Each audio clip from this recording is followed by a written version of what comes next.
it was time to re-up with O'Neill, and Nike's coming at me with this, I kind of just built a little ring and tossed them both in there and hid from the shrapnel and kind of waited to see what popped out. And O'Neill was willing to throw more at it than Nike was to take me head to toe.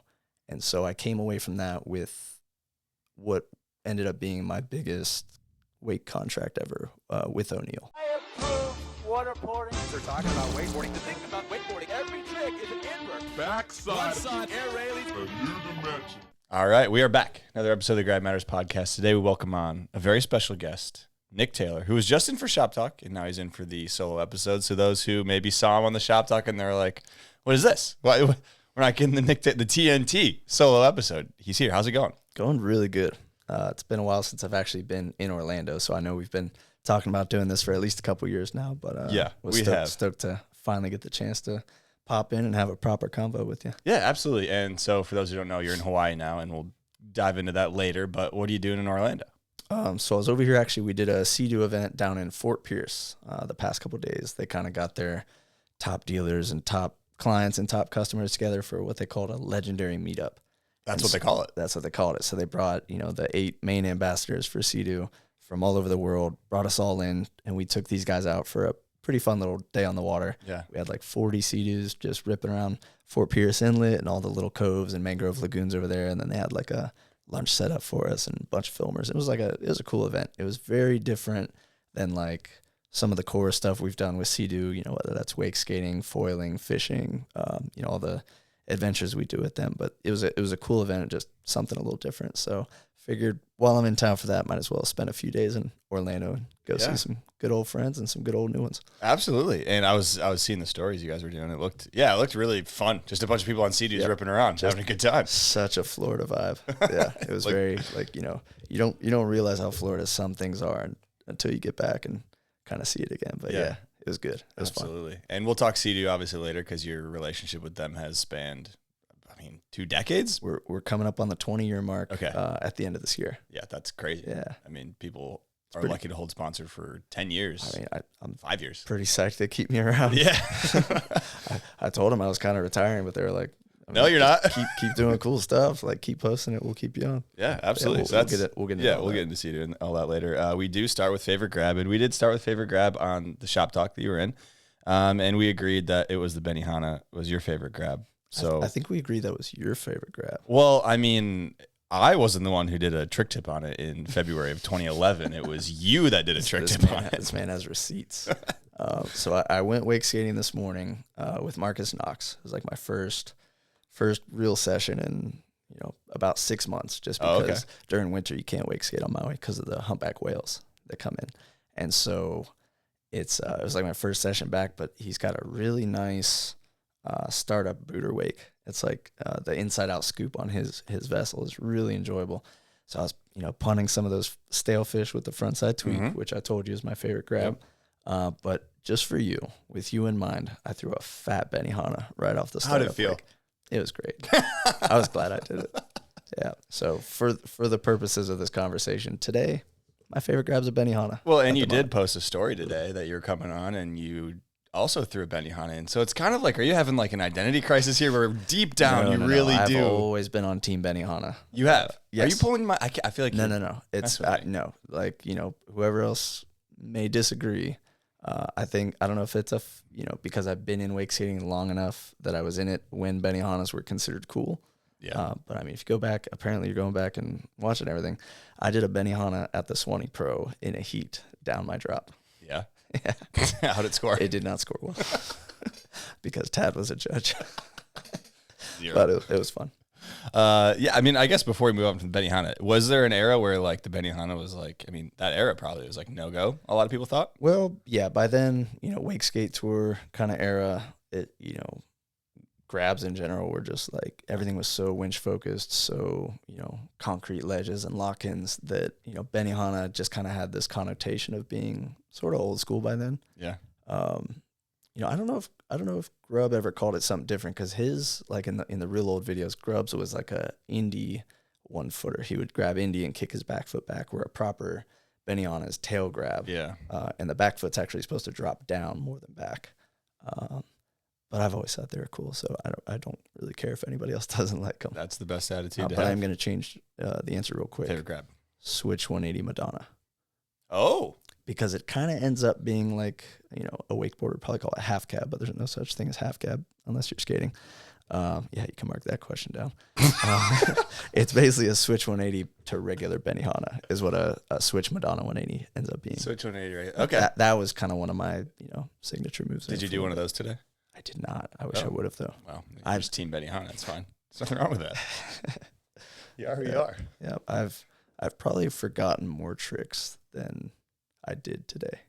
Okay. Like in my lifetime, I've probably learned and forgotten about the existence of more tricks than the tricks that I did. Humble brag right there. That's totally understandable. Well, it depends. I might also be saying that I didn't ride well today. Oh. But I did. It was fun.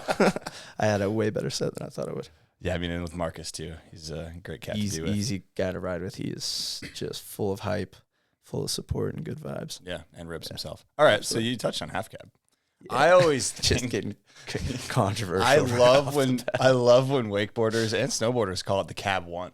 That's my favorite. Oh, that hurts. Like it's a good one. My skate nerd soul is just I was raised in an environment of, wake skaters who were just took a scientific approach to trick naming, like taxonomy. Yeah. And it was like it could all be broken down to its basics, to its core.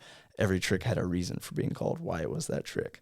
Logical, you could argue. That's just kind of how my brain works, and that's the culture I was steeped in. Yeah, I do like when someone hits you with like a switch cab or like just they don't know anything about what the word cab is. And it's great, I'm not going to get mad at somebody, but if they start insisting they're right, anybody who knows me got words knows I gotta be right on stuff. Yeah. Can you do any cab on a wake skate?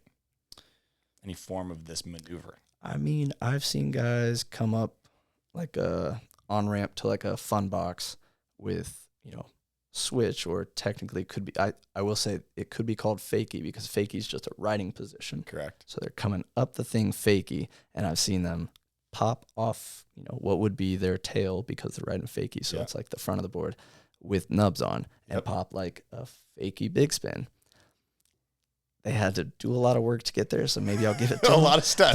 They really kind of blocked off any possible criticism with checking boxes. With a technicality. Okay. They're skating defensively, so yeah, I guess I'll give it to them.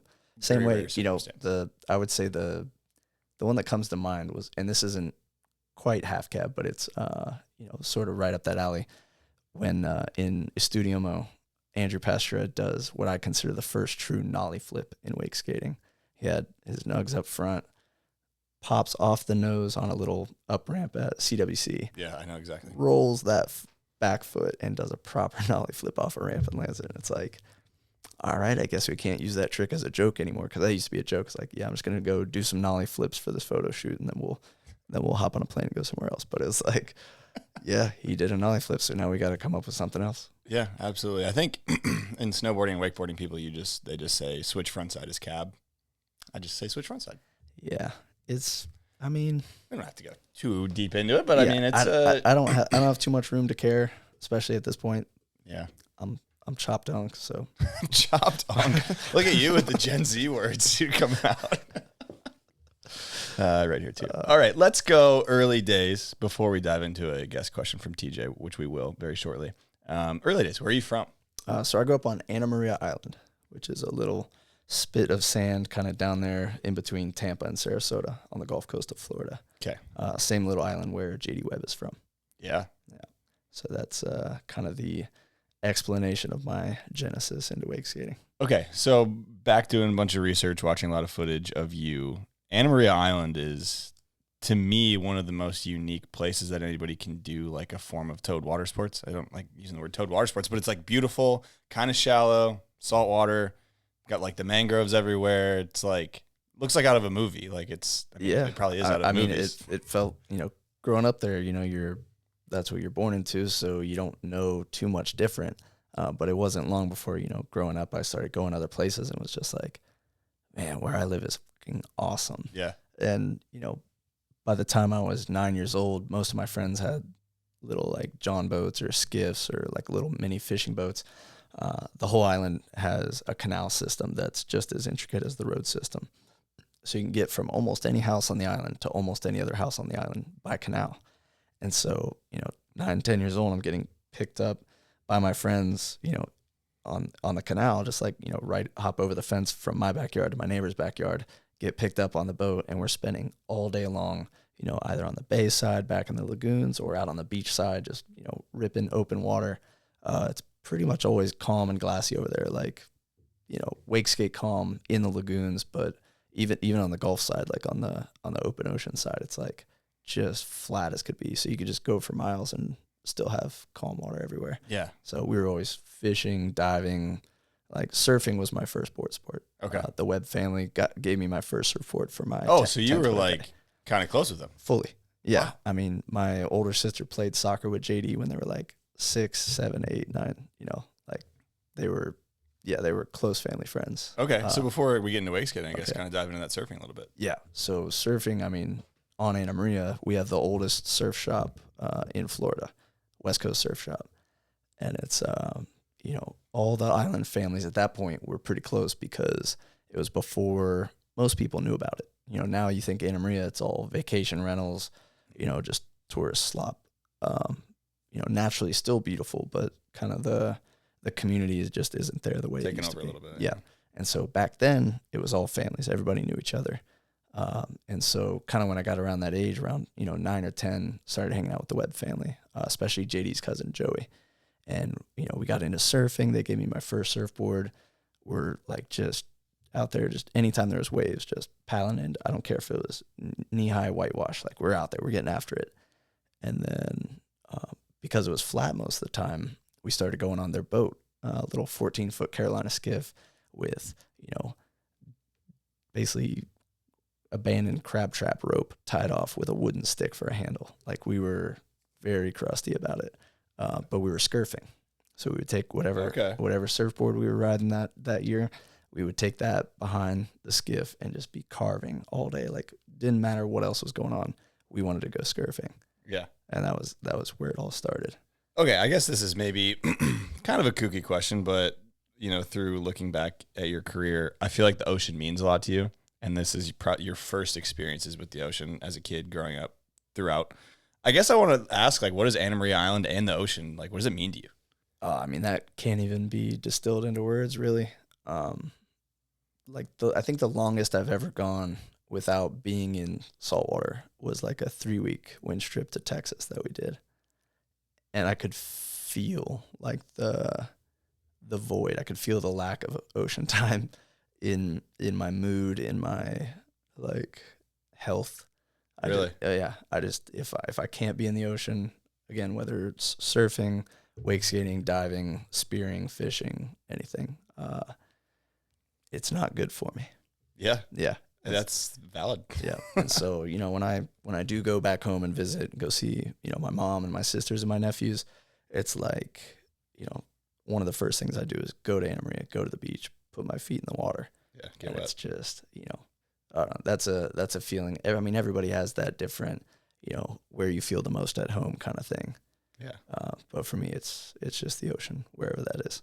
Okay. So before we get into wake skating, I mean, we can dive into wake skating now, I guess, where it came about. But I got a couple questions on people wondering saltwater pop versus freshwater pop. Because there are people who have ridden both, but I feel like you've probably spent a lot of time freshwater and saltwater, and obviously wake skating, you pop your board a lot. Yeah. So dive into that a little bit. I've always loved kind of taking the scientific approach to it. Yeah.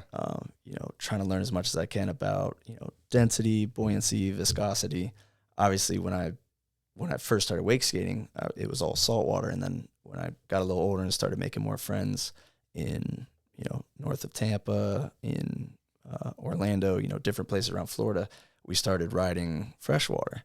And to me, the first things I remember feeling was that it felt like more slippery. Like I don't know if it was because the board was sitting higher on the water, but it felt more slippery and like you couldn't dig as deep into it to get as much pop. So, eventually I kind of felt like maybe it was because I just wasn't used to it as much, that I wasn't matching the rhythm of what the water wanted to really get that scoop or get that kind of grab on carving, because I'm real big on carving. Yeah. But it was a noticeable conscious difference that I had to kind of figure out over time. Is there a difference when it comes to falling? Because I've always been curious on hot water versus cold water, salt water, fresh water. Because I think hot water is way more forgiving than cold water. Absolutely. Yep. Cold water is definitely harder. Yeah. Like, I mean, it checks out. You go just a little bit colder, it's going to be a rock. But, yeah. Keep following that line of logic. You're skating on ice. Yeah. But yeah, warm water's always felt softer. I guess I've always considered salt water softer, even though it is more dense. I feel like the surface tension or something about the way it's bonded, is definitely. I don't know. I've just always liked it. I've always been curious about that rabbit hole of like the cold water, hot water. I think logic would dictate cold is hard, warm is soft. Yep. But I've looked briefly if there's any studies on it, but I don't think there really are. I just always remember for some reason, Tom Duran. Just one day we were driving across the bridge out to the island. We were about to go riding. He looks out and it was like, probably late spring, early summer. It was like a nice warm day. And he just looked out. He's like, bro, that's some soft water out there. Yeah. So you want to ride on the soft water. That's when you try tricks, especially wakeboarding for sure. All right, let's dive into wake skating. So how did you find wake skating early days? I mean, what were you riding behind? Who were you riding with? Yeah, kind of just following through from that story with the Webb family. Yeah. Scurfing for us eventually shifted because JD had left the island a couple years prior. They moved to Polk County for him to pursue wakeboarding full time, and it was just so nuts being a little kid, like getting these magazines in the mail, and it's like, dude, JD's on the cover, like doing a backflip 360. Yeah, that panned out for him. Nuts. Yeah, definitely paid off. Like it worked for him. But then not too much later, he was doing well enough that he started sending merch back for us. So we'd get, he already got us the subscription to the mags. He sent us back copies of Free For All and, Faction and Boombox, like all these classic videos that were just like burning out the VHS tapes, watching them over and over. And that was my first time actually seeing wake skating was probably Grubb's part in Free For All would be like the first exposure. Okay. But, within all that, too, you had Tim Kovacic parts, you had little Thomas Harrell cameos, and then, he sent us back a board, which was, I think I said last time, it was a Liquid Force Trip 128 with some Herbie Fletcher badass bindings. And we rode that thing behind the skiff. Wake was about 3 inches high, so we're just, like, I wouldn't even call them, they're bunny hops. We were doing bunny hops, slide 180s. I think eventually we got to slide 360s, but, we're irresponsible 11-year-olds, so we're not rinsing our boards off when we're done. We're just tucking it under the storage bin of the it's out of the sun at least of the skiff. So the boots just completely fell apart. Like the steel in the bindings just fell apart. The whole thing's unraveled. So we just wrenched it off there with a crowbar, waxed the whole board, and we're just like, better than a surfboard for carving and scurfing. So literally just out there on a Trip 128 doing like lip slides and popping little 180s and stuff. Yeah. I think it was maybe end of 03, beginning of 04 that we started to like really see wake skates. But by that time I was more hanging out and riding with Stuart Shin. Okay. He lived just across the bridge from me, but he and I kind of were into wakeboarding during that same time, like middle school era. And so learned a couple flips behind his boat, but pretty quickly after that was just fired up on wake skating, like watching the videos, and then eventually getting my Campus K39. I was gonna ask first that one flat deck. Yep. Yeah. We kind of had like between our friend group, we kind of had a shared. It's like a Hyperlite flat deck, like one of the foam tops, maybe a Scape 116 or something like that. That we were kind of passing around whenever someone was going on one of the boats or whatever. Like a lot of communal equipment between the groms. That's the best part about the wake skate, Yeah, for sure. The most part. Yeah, tossed around. But yeah, that Campus K39 came, I want to say beginning of summer 04. And that was just like, once I had my own board and, my dad had traded a dock job. He was a marine contractor. He had traded a dock job for an old Sea-Doo. And it was like, we had to work on that thing every like 2 weeks to keep it running. Yeah. But it was like, I had my own pool. I had my own board. I had 3 of my own wake DVDs and VHSs that I could watch. Good to go. It was literally like all the parts of the, bomb were there. They just had to light the fuse. And so that summer 04 was like the year I learned almost everything that you need to learn about the basics, the fundamentals, like, everything that carried me forward through that was just that summer of obsession with a couple of my close friends. Okay, so you're talking flat deck. Are you rocking shoes at this point? Because TJ was telling me you rocked running shoes for a certain period of time. Is this that era or is this later? Yeah, no, this is still that era for sure. I don't know if this is just like a thing that I've always had. Just going into stuff like this, I'm just not really that concerned about having like all of the right equipment. Like I mentioned, like our rope that we rode behind was literally from a disused crab trap that was like, just found in the bay. We were making a lot of our own stuff. Like I said, we made our first wake skate out of a wakeboard with surf wax. At that point, I had like maybe 3 pairs of shoes that I would wear, and like one of the ones that I would wear kind of had nice mesh and drainage, but they were Nike running shoes. And so I was just like, all right, yep, good enough.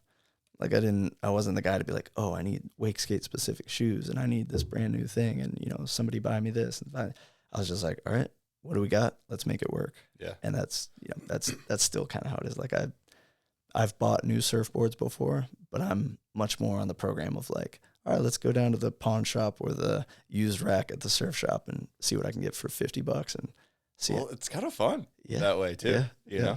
It's, I don't know. That's just always how I've been. The Indian, not the arrow, is like this age-old saying. But that K39 was very, very conducive to learning. Yeah, what kind of tricks are we talking early days? I mean, the first shove and the first like lip slide front shove and a couple, backside 180s, all that, the really, really basic stuff was on that Hyperlight flat deck before that. But it was when I got the K39 was 3 shoves, front bigs, back bigs, kick flips, varial flips, every lip trick you can think of. Lip tricks were huge in 04. A little bit of wake to wake stuff. We were still riding it behind Stu's boat. Yeah. But yeah, I mean, for me, climbing the kickflip mountain was like I put more time and energy and thought and effort into that than maybe any other trick that was that pretty early on where your kickflip like it didn't feel like it. It felt like it was pretty far into my journey, but time happens really fast when you're 14. Yeah. So it was towards the end of that summer. So I had really kind of built up the foundation. I built the brick house up from the very, very basics up to that. Like if I would have started trying kickflips at the beginning of that summer with any real intent to land them, wouldn't have really gotten anywhere. Yeah. It's one of those things where you have to, and that's something I really liked about wake skating in general, was you kind of had to to get a complex trick, you had to build the pieces up to that. Yeah. And I know it's the same for wakeboarding too. You don't go out and learn a crow mode without also learning toe front threes, toe front roll, all that stuff. So it's, but kickflip was kind of its own category. There wasn't too much that you could work up to that besides having like really strong ollies and just a good grasp of board control and, air control on the body and things like that. You remember that first kickflip? I'll never forget it. Yeah, How was absolutely. August 12th, 2004. Oh, you've got the date. Benny Hanley driving, Michael Ennis on the back. Yeah. Yeah. At a spot that we named Double Up Beach. Yeah. Headed towards the Skyway Bridge, low tide, right next to the crab trap buoy, or right next to the piling. Yeah. Yeah, no. Had to be just losing your shit when you landed that. That's the highest pitch scream that has ever come out of me, guaranteed. Yeah, no, like I said, I'm such a nostalgic person. I really hang on to those moments as like special times. Well, they only happen once. Yeah. And that's the special part about them. But I remember going to school the next day and just telling every one of my friends, like, bro, you're not going to believe it. It happened. And they're like, bro, you finally did it? And it's like, I don't know. Well, the kickflip too has such an aura around it, and it has forever. Like even people who don't even understand skating, like kickflip. Yeah. Yo, do a kickflip. Like right. That whole thing is fully like, a meme by now. It's just like, roll up to, I mean, people that don't skate can see somebody skating by down the sidewalk and just be like, bro, do a kickflip. Yeah, they're on some like 6-foot longboard or something. Exactly. Whatever. All right, so I was talking to Marcus, and you mentioned 3-shove earlier. He wants to know where and when your disdain for the 3-shove came. Oh, I have no disdain for the 3-shove. So Marcus led me awry. Well, astray. No, his heart and mind were in the right place. The 3-shove has a disdain for me. Oh. A little reverse action. Okay. Yes. And I don't, I'm not much one for voodoo or gypsy magic or anything like this, but there was a running joke on wakeskating.com way back in the day where, I was learning all these tricks and people like, it was a short-lived thing, but people were asking if they could buy my tricks off of me. And I sold somebody my 3 shoves in, I want to say like 2005. This was right after the 360 flip. Yeah. And Wake Mitch of California bought my 3 shows. How much? As a joke. Okay, sure. Yeah. I think he offered me 20 internet cookies. And you accepted? I accepted. I have not really been great at 3 shoves since then. So the transaction, it sounds like it did occur. Sounds like it did occur. I wish those internet cookies would have been Bitcoin. 20 Bitcoin in 2005. It wasn't around back then. It didn't exist yet. But like when I think back of what a fair trade for that would be, 20 Bitcoin is what I think of. But it's probably too late to ask for that. I think it's a little too late. Who knows? Maybe he's sitting on a stack of Bitcoin. Could be. You brought up wakeskating.com. And it'd be remiss if we didn't talk about it, in depth, because wakeskating.com, every time I have a wake skater on, it's kind of like the lightning rod of everything wake skating. Wake skating didn't get started there, but wake skating had, you can put it better than me, but its next evolution there. It had its community meeting points. Like, it was huge. It's really hard, in the current digital landscape to describe how universal the wakeskating.com discussion forums were. And I know, I've definitely seen Marcus and TJ and everybody and even Tad talk about it.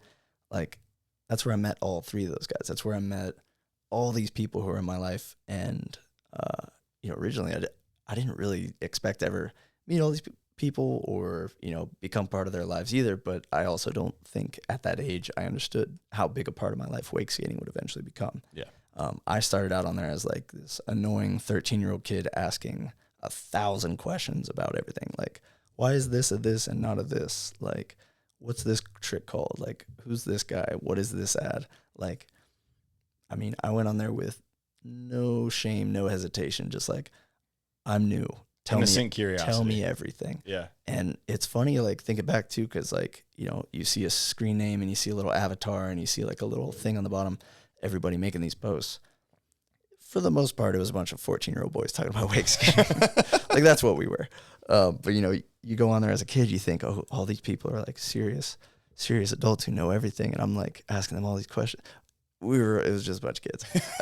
And then, like, a couple of, like, older people on there, like, kind of shepherding the way. Yeah. And it's, like, me and TJ will still, like, talk about some of these people. Like, man, they had a lot of patience just dealing with all of our, like, because, we're just spamming the chat room and, like, just being annoying kids. But it was this kind of hub for the wake skate culture in the early days.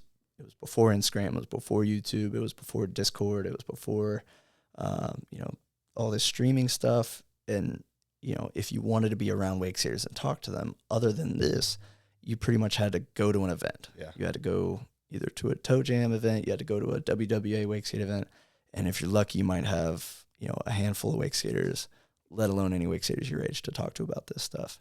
Wakeskating.com, there was, at its peak, a couple thousand wake skaters from all over the world. And there were a couple of, like, main characters that would be on there every day, myself included. Like, we're all on there just, like, talking shit. It got to the point where, it kind of reminded me of almost like there was kind of a time like that on Reddit, too, where you had, like, inside jokes, you had, I don't know, like, gag characters. Like, people had its own ecosystem of and it just had this whole life to it that I haven't seen anything like that since or before. But it was kind of this just meeting point for wake skaters from all over the world. You could post pictures, you could post your videos, as long as they were scaled down to, like, potato resolution. Yeah. But those were the places where everybody kind of got that sense of, like, hey, we're part of something really cool here. Yeah. And that was kind of what charted my growth in the sport, was going from annoying forum kid asking questions to, like, hey, here's a less than 360p resolution video of these newest tricks I've learned, to, like, hey, has anybody ever landed this? To, like, hey, I think I'm gonna do toe jam this year. Is anybody gonna be there? To, hey, I want to do a wake skate road trip across Florida. Like, who wants to ride? And it's like all these kind of opportunities that came through that, just to be part of everything, couldn't have been had any other way. It's so interesting you just say that too. Like just now tracking your progression of like innocent little kid just spamming the chat to straight up still innocent little kid, but like getting better to, hey, has anybody landed this like potentially NBD type stuff to I'm going to go to an event and then like I'm going to start filming like legitimate projects and stuff. It's so interesting and cool to hear that, I mean, without wakeskating.com, I'm sure it would have looked a lot different. Would have looked very different if it happened at all. Yeah. Like I you know, some people are kind of like treat that with skepticism, but like the amount of credit that I give to that entire community and, you know, not just, you know, support, because there was kind of like a little strange fanboy era where I was like a little overhyped on there and people were like, that kind of became its own thing, which maybe wasn't good for my 17-year-old ego. Yeah. But it was just like the community that was fostered there was exactly what allowed me to do what I've done. Well, I think it's easy to forget in as an adult, like how important those things are as a kid to, if you have an activity you're really into, if you don't have anything to latch on to with that activity, it's probably going to fall to the wayside because you want to keep going down the rabbit hole because you're just an innocent little kid that doesn't know any better. Yeah. But if you don't have it. And like if you don't water that plant, it can die. Exactly. And so having a daily place to, you know, get the finger on the pulse and, you know, get that positive feedback and make dumb internet jokes with your friends all day based around this thing. Yeah. It really grew out of control. What was your name and rank on wakeskating.com? It actually changed a couple times. Okay. So originally it was shuv, which is, I love it when I say something, you cross something off the list. This is something I don't, like, some people really want an answer for, and I don't have a great explanation. And I wish I had one of my boards with me, because almost every one of my boards has been printed with my logo, which has just kind of typically been called the shuv logo. I started drawing it when I was like 7. I have no idea why. It's like triangular, looks maybe mildly Polynesian, but it's this just little logo. I could, you know, I'll put it in. Yeah. We'll put it up there. But it's just been whatever I make, whatever I do, it's always on there somewhere. It's even photoshopped into my passport photo. Like, it's just on everything. But the name, again, not really sure where it came from. CHE space BLANC. Yeah. Shuv. Doesn't really mean anything. Rolls off the tongue, nice. It's kind of French kind of. I was gonna say my dad always thought it was French. I was like, it's not French. But yeah, that was my name on there for a very, very long time. And then when things kind of changed up on there, and I my role kind of changed, I was very pirate themed around like 16, 17 18 years old. This checks out. I mean, Pirates of the Caribbean was on repeat. Me and my friends were, you know, out on the water on our slightly bigger boats. Literal pirates out there. Well, you know, we didn't steal much, but we were very pirate themed. So I changed my name to the Captain on wakeskating.com. Okay. By this point, I had acquired mod powers. I had joined the ranks of the moderators, so I could do things like this. My power was going unchecked at this point, but I used it responsibly. And then I changed my avatar to this like skull and crossbones with like a bone mohawk. It was it was hard. Okay, it was tough. And then eventually I just changed it to what it eventually stayed was lowercase NICK. Just Nick. Clean. I didn't need to be the captain anymore. Just along for the ride. What was your rank? I mean, do you remember? Well, the ranks changed with number of posts. Okay. So it kind of went, you know, newbie, butter slide, pop shove it, you know, kickflip, whatever. I think I might have been the only one given 360 flip because of, you know, landing the first 360 flip. But yeah, I know we did a couple of novelty ones for, you know, the standout characters, certain characters on there. Yeah, but yeah, I think mine stayed 360 flip all the way through. All right, before we move on from Anna Maria Island. Special place, though, wakeskating.com. Yeah, I went to wakeskating.com, and it still loads, but it's like you can't browse it, really. It's just so slow. I mean, it's still up, which is cool. Yep. But it's a digital ghost town now. Yeah, I think I might have to use the Wayback Machine if I want to kind of really browse around on there. Good idea. All right, so before we move on from, you know, Florida and all that, we get into the meat of your career. Best day in the Anna Maria Island Rail Park. Who was there? What was the vibe? There was What did the rail park look like? There was too many of them. So Anna Maria, being separated from the mainland, it was pretty long and skinny with just maybe a half mile across intercoastal, what we called the bay, and all these little mangrove lagoons, all these tucked back little coves that we could rip around in. One of them was kind of just wide enough, just long enough, and just out of the way enough that we decided that we could put a couple rails back there and not have it be too big of a deal. It was nice because the only entrance to it was like kind of hidden from the bulk of it.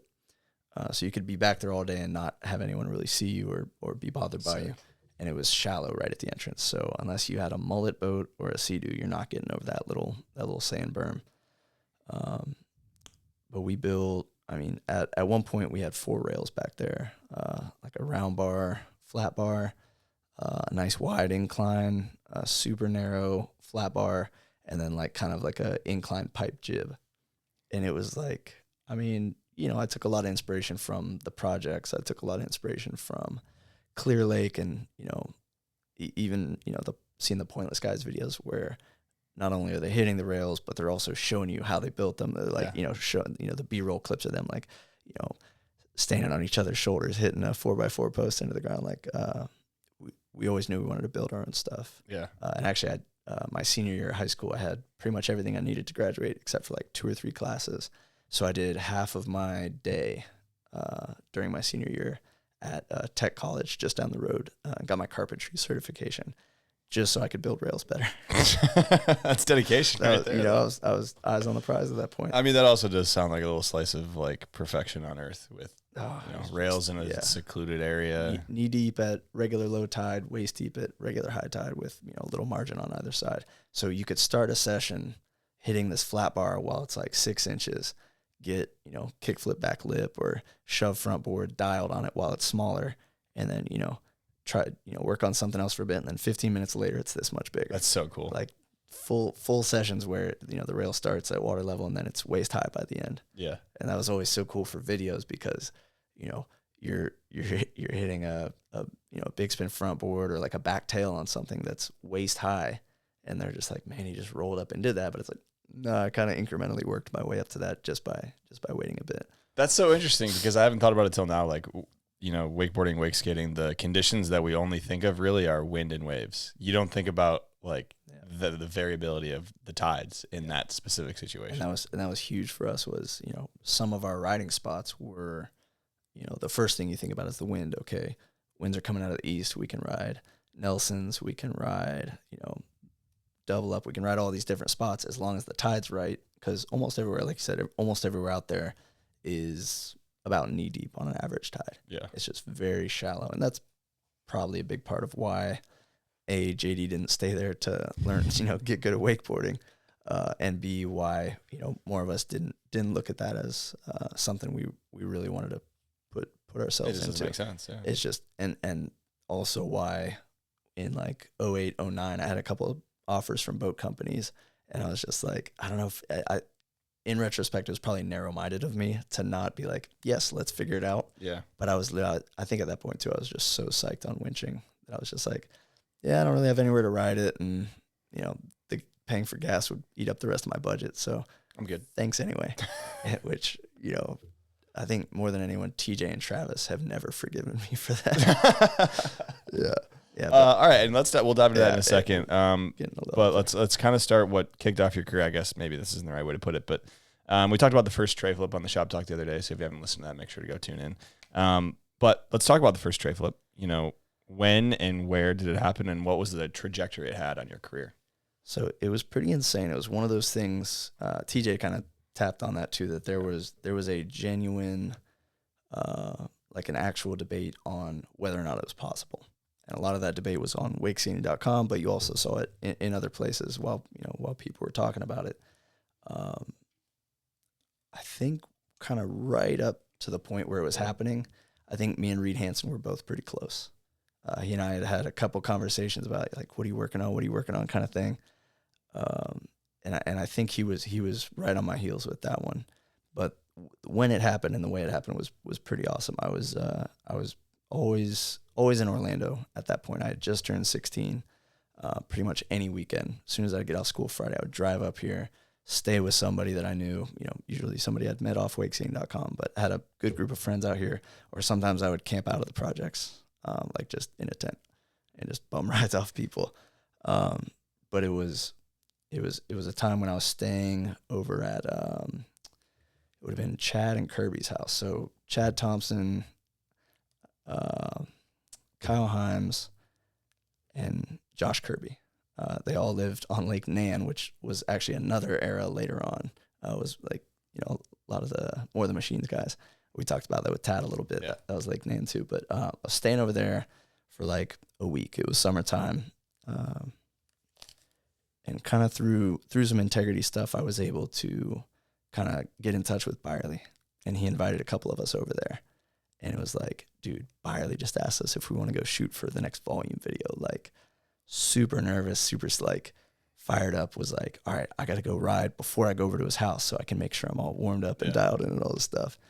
And, a couple of the other guys rode. I got to watch, like, that was my first time, like, watching George Daniels have just like a free ride session. Like, I had watched him at the Toe Jam that year. I'd watched, a couple of these guys in different events and things, but like watching George just take like a cruisy Sea-Doo session and like hit all these moves that I'd seen him do before was like insane. So I'm just like on the dock, blonde hair down here, just like kind of psyching out, like just full energy.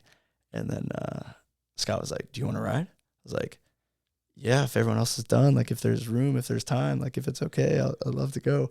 And then, he had his filmers there. He had guys shooting photos. And I was just like, dude, this is the big time. Like, I need to not blow it right now.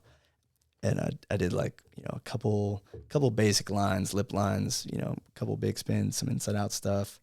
I did fall getting up one time because I'd never ridden in a place that had like thick reeds or like freshwater weeds. I fell getting up and I was like, that's it, career over. I'm going home. See you guys. Yeah, I quit. I'll never make it in this industry. And then, got a couple really good lines I was psyched on. So the special meter was up, and then it started raining. Just a Florida thunderstorm, downpour. All the cameras went in, and Ryan Lemons was out there. He had shot a few lines before that. He was like, "You want to keep riding?" I was like, "Yeah, let's just keep it up. The rain won't, stay all day." And I went out. It's like dumping rain, and I hit. I think it was. It's like kickflip, varial flip, frontside flip, switch big spin. And while I was on that side, I just cut over as hard as I could and just lofted it inside out 360 flip, like, which I had tried probably 5 times for the cameras. Yeah, I think I tried it 5 times for the camera. And then, like, to this day, one of the best ones I ever did was the first one. Just pouring rain. So, of course, I spiked the handle, another high-pitched scream, just like the kickflip. We run in, we're like, dude, it happened. Like, I landed it, like, whatever, like, just losing it. And, of course, Scott's like, nice, man. As soon as the rain clears up, let's go film that. Like, just as chill as you could possibly be. And I'm just like, Chihuahua running around at that point. I think Drew McGuckin they were all in the garage, like, grilling out. Like, as soon as the rain started, they were like, all right, let's make some burgers. Yeah. And it was just like, all this stuff's just burned into my brain. So it's not even important details, but I'm just like reliving it right now. But we went out, they got the camera set up. I think it was 3 tries later. Yeah, you got it. Yeah, I got like a sort of drug out one. And I was like, nope. Ran it back. Next one was just hammer.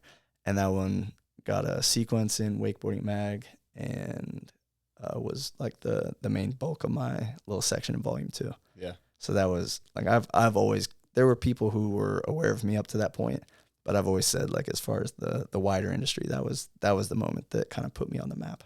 And what skate was this on? This was on a 2005 Integrity 41. Okay. Yeah. Which to me sounds huge now. Like I ride a 38.5 inch wake skate now. So like the idea of doing anything on a 41, let alone a tray flip, is like, I mean, the integrities were light, so you could really flick them around. Yeah. But it is just funny to like look back and see that clip. I'm like, man, that's a girthy board. All right, so we'll talk integrity in a little bit, but you're mentioning Byerly, and obviously Byerly has a heavy hand in wake skates history.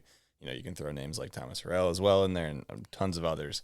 What was Byerly's like aura like in that era? Because you said he was so chill when you heard you landed the 3-flip and like. Yeah, I mean, just always unflappable. Like he's rock solid no matter what's going on. I was always like immediately, the first impression visually when you see him in magazines, you see him in videos, like covered in tats. He's got the grizzled beard. That dude's tough. Like he looks like he's been through some stuff. Looks like he's seen some stuff. I always remember my immediate impression when I first actually got to his house was his warmth. He was always so welcoming, so conscious of making you feel like you were welcome there. That there wasn't any reason to be nervous, any reason to be like, He's a big time guy, but he doesn't make you feel like. Yeah, no, just so. I don't know. It's hard to describe because Orlando at that time did have a lot of cool guys, a lot of people who were very concerned with their place in the hierarchy, and whether he was just king of the jungle at that point and all that was beneath him or not, it made a huge impression on me. Yeah, and there were a number of things about Byerly that I tried to emulate later on, and even starting at that point, but that was. Just such a great way for me to come into that part of the scene because I didn't know what to expect.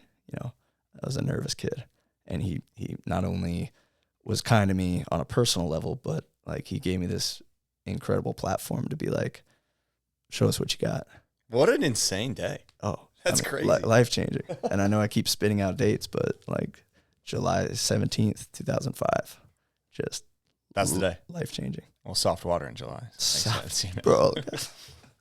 Yeah, no, so that was, just incredible. All right, before we dive into integrity, I think we play that guest question from TJ because I feel like I teased it a long time ago and it was epic, all the roads we went down. Yeah, TJ's got a deep well to draw from, so we'll see. Well, I think he was like, or we'll play it, I guess, because he's like, only one? I only get one? I was like, well, I mean, if you want to put more, we could do more, TJ, but. I was going to say, yeah, there's nothing wrong, never anything wrong with more TJ. Hey, what's up, Nick? What's up, Hunter? Super excited this episode is finally happening. Not only is Nick a great storyteller, but he's one of the greatest historians wake skating has ever known. So can't wait to see what stories come up. As far as me asking just one question goes, that's a pretty tough ask. So I figure I'll just go with something simple. Nick, if you could just pull out your quote log and maybe just let Hunter get a quick glance at it and pick one quote from the log and tell us the story of that quote. All right, guys. Hope you all have a good chat. Can't wait to listen. For the listeners, the look on Nick's face right now is a combination of nervousness. I don't know. I'm not going to put words in your mouth. Well, the first word that comes to mind is yikes. Love that. That's what we're here for. So I guess. Yeah. So I did, the whole time I was traveling, basically everything from 2008 to 2018, I was keeping a quote log of just funny or goofy or off the wall, out of context stuff my friends would say or that I would just overhear. It was kind of inspired by Alliance's Overheard, which they would always have in the magazine and later on in the webzine. But it was basically just random quotes pulled out of context from winch trips, from events, from all the different stuff we did. So there is stuff in there that should definitely never see the light of day. But well, I'm gonna get. I was gonna say I'm gonna give you a peek behind the curtain. I'm gonna. We're only going one. Encourage you to use your discretion here. I mean, it's your podcast. That's true when it comes down to it. So yeah, I'm gonna pull that out and. I don't know what getting canceled in 2026 looks like, but I don't know if I'm going for that. So we're grabbing the phone, and it sounds like. How many years has this been? I mean, total is. I mean, it's still kind of going just with. With people in my life, but yeah, I've been going since 2008. So that's 18 years now. It's a long time. I would imagine the bulk is probably on the trips that you guys were taking. And yeah, my apologies to whoever's quotes are about to get read. We're going to find out. All right. Yeah, let's do that first one. No, definitely not.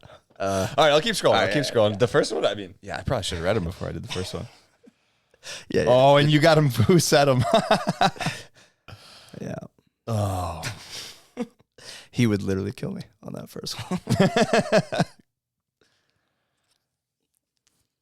Oh, man. Yeah, because you got to understand, we were late teenagers, early 20s when most of these were happening. Okay, can we do the last two? Yes. I don't know the context. Yeah. They look good. So this one is from a spearfishing trip. The quote just goes like this: "I like it when people hate things," and it was by Bob Sovin, and we were kind of trying to come up with a plan for that day. You know, spearing and then riding, or then cooking, or whatever it was, fishing and then whatever. But it was somebody in the decision. I don't know if it was his brother or what it was, but they were just like, "Oh no, I hate that." And Bob just got really excited because he apparently likes it when people hate things. And that was, you know, to take joy or amusement from someone hating something. I was always one like, "Oh, no negativity. Like, don't bring that here." But just the fact that he liked that. He's fired up about it. Yeah, he was fired up about it. I just thought that was kind of funny. So yeah, thanks for an innocuous one. Yeah. And then this last one down here, this one got put out of order, I think, when I changed phones. But Trav Belcito at 15 years old asking, "Why did they put me in a Canadian magazine? I live in Florida." I thought he'd be stoked when I showed him his full 2-page That was spread. his first response? His full 2-page spread in SBC Wake magazine. He's like, why did they put me in a Canadian magazine? Yeah. This is Canadian Wakeboard man. magazine. Why would I be in that? Yeah. He's like, he was stoked when I explained to him that, like, yeah, they just put anything that's cool from wake skating. It doesn't matter where the magazine's from. But, you know, it's easy to be Americentric when you're that young. Florida centric too, absolutely. All right, I'm gonna put this way. For the record, the first one was great. Before you did, it was great. But no, you did good navigating that minefield. Thank you. All right, so we kind of touched on integrity, and you mentioned that the wake skates were easy to flick around and all that. Thank you for TJ for that guest question, by the way. That was very much appreciated. Thanks. He helped me a bit with this podcast as well with some topics and stuff. So thank you, TJ. He's been a big part of pretty much everything in wake skating, but especially my journey. Yeah, definitely.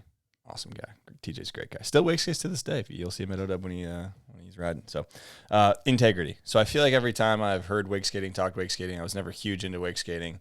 But people always talk about integrity. And it seems like it has a different vibe when people talk about it because the wake skates seemingly were so different than all the other wake skates. And obviously you rode for them. So I guess just like dive into the integrity part of your life and the wake skates themselves.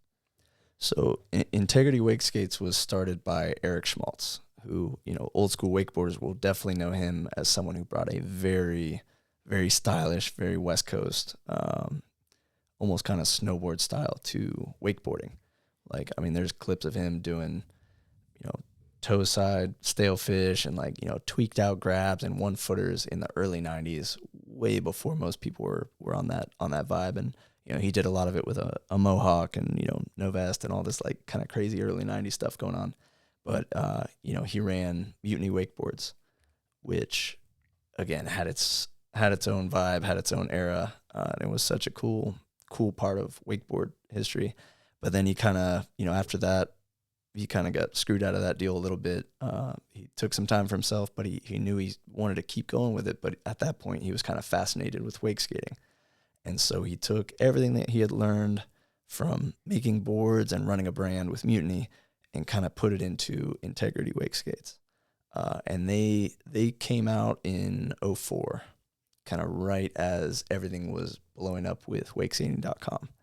And so rather than going the, advertise in the mags and put everything in the shops and, kind of going a more traditional route, he kind of was one of those first wake skate companies that was like, let's just go direct to the consumer, do direct order, get everybody hyped up on it, on this forum, on this chat room. And then every time we release a run, make sure it's hyped up there. Yeah. And just do, smaller batches of boards, but, direct sales. And so being a kid on the forums at that time, cassette was everything. Everybody was hyped on cassette and wake skating at that point. But Integrity kind of had this other allure to it that, and part of that was that, hey, we're on this, forum. This is our brand. like, these are the guys that we support because they're here interacting with us, talking to us. And at that point, they had like Aaron Gore, Derek Seaman, Ryan Lemons, Bobby Miller, Eric Schmaltz. They were riding these boards, and I mean it was different than cassette. It was different than campus. Each of those crews had something really cool going on, but it just felt like kind of a natural place for me to go once I started, getting to the point where I could start being like, hey, like, I'm trying to do something with this. How do you feel about sending me a board? And I had kind of had talks with some of the guys at Cassette about trying to make something happen there, but they weren't really at a place where they could, bring on a new guy. They were kind of locked in with that crew that they had. And then, Schmaltz reached out to me and was like, hey, been hearing a lot about you. Your name has been getting thrown around. What do you think about riding our boards? And I was like, I've been so hyped on everything I've seen. Like, I would absolutely love to try it out. And if I can ride the board well, like, yeah, I'd love to do that. And 2 days later, the board was on my doorstep. This is after months of kind of waiting for a couple other companies to like, yeah, it's in the mail. Really? Okay. Yeah. And so, like, that obviously coupled with the name Integrity, I was like, oh, this guy does what he says he's going to do. That's refreshing. Let's go with that.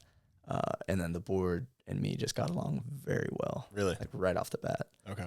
I think I learned like 4 new tricks within like a month or two of getting like heavy tricks. Like, I think I might be mixing up the timeline here, but I'm pretty sure it was like hard flip, frontside flip, and switch flip. Yeah, all within a month. Like, just, I don't know, the board did exactly what I wanted it to. Yeah. And it was super carvy, like good for sprays, good for just like sliding around, all the fun stuff that I like doing.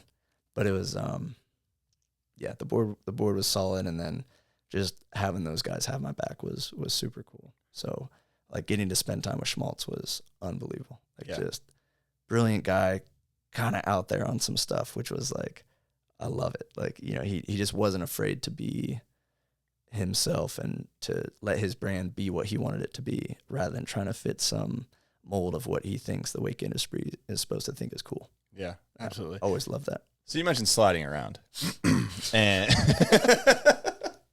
I think you know where I'm going with this. So I guess fins, training wheels. Let's talk about them. So I'll real quick. I will. What do they call it on Wikipedia? Disambiguation. Sliding around for fun versus sliding your tricks around and not being able to hold a clean line. We're pulling them apart for the listeners. Just separating those.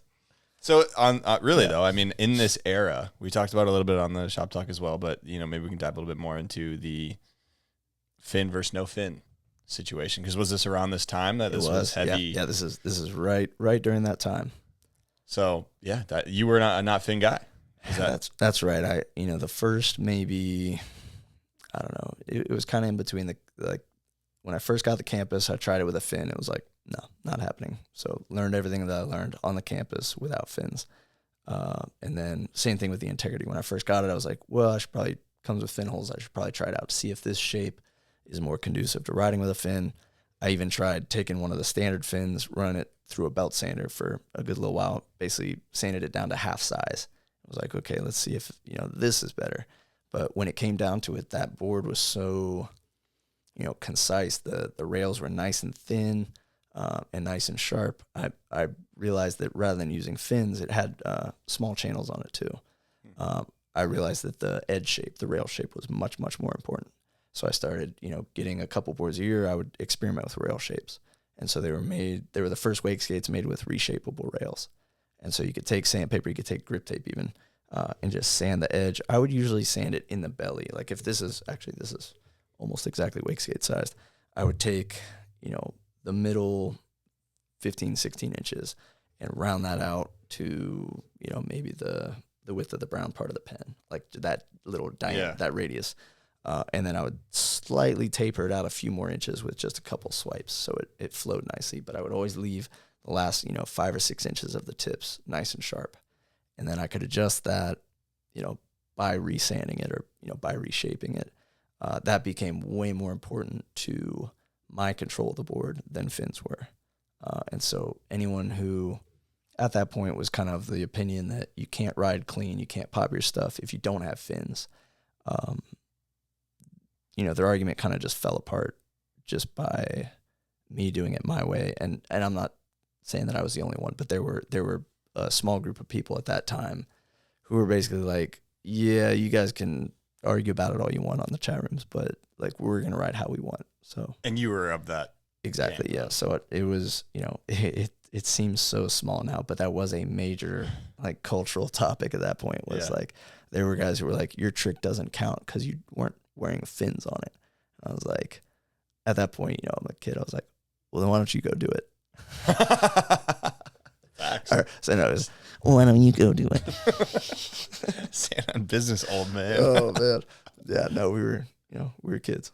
Okay. So I always thought that was so interesting because it's like, anyways. I mean, there were multiple, I don't know if you want to call them controversies or, overall cultural debates, but I mean, wood boards versus composite integrity was, another side of that argument because there were a number of, crappy compression molded boards at that point. Some of the wakeboard companies were just throwing them together, just throwing whatever together. They didn't test the shapes. They didn't care about the rocker lines. It was just like, yeah, we got to have a Wakeskater in the line. Just do this and crunch it up and put it out. So composite boards, non-wooden boards didn't have a great reputation in that era.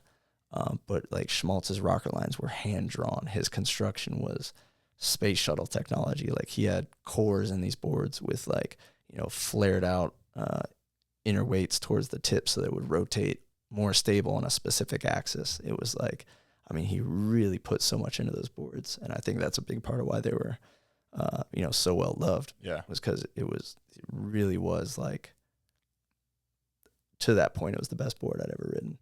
And how many years were you with Integrity? I was with Integrity from beginning of 2005 until end of 2012. Okay, that was longer than I thought. Yeah. Almost 8 years. Yeah, just over 7 years. So in those 7 years, I mean, how did the relationship progress with Integrity as well as your career as a Wakeskater? I mean, it was definitely like we had plenty of people kind of come and go on the team. Some people were just popped into Wakeskating for a few years, made a splash, and then moved on to other things. Or, there were even people who kind of burned a bunch of bridges and weren't exactly welcome back to the table. But there were people, especially I will say reps for some of the wakeboard companies at that time, who would approach me at events or approach me at trade shows, with a contract like ready to go, and be like, listen, I know Integrity's not paying you. Like, you're blowing it. Like, I've got this much amount a month. All you got to do is ride our board and, do everything you're doing for them, but for us. And you're going to be making way more money than you're making from anybody right now. And I was just like, I mean, you guys kind of screwed over my friends and your board sucks. And, I don't really want to represent what you're doing right now. So, the way I looked at it to an extent was that, like, because this is at a point where I was starting to gain some other big sponsors too. So I didn't rely on my board company to put food on the table. And the way I kind of, compartmentalized it was that I saw Integrity. I saw Schmaltz as basically my shaper. Like, as long as the board works and the board does exactly what I need it to, I don't need them to be the ones, putting money in my bank account. It was more that I needed a board that worked exactly the way I wanted it to. And by the time I'd been on Integrity for 1 year, I was given a pro model. I was allowed to, adjust the shape, adjust the rocker, adjust the length, even the weight distribution on the core. It was like, I got to make it exactly what I wanted. Yeah. And that mattered to me way more than,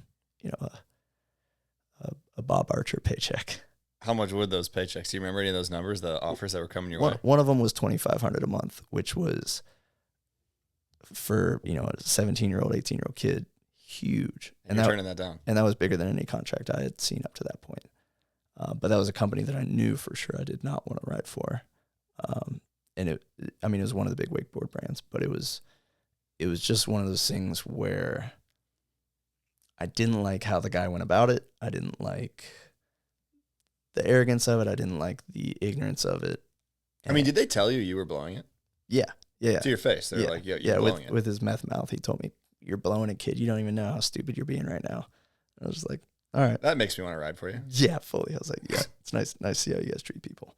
But yeah, no regrets there at So all. there wasn't I guess in your head looking back now, was there ever any moments of like you think about the money at that point and you're like, oh, $2,500 a month, like that's a lot?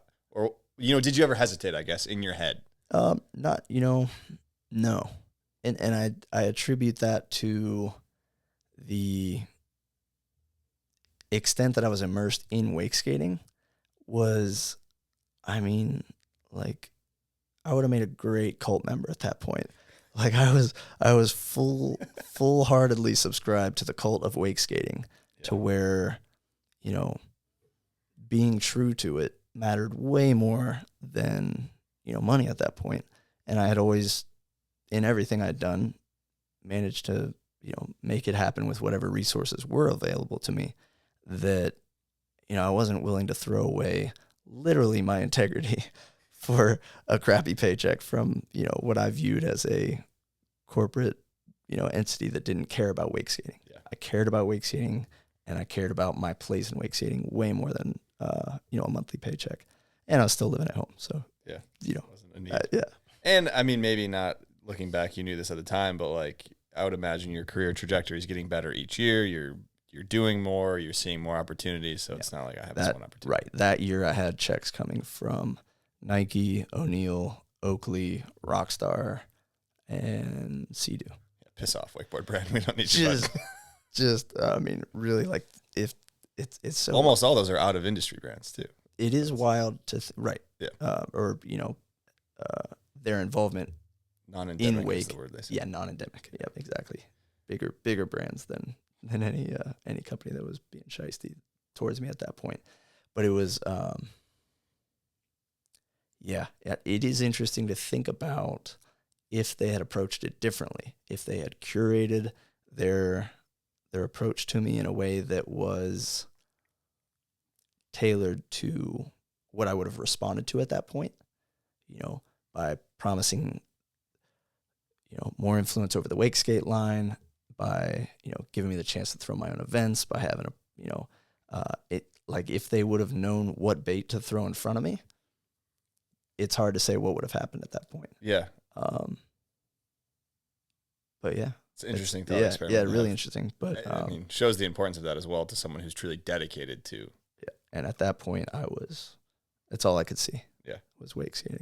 There's something, pure about that, and I think it's really cool. And I don't know if you see it as much these days because the whole industry's changed, everything's changed, it's harder to get money and stuff like that. So it's almost impossible to say no if you're trying to do this as your job, Right. I was in a very privileged position at that point to be able to say no. But also at that time, I feel like, social media has kind of taken away a lot of the illusion of what the upper echelon of any action sport is. But, wake in particular, like once you have, and I can't really pinpoint it to any specific like social media or YouTube channels or whatever it is, but like the realistic picture of everything was not so available. You kind of had this just like foggy, mystical view of so many different things coming into the industry that you would learn little bits of the reality piece at a time by spending time in the right circles, or, hearing one guy tell a story at a spot that you're like in a position to be able to hear. It's like, at that time there wasn't, everybody's checks weren't discussed, and, how much somebody was making from a brand wasn't discussed. And it was a lot more opaque. Yeah. And so, yeah, I think just at that point I was just kind of following the guiding principle of, is this going to make wake skating better? Is this going to be better? Is this me being core, or is this me being like a sellout, or is this me being like short-sighted? Yeah. Yeah. It's interesting to look back on that. It definitely is. Good question. All right, so we briefly were mentioning Nike. The words Nike were thrown in there, and if you know wake skating's past, Nike was in there for a good amount of years, and you were a part of this whole situation. So I think it's time we dive into another guest question from Silas Thurman. Side Eddie. Yo, brother. Stoked to hear you on the podcast. I'm excited to hear your episode. I was stoked to shoot over a couple of questions as well. From stolen catamarans and blankets to first-class seats across the world, we had a pretty good run, whether it was Nike or remote. My question would be, what was Nike's biggest impact on your career, and what were your fondest memories of being a part of that team? Wow. Big question from Silas. Yeah. Expect nothing less. Yeah, of course. For those of you that don't know, Silas Thurman was the team captain for Nike's wake team all the way from 2005, 2006, all the way up until when we kind of dissolved it all in 2018. And I rode for them that entire stretch there. Nike was my first like big wake skate sponsor. The first major brand to kind of take a gamble on me. And, they brought me in as a kid, and it was when they were starting their Nike 6.0 brand. And so it was kind of more based around youth in action sports. So it was just perfect timing, kind of coinciding with my career and my ascension into the wake skate ranks. As I mentioned before, I was at 15, 16, I had long blonde hair down to here and was just kind of like, real bubbly and excitable at that point. So kind of exactly what they were looking for. And I was starting to get my first pro contest wins during that time. So and right after the tray flip as well. So timing kind of worked out. They got me on Nike, rode for them all the way until 2018 was our last event, was the horseshoes and hand grenades up in Valdosta, which was the last wake skate tour event, which was supposed to be the finale to my wake skating competitive career, but we'll talk about why that didn't remain the case.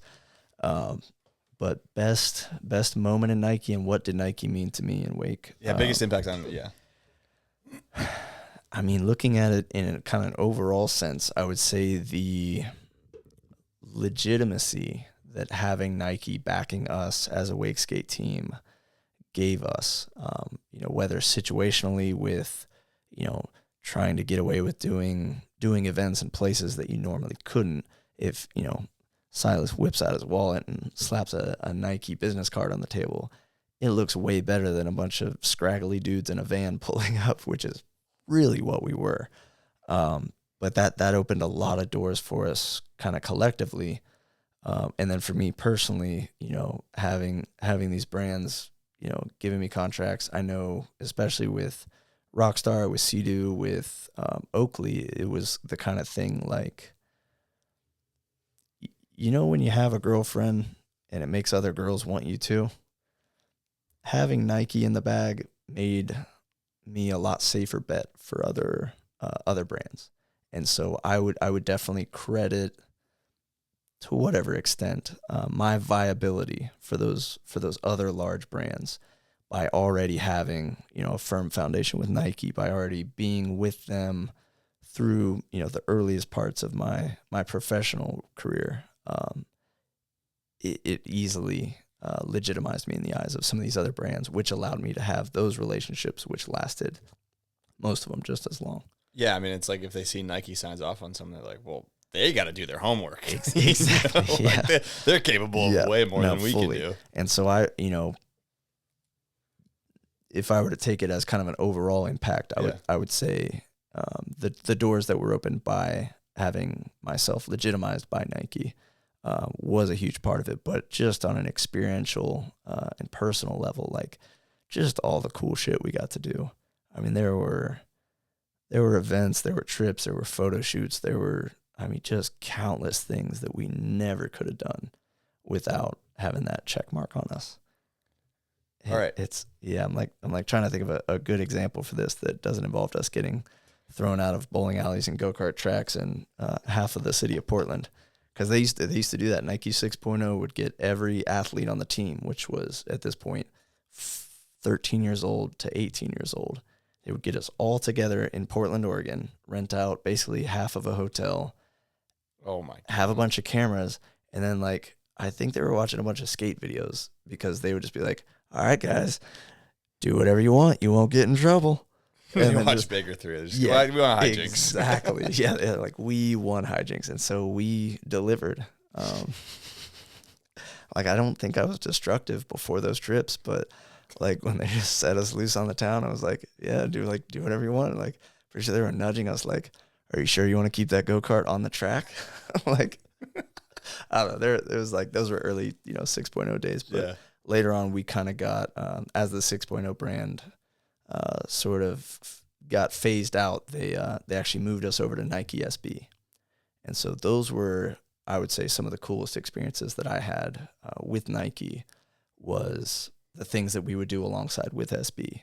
Like I got sent out to I guess you'd pretty much call it Nike summer camp with like Paul Rodriguez and, and actually that wasn't just SB at that point. That was kind of all the Nike action sports athletes. We had Nicholas Mueller from snowboarding. We had, Koa Smith and Monica Bernwicki from surfing. We had Kevin Pierce there. But it was Omar Salazar from skate. It was like, literally we're up in Idaho on a lake at like a cabin, and they had like all this like fun, goofy shit for us. And it was kind of tied in with the Nike environmental initiatives that are going on at the time. So it was kind of all wrapped around that and just how we could use our influence to be, a positive factor in that direction.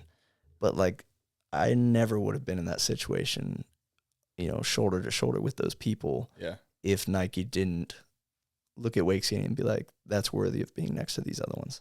So when you're talking to these, other action sports athletes in surfing, skating, snowboarding, all these other ones, are you having conversations of Wakeskating, and are they like genuinely curious? Because I'm sure most of them probably are not familiar or loosely familiar. More of them were familiar with it than I would say the general population was at that point, because obviously we are so much smaller than all of those sports, and even within water sports, we're still the little brother. But each and every one of them was fascinated with it, and about half of them had tried it. Really? And thought it was cool. Yeah. It's I did notice, especially like on the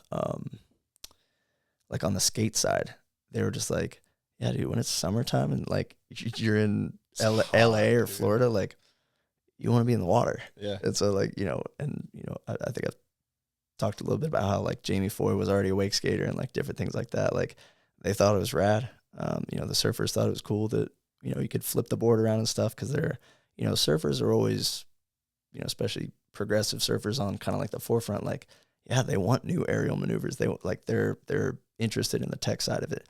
So, I was always pretty self-deprecating at that point. Like, yeah, you guys probably haven't even heard of my sport, but I'm just stoked to be here kind of thing. Yeah.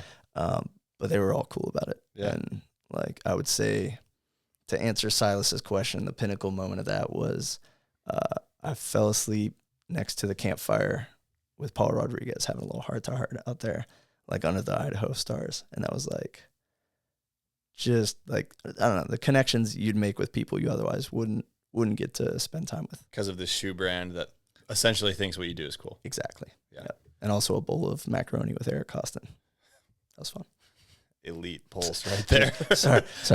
Could you help me pick up all these names I just dropped? All right. So they think wake skating is cool. They think you're cool. How cool do they think you are in terms of dollars? What are we talking, Nick? I mean, I don't like talking money, really. Especially, having been one of the people who was fortunate enough and lucky enough and privileged enough to make a full living off of wake skating for quite some time. Yeah.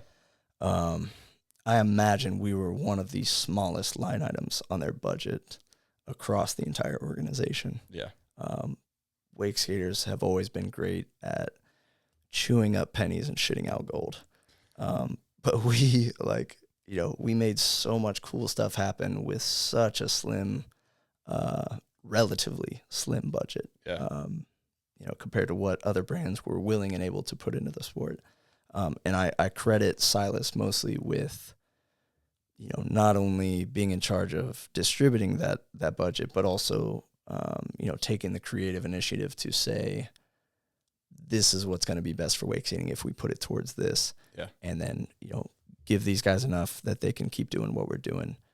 But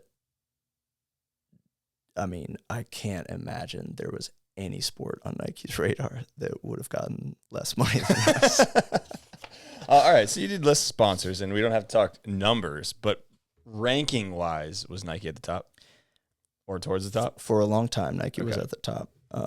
There was a bidding war at one point, which, you know, you can't bring that up, and we can't not dive into it now. As an athlete, if you have two big companies fighting over you. So when Nike 6.0 was started to push more apparel than shoes, they wanted all their athletes head to toe. Head to toe was a big phrase back in that era. You know, this is 09, 010 kind of timing. Nike wanted to take me head to toe, but this is when O'Neill, wetsuits and clothing, were both kind of pushing me as their front guy. This is when I was burning the brightest, I would say. Yeah. Nike wanted to take me head to toe. My O'Neill contract was up for renegotiation. Good timing. And, you know, I've never had an agent. I've definitely had people looking out for me. Like I do say, you know, Silas helped me get a lot of contracts. Sean Dishman was very, very helpful in lining things up for me. Both magazines, you know, Kevco at Wakeboard Mag and Bill McCaffrey at Alliance, both like served me up on a platter to a couple brands. But I had always done my own negotiations for the most part and kind of kept that ball, you know, in play on my own. So when it was time to re-up with O'Neill and Nike's coming at me with this, I kind of just built a little ring and tossed them both in there and hid from the shrapnel and kind of waited to see what popped out. And O'Neill was willing to throw more at it than Nike was to take me head to toe.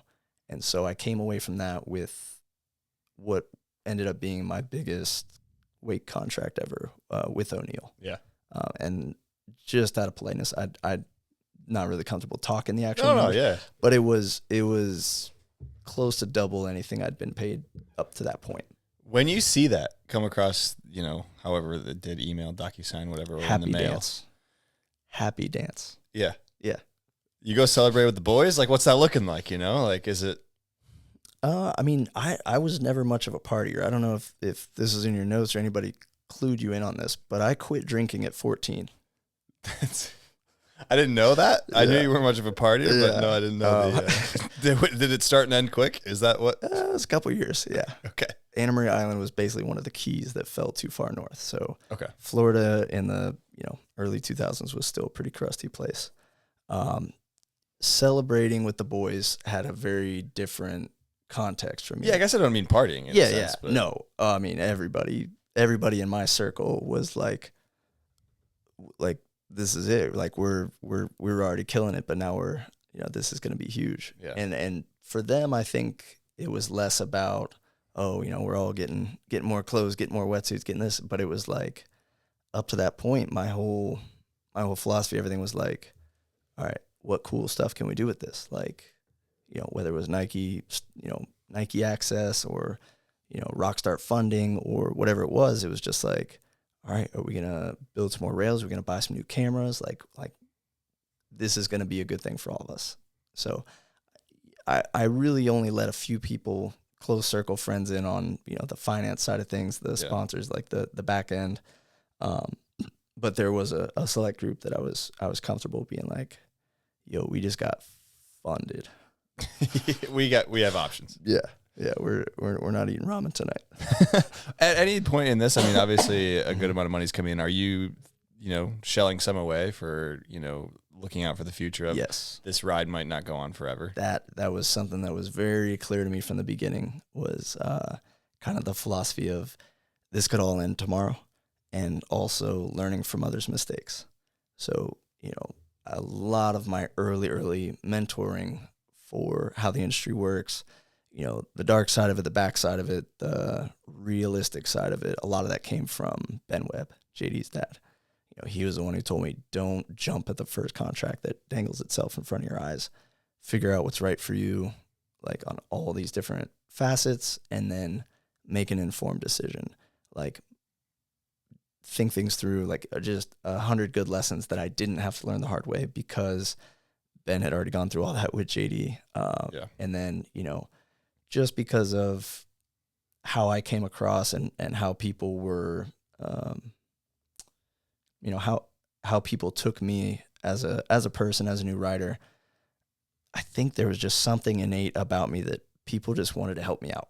I don't really know how to describe it or what specifically to attribute it to, but I mean, as soon as I became part of Byerly's orbit, I mean, he got me on O'Neill. It was, and that was honestly, I kind of have to go back to that when I was talking about things that Byerly did that I immediately wanted to emulate was, and this is like a straight quote from his movie Retrospect, was Byerly didn't just take that rocket fuel, send himself to the top and throw double fingers out. He literally reached down and pulled up as many people with him as he could. He was always paving the way for other riders. And you could see that all the way up the line, the entire history of wake skating and wakeboarding. And so, like, the way he did that for me, I tried to do that with other riders that came up behind me. And so that was, just kind of ingrained in there. Okay, so point. I was talking to TJ, and I think this is a perfect time to bring this up because, I mean, his question, I guess you can say, is you've contributed to the success of multiple other riders throughout your career, whether it was supplying gear, providing poles, planning and funding trips, or building spots and letting wake skaters come shred. Was this something that you made a conscious effort to do, or was it just a product of your own success? I think you tapped in a little bit there, but... Yeah, I think even without that prime example of having been, one of many... whether you want to say proteges or I won't say charity cases, but one of the many people that, I mean, what I was lucky enough to do, what I've experienced was there's no such thing as a solo venture in this type of environment. It's, it's the relationships you make, it's the people that help you out along the way, and trying to pay that back from so many angles that I received it was, I think, a natural output, but it was also very conscious because of the way that it was done for me and the ways that I was kind of helped along that, especially that early path. So once I had O'Neill budget and Rockstar budget and Nike budget and all these resources at my disposal, like, what's more fun than bringing a couple friends along? So I think the earliest example was getting Stu Shin and Andrew Fortenberry on Integrity, like having the influence at that point and having the say in the discussion of, these are my friends, but they're really, really good. They're on point. They're getting better. Like, Stu's winning boat contests. Andrew's about to win everything he enters. Like, we need to have our board underneath these guys. And then that, later on went to things with Nike and O'Neill and even like having some of the stay of who we bring in on Rockstar. Later on, once I was, properly funded, it was a matter of, all right, I don't have to wait for Silas to call me and say, hey, we're doing a Nike trip. I can say, hey, let's go buy a van and do a winch trip across the U.S. and put it out on all these different avenues and shoot photos and write a story for the mag. Okay, who do we want to bring? Well, these guys haven't been getting much play, but they're absolutely killing it. Yeah. And they seem like cool guys. I got to, meet them at an event or rode with them at a cable park. Let's plug them in and see what they do. And so it felt like, I don't want to say an obligation, because it wasn't an external obligation. It was an internal obligation is how I would say it. It was something that for wake skating had to be done. And do you think if you look back on your career and you didn't make these moves, you would feel regret for doing a self? I mean, it's not in your contract to reach out, make these trips, bring along the guys that you're saying that maybe are overlooked or not quite there yet. Right. No, what I was kind of laughing at myself was like, if I was the kind of guy not to do that, I probably wouldn't feel the guilt of not doing that. That's such a good point. Yeah. You wouldn't even think about it. No, I mean, there's plenty of guys who, think they're a one-man show and have gone through the whole thing, thinking it's them against the world. And I don't know. That's just not a healthy way to look at it, in my opinion. But not a solo sport. Yeah, whatever people do. But it has been, I mean, one of the, I keep using this word, but it really was such a privilege to have the ability, have the capacity and the resources to say, yo, dude, You want to go on a winch trip? Yeah. It's paid for. Just We're doing it. Bring a backpack. Let's go. Yeah, let's That's go. insane. Let's go to the Philippines and shoot for a month. Let's go, road trip around Germany. It was having that freedom, having that trust of these brands to say, this is who we're bringing to Australia. Yeah. We're covering their flights, and we're going to give you like 3 of the best videos you've ever seen. It was such a good feeling. I don't think I ever could have withheld from doing that. Yeah. Yeah. Absolutely. All right. I think it's time we dive into the LF'n Hot Seat presented by Liquid Force. So Liquid Force likes to make wakeboarding fun and wake skating fun. We got DG ripping the towel wake skate. So let's make this podcast a little bit more fun by putting Nick Taylor on the LF'n Hot Seat, presented by none other than Danny Hampson, who prefaced he's at a fishing tournament and he had a couple beers before he recorded this. So Love the Florida Keys. is that where he's at? Do you know? That's where he's from. I think these days he lives in Boca or Delray Beach. Okay. I know he sent me a picture of the You can fish. take the boy out the keys, but you can't take the keys out the boy. So we do have 2. It's a 2-parter. So we'll play the first one, then we'll answer that one, then we'll play the second one. So Send it. TNT, what up, buddy? Hope you're doing good, man. Miss ya. The Maui pics and everything you're doing looks epic. Trying to think of a hot button question. I have a couple, but I guess my biggest question for you is, you were probably one of the best boat riders naturally in the world. I mean, you could have done anything behind the boat, and you kind of drifted away from that aspect of wake skating, and I was wondering if you ever wish you spent more time on that. Hope you're good, man. we did touch on it earlier a little bit, but I think maybe dive a little bit more into the boat side of things because, yeah. I just got to start by saying I miss you too, Dan. You're the man. Thank you for sending that and for saying that. Boat riding to me was a huge part of kind of everything going on, in my earliest years in wake skating. It was so important, especially with events like the Toe Jam, but also just kind of in the general regard. You wanted everyone, like your best way to present yourself as a rider was to have no weaknesses, to have no weak points, have no, oh, I can do this, but I don't do that. So I guess preface the Toe Jam for those who don't know, because there's a lot of wakeboarders who listen to this. So the Byerly Toe Jam was the premier wake skate event, which later became the premier event series from 2003 all the way to 2012. It was an event, it's kind of a pun, the Toe Jam, because you would get pulled by a boat, a sea-doo in a rail park, and a winch, and later on even the cable. So it was a place where you could prove you had what it took to win in every aspect, every different type of pull the wake skating had. And so to be taken seriously at that time, you had to be a good rail rider. You had to be a good boat rider. You had to be a good, sea-doo rider, wincher, and cable guy.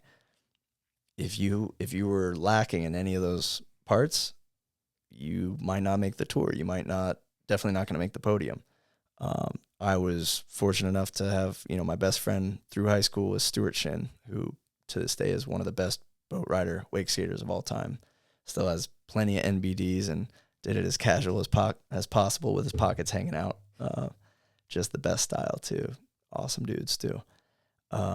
We used to ride behind his boat a lot, all through high school, and then even for a couple years after that. What Danny was saying, I kind of drifted away from it. I think this was kind of right around, 2010, 2011, 2012 when winching really got its legs under it. And I was so fascinated with the infinite possibilities of winching, the spots, the different ways of hitting, everything that you came across, the ability to get creative with it, to me was so much more appealing than kind of what boat riding was looking like at that time. You had a lot of late shoves, which I wasn't a fan of. You had a lot of kind of repetitive, just the same looking moves. And I didn't it's not that I didn't love it. I've always loved riding behind the boat, just catching that air, feeling the wind in your face. And I loved the tricks that I had kind of dialed in behind the boat and could go out and do in a contest pass. But I just felt it was, I don't know, it was kind of a dim bulb compared to what winching looked like on the horizon. And so I really geared my efforts and my attention towards let's go out there, go out in the world and see what we can do rather than work on my pass on a boat in Orlando. Yeah.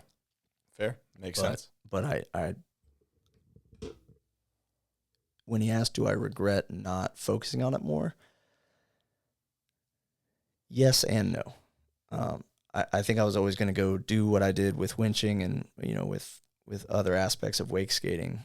I think that was always going to happen. But I do kind of recognize now that it was not great for the sport of wake skating for it to become so fragmented at that point, because right around that time, 2010 and for a couple years after that, you really had guys hyper specializing. You had guys who only rode, not only, but mostly rode boat, and you guys who mostly rode everything else. And, with anything, the more divided we are, the weaker we are. And so rather than having a cohesive front to wake skating where we could all interact together and, promote this thing in a healthy way together and help it grow and, be a little more unified, it did have this kind of fragmented, almost like Civil War vibe to it, because there was a lot of bad vibes between some of the boat guys and some of the really hardcore winch guys who thought. What was the discourse between those guys? I mean, we don't have to name names, but what were things that were said about each other's disciplines? I kind of always considered myself one foot in both camps, although to Danny's credit, he is right that I veered pretty far away from the boat side of things, but I always still had love for it. It was just that to the hardcore winch guys, it was like, okay, yeah, go do 50 late shoves, wake to wake. Like, nobody cares. Like, there's 3 guys at your events. We have 50 at the Wakeskate Tour. Like, it was kind of contentious on that end. And then some of the boat guys were like, well, nobody wants to go wake skate in a mud puddle pulled by a winch through some rusty rebar, so nobody's buying your boards. And it was like, I don't know. It's just growing pains, I guess. It's just one of those things where, like, yeah, everybody had a little bit of a point. I was going to say, both camps have a valid point. Like, and that's, that's why, we're not going to talk politics, but I was a wake skate centrist. I thought that everybody had a lot of, there was a lot of fun to be had in both avenues. And I thought that there was a lot of growth for our sport as far as the visual arts and as far as getting new people involved. But then, not too much later after that, boat riding got way cooler. Guys like Coco Mendez came around. I mean, everything Danny did in those days, all the way through that, especially with those videos he was putting out, like right around like 2013, 2014. They made it look so cool. And Stu Shin, of course, Reed Hansen, like all the boat guys. It was always rad, but it just to answer his question, during that time, it just wasn't what I wanted to focus on. And that's, I guess, the hindsight people can have is like, well, was it bad for wake skating that all you wake skaters went and did what you wanted? I don't think it really matters, because you guys weren't going to not do what you wanted to do. So it's like, you can be like, well, if you guys all just only rode behind the boat, ignored this bullshit winch thing, wake skating would be in a great spot. Well, it's not reality.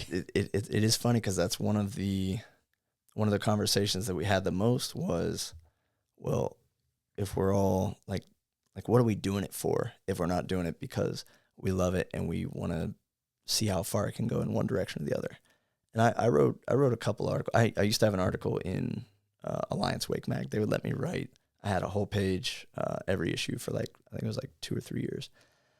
And one of the ones I did was basically making a caricature of each person at like an extreme end of that spectrum. You had the extreme boat rider, the extreme wincher who nothing else is core, nothing else matters. If you're not, sliding dry concrete, you're not even a real wake skater. And then, I kind of just tried to put it in perspective and be like, wake skating means different things to different people. Like, enjoy it and appreciate it for all these different aspects. We're so lucky that it has all these different flower petals coming off of it. Because if it was just one thing and we're all doing like basically the same thing, where's the fun in that? And so like appreciating everybody's different type of riding to me was way more productive than being a chattery little hater in the corner. Yeah, low key, like wake skating behind a G, like probably not it though. Like personally, like that doesn't really make sense to me. Like the big wake, if not for Coco Mendez, I might agree with you. I guess you're right. Like, damn, there are big wake skaters in the same way that there's big wave surfers. There's guys who can make it look easy and fun, and that's true. Coco, I mean, he's the first person I think of with the nautiques, but I mean, plenty of guys can just absolutely flow on a massive wake. Yeah. I think I might be too old to like I don't want to start throwing that around, but like I just rode this morning with Marcus Knox, and I properly wake skated in probably about 6 months because, as I said, on Maui, during whale season, the whole South Shore is shut down for the whales, and that's where all the calm, glassy water is. I wasn't sure if you were like messing with me when you said that earlier, and I was like, I wasn't going to say something. I wouldn't put it past stupid. Me, but no. So it's good water is not literally from December 15th to May 15th. It's almost not wake skatable. The North Shore is where all the Arctic storms and our big swells, our big waves come from the north, and that shoreline pretty much all the way across is pretty rocky. Okay, so you're not going to find glassy, smooth water up there typically. South Shore, you got the trade winds kind of blocked by the West Maui Mountains, so that's where we ride my Sea-Doo in the summertime. It's right along the southwest corner of the island, but we don't have any coves or bays really. It's open ocean. Okay, but anyways, boat riding for me is something I want to kind of like ease into a little bit. I would love to put out a few more, boat clips at some point. I've got access to a 25-foot MB on Maui. Shout out to my boy Ryan at Wake Maui.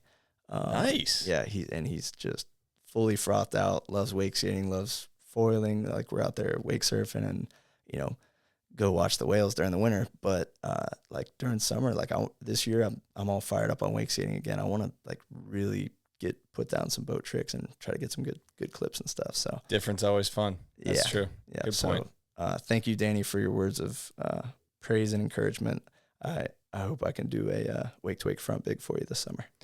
Well, we have a second part from him, but I was like, thanks a ton for that first one from one goat to another. And he's like, haha, I ain't a goat, just a guy rigging ballyhoo, man. All right. Danny was the master of the humble, self-deprecating joke. But the best kind, though. What an absolute legend. Yeah. All right. Let's dive into part two from Danny here. Nikki T, Jimmy Buffett song just came on, so I remembered what I really wanted to ask you. You hate manatee. I get it. I hate dolphins. Hate porpoise. Gross animals. But the manatee, they're sweet. Sweet. Loving big guys. So, I'd love to hear your perspective on that. Yeah. What do we got, Nick? There's a lot to unpack there, Dan. So Danny met me at a very interesting time in my life when back on Anna Maria Island, the Save the Manatee Foundation had come through and basically overnight converted all of our waterways to no wake zones. So all these spots that we used to ride, we used to, run the boat through to go get fish. Overnight you had, 50 ugly poles sticking out of the water. So just idle no wake zone. And this was done ostensibly for the manatees. So in my teenage angst, I directed my fury at the frontman, the headliner of the Save the Manatee Foundation, who at that point was Jimmy Buffett. Now, Danny's sadness at my hatred of Jimmy Buffett was like palpable. It was vocal. He was almost brought to tears because, in the Keys in Isla Morada, where Danny's from, Jimmy Buffett is an icon. He's a he's just an influential legend who, everybody down there is just dancing to the beat of Jimmy Buffett's guitar and his drum. So, it was irreconcilable to Danny that someone that he thought was, this nice guy, this cool kid from, the Gulf Coast, another saltwater cowboy, could possibly hate Jimmy Buffett. It didn't fit right in his world. So he tried to, this was a conversation that happened multiple times in multiple places. He tried to show me the light and bring me back to just appreciating Jimmy Buffett for everything that he is. And Danny will be very happy to know that I forgave Jimmy Buffett for the part he played in that. He and I squared up our beef before he passed. So we ended on a good note. The manatees themselves, I've always considered them too stupid to really be at fault. The animals themselves are, they're sea cows. They're just the cows of the water. If they lived on land, they would walk in front of moving cars. It's just how they are. I don't hate them. I even have plenty of photoshopped photos of me riding them and, having rodeo lassos on them. But the fact that Danny says he hates dolphins kind of reopens these wounds because I didn't know that. Oh. I didn't know that Dan hates dolphins, and I'm hoping that's just the Jose Cuervo talking. I'm hoping that's just old Jim Beam spinning a yarn to get me all riled up because we're going to have a talk about that. As I hope you do. Yeah, but no, I'm a Jimmy Buffett fan and a admirer of the gentle manatee. Well, to the manatees, credit, they didn't bring this unto themselves. They did not speak up. They are unable to. Right. So they didn't put those wake as best signs we in. know. As best as we know. Right. Yeah. Yeah. So it's not their fault entirely. But yeah, Jimmy Buffett is the same salt runs through my veins that ran through his. So he's still the soundtrack to my life out there. Okay. No worries, Dan. I mean, okay, on a real note, what do you do when those slow no wake signs are put up? I mean, was this after you had already kind of moved on from this area? This was right around the pirate era. It's in the thick of it. Yeah. Okay. So we became pirates. So you got to go find another place to ride, or you just ignore those damn signs? We became very, very good at looking out for the FWC boat, the HBPD boat, the Manatee County Sheriff's, the Manatee County Sheriff's helicopter, and we learned how to lay low. We learned where there were tidal swashes that if we did see one of the boats, one of the boats with lights on them coming, we could dip back into a little cut, dip back into a little grove, and we wake-skated under the radar, basically until I left Anna Maria. And it worked. Yeah. I mean, well enough. Yeah. But yeah, it just kind of forced us underground. Wow. Funny story later on, as wake skating was tapering off as far as a career, and I got into flying helicopters, which I'm sure you have some questions about that. One of my main roles was FWC, Florida Fish and Wildlife Conservation Commission, data collection pilot. So one of my main jobs as a helicopter pilot was taking FWC scientists out into the field to collect, data on bird species, to collect samples. We're collecting alligator eggs. We're going all over the Everglades. We're doing controlled burns in the state parks, all this different stuff. So I'm out there in full head-to-toe FWC gear, just these guys don't know I used to run from them. I was the ops. Yeah, exactly. I'd send a Snapchat back to the boys show me your snook tags. I'm coming for you. What a full circle moment that is. It was pretty funny, yeah. Had to pepper that one in there. But wow. Thank you, Danny, for the two-parter there. I'm glad that you did end up thinking of that second one when the Jimmy Buffett came out and the Miller Lite was tossed to the side. Miss you, brother. Yeah, absolutely. Hope the tournament went well. That's where he was at when you asked that. Sent it late last night. So, all right. So we moved on. I guess we didn't fully move on from integrity. What happened with integrity at the end? So it kind of got to a point where I wasn't getting as much kind of feedback. It hit a point where I kind of wanted different things from integrity as far as their involvement in wake skating. It still had this kind of isolated feel to it, whereas I was becoming more immersed in everything else that was going on. So I was trying to kind of pull integrity along with me. And what I saw being kind of the future of that brand was kind of not mixing with what Schmaltz was going for. And there was kind of a new crop of riders coming up with integrity. A lot of these, a lot of Louisiana guys, a couple of Texas guys, and they kind of had their own thing going.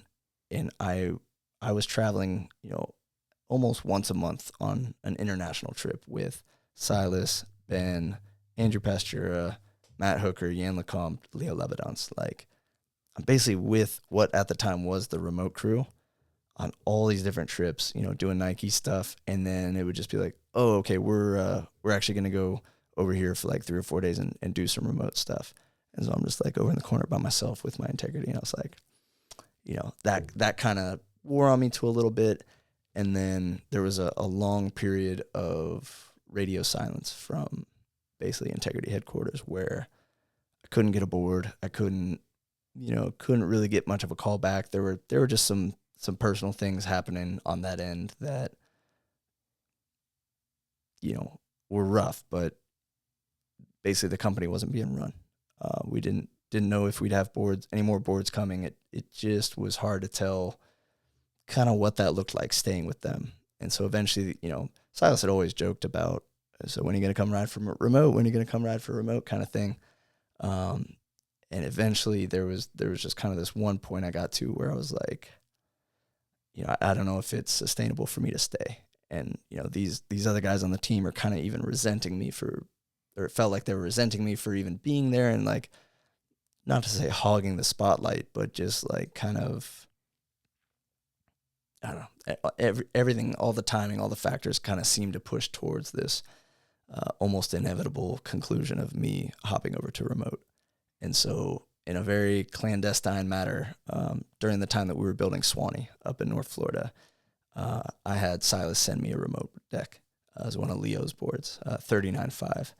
And so, all sneaky, we take it up to the Suwannee River with my Sea-Doo, and TJ pulls me for a set, and I'd sworn him to secrecy. I was like, people will lose their minds if they know I'm, kind of sniffing around. And, I mean, it was definitely weird to get used to. A heavy wooden board after being so used to this little, thin, light integrity that was just so whippy. But pretty quickly I was like, wait, this swing weight, this inertia, this, this shape, this tail, this rail, this edge, I can work with this. I can make this do what I want. I can make something out of this. And so kind of another couple weeks of, just mulling it over while I'm digging with shovels and, chainsawing down trees, building our park. The idea just kind of kept swirling. And I asked Silas, I said, what would happen if I asked you to make me a board that was 38.5 and 1 ply thinner than what we have here? Same shape, just cut an inch out of the middle. And he sent me that within like 2 weeks. And I was just like, because he had to have the factory like make a mold for that, make a layout for that, press it, and send it to me with no guarantee that I was actually going to join. But when he sent me that board and I felt that out, I was like, all right, we have to time this right. We've got a couple of premieres coming up with the Integrity movie coming out, which was called Ride Among Us, which super cool video. I'm really still really grateful to be part of that, put together by Mitch Cobb. But at each of those premieres, I kind of knew that just around the corner was the announcement that I'd be hopping over to remote. And I've got a pathological need for ending things on a good note. So I thought those premieres, that high peak was a good time for me to kind of unplug. And then we did. We made the announcement. We made the videos with Alliance. We made the post on wakeskating.com. And, we had like a whole series of ads that went out basically saying, welcome to the team. And it freaked some people out. It was like... All right, before we dive into the reaction, because it was a big thing, to say the least. Were there any other brands you were considering going to? Because, I mean, you had mentioned earlier other, wakeboard brands and maybe some other wakeskate brands came at you. And obviously this is a time where now maybe there could be more options, I guess, if you choose to go down other paths. Yes. So this was a little while before like maybe 6 months before the conversation got serious with Silas about remote. I got a phone call on just like a random weekday from Andrew Pastura. He had started Water Monsters, and he had, well, I should say he was building up Water Monsters. I don't remember if it was. I think there was enough whispers around because I don't know if you know this either. He had a blog, like it's called a blog, but it was basically just like a little separate website that he would post Wakeskate videos on called Water Monsters Blogspot. Yeah, Blogspot. Shredtown had Blogspot too. I think it like after that or whatever. Yeah, Obscura had one too. It was like, kind of one of those things before you had an Instagram feed, before you had a YouTube channel. Yeah. This was one of those like earlier internet ways to get your stuff out there within your own curated space. And so Andrew had one just called Water Monsters. And it was like, mostly him and Ben and Hooker. I mean, I had a few clips on there and stuff, but it was like them winching around Orlando, just putting out rad little videos from here and there and everywhere. And I'm trying to remember the timing, but I think this was like right when he was first starting to make prototypes for boards, and he was going to make his own brand. And it's the most words I've ever heard Andrew Pastura say was that phone call, because he's kind of a cryptic dude. He's really, really reserved and quiet, and probably the best wakeskater of all time. But like, you put him in front of a camera, and he just wants to like crawl in a hole. He just never liked that side of everything. And so like to hear him animatedly talking on this phone call about like, we're going to start this brand, it's going to have, kind of a vibe like this. We're going to make our boards however we want them. We're going to go on trips. We're going to do this. I'd love for you to be part of it. And I was like, just touched, honored, stoked, like frothed that you even thought to call me, because I just, hold this guy in such high esteem that if he's doing something and he wants me to be a part of it, like, my day is made already. But this was kind of before I'd even taken the idea of leaving Integrity at all seriously. So it was, maybe like a year before. So that, I kind of kept that under my hat and just let that be what it was. But it really felt more natural for me to go towards remote once that became kind of a more pressing option. But like, was always stoked that he even thought to ask me. Yeah. The boards that they ride, the Water Monsters boards, are unbelievable for their riding style, but for reasons that I'm not 100% sure on. I think a lot of it has to do with the outline shape, the rail shape, and the rocker line. I don't ride well on the Water Monsters boards. You've tried them enough times. Yeah, to know that. enough times to know, and it's it's hard to pinpoint why that is.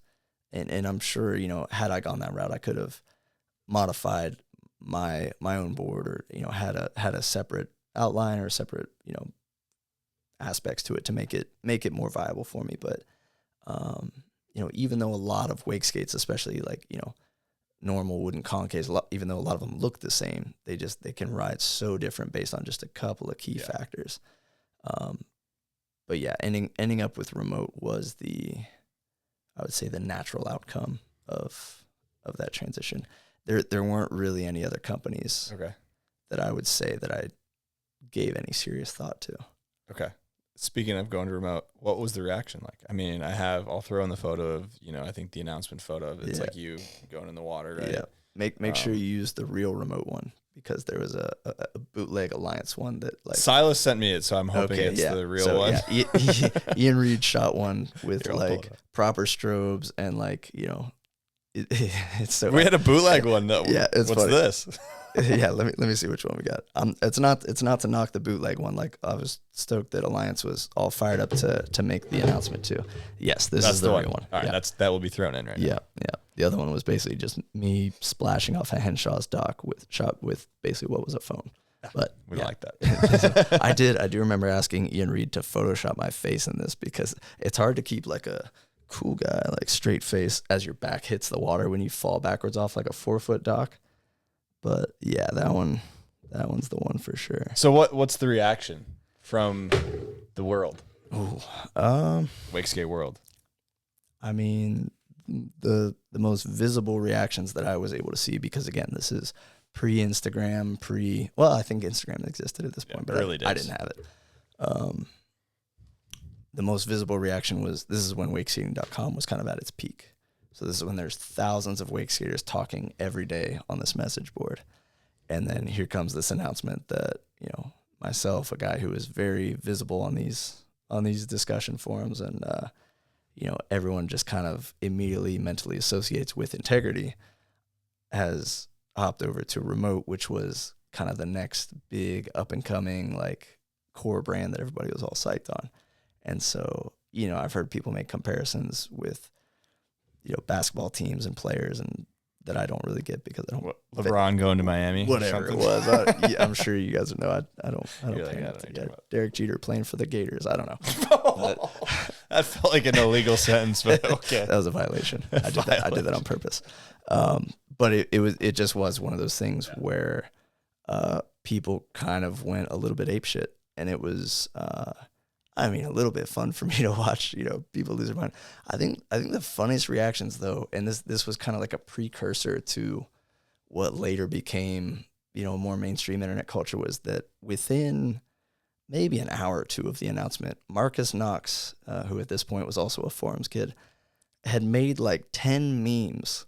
Like, this is before people just like made memes, like, especially. This is wildly ahead of his time. Especially like timed memes. Like right now, you know, something happens in the world, you go on Instagram and there's like 50,000 memes about whatever just happened, and they're mostly templates, but you know, some are creative and funny. Like, that wasn't really a thing back then. Yeah. But like, Marcus took what was at the time like these image macros, like these common meme formats, and just made like 15 of them, like all about me going to remote.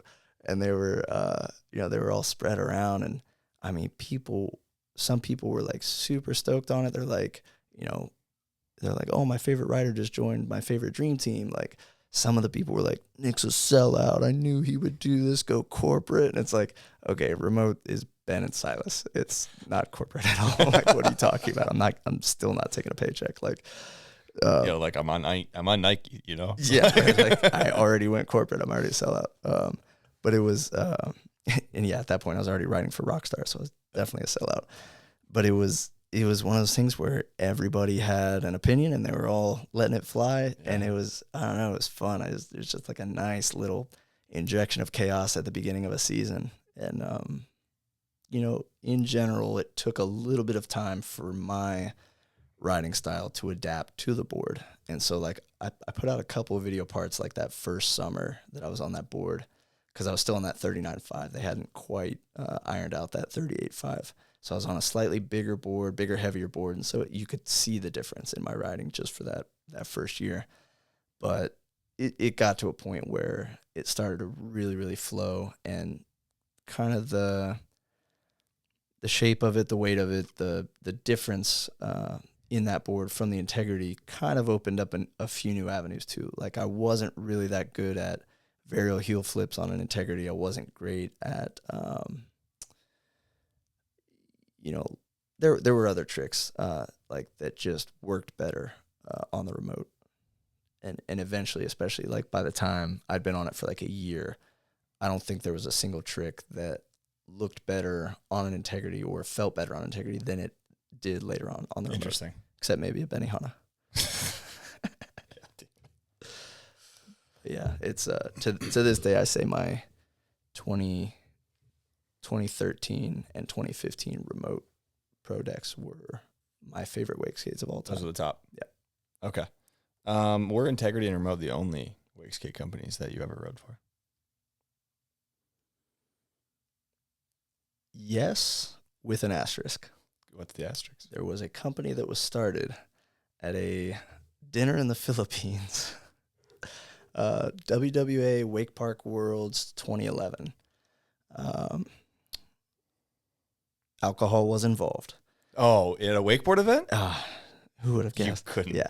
So I can't remember what night of the event it was, but we were all in full swing. So this is Wake Park Worlds was basically all the best wakeboarders in the world, all the best wake skaters in the world, and especially 2011 was when everybody was still really involved kind of in everything. I mean, you had just guys that you'd probably associate more with boat riding or, you know, different things, but everybody was at Wake Park Worlds. It was just one of the largest gatherings of professional wake athletes that I've ever seen other than Surf Expo. And I mean, we're at the restaurant of the cable. Everybody's like, we've got tables just smashed together going all the way down the line. And I end up sitting at this part of the table that, and I know I'm missing people because, you know, this was such a large gathering, but Rusty Malinowski was the MC of this particular part of things because he was on his feet. He was so excited.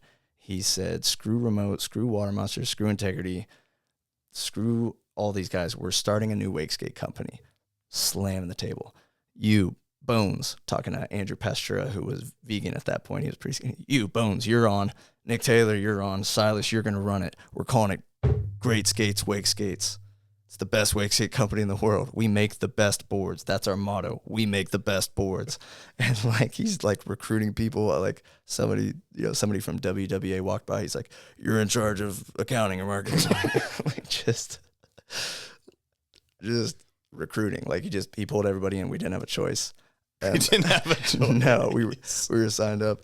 And then I'm trying to remember who it was. Like, to me, the funniest, but this went on. I mean, Silas egged it on because he knew exactly what to say to egg it on. Yeah.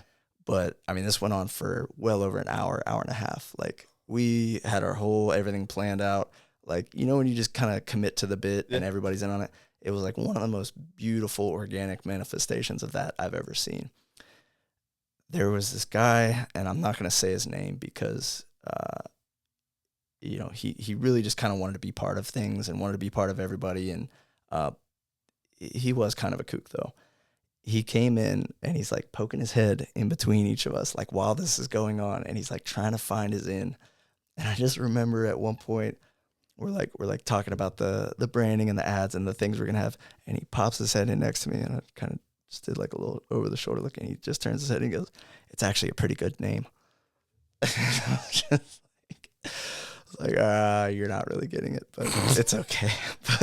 But it was just one of those funny moments where you're just with this group of people that just, I mean, Wake, I've been around a lot of circles. Wake just has some of the funniest people.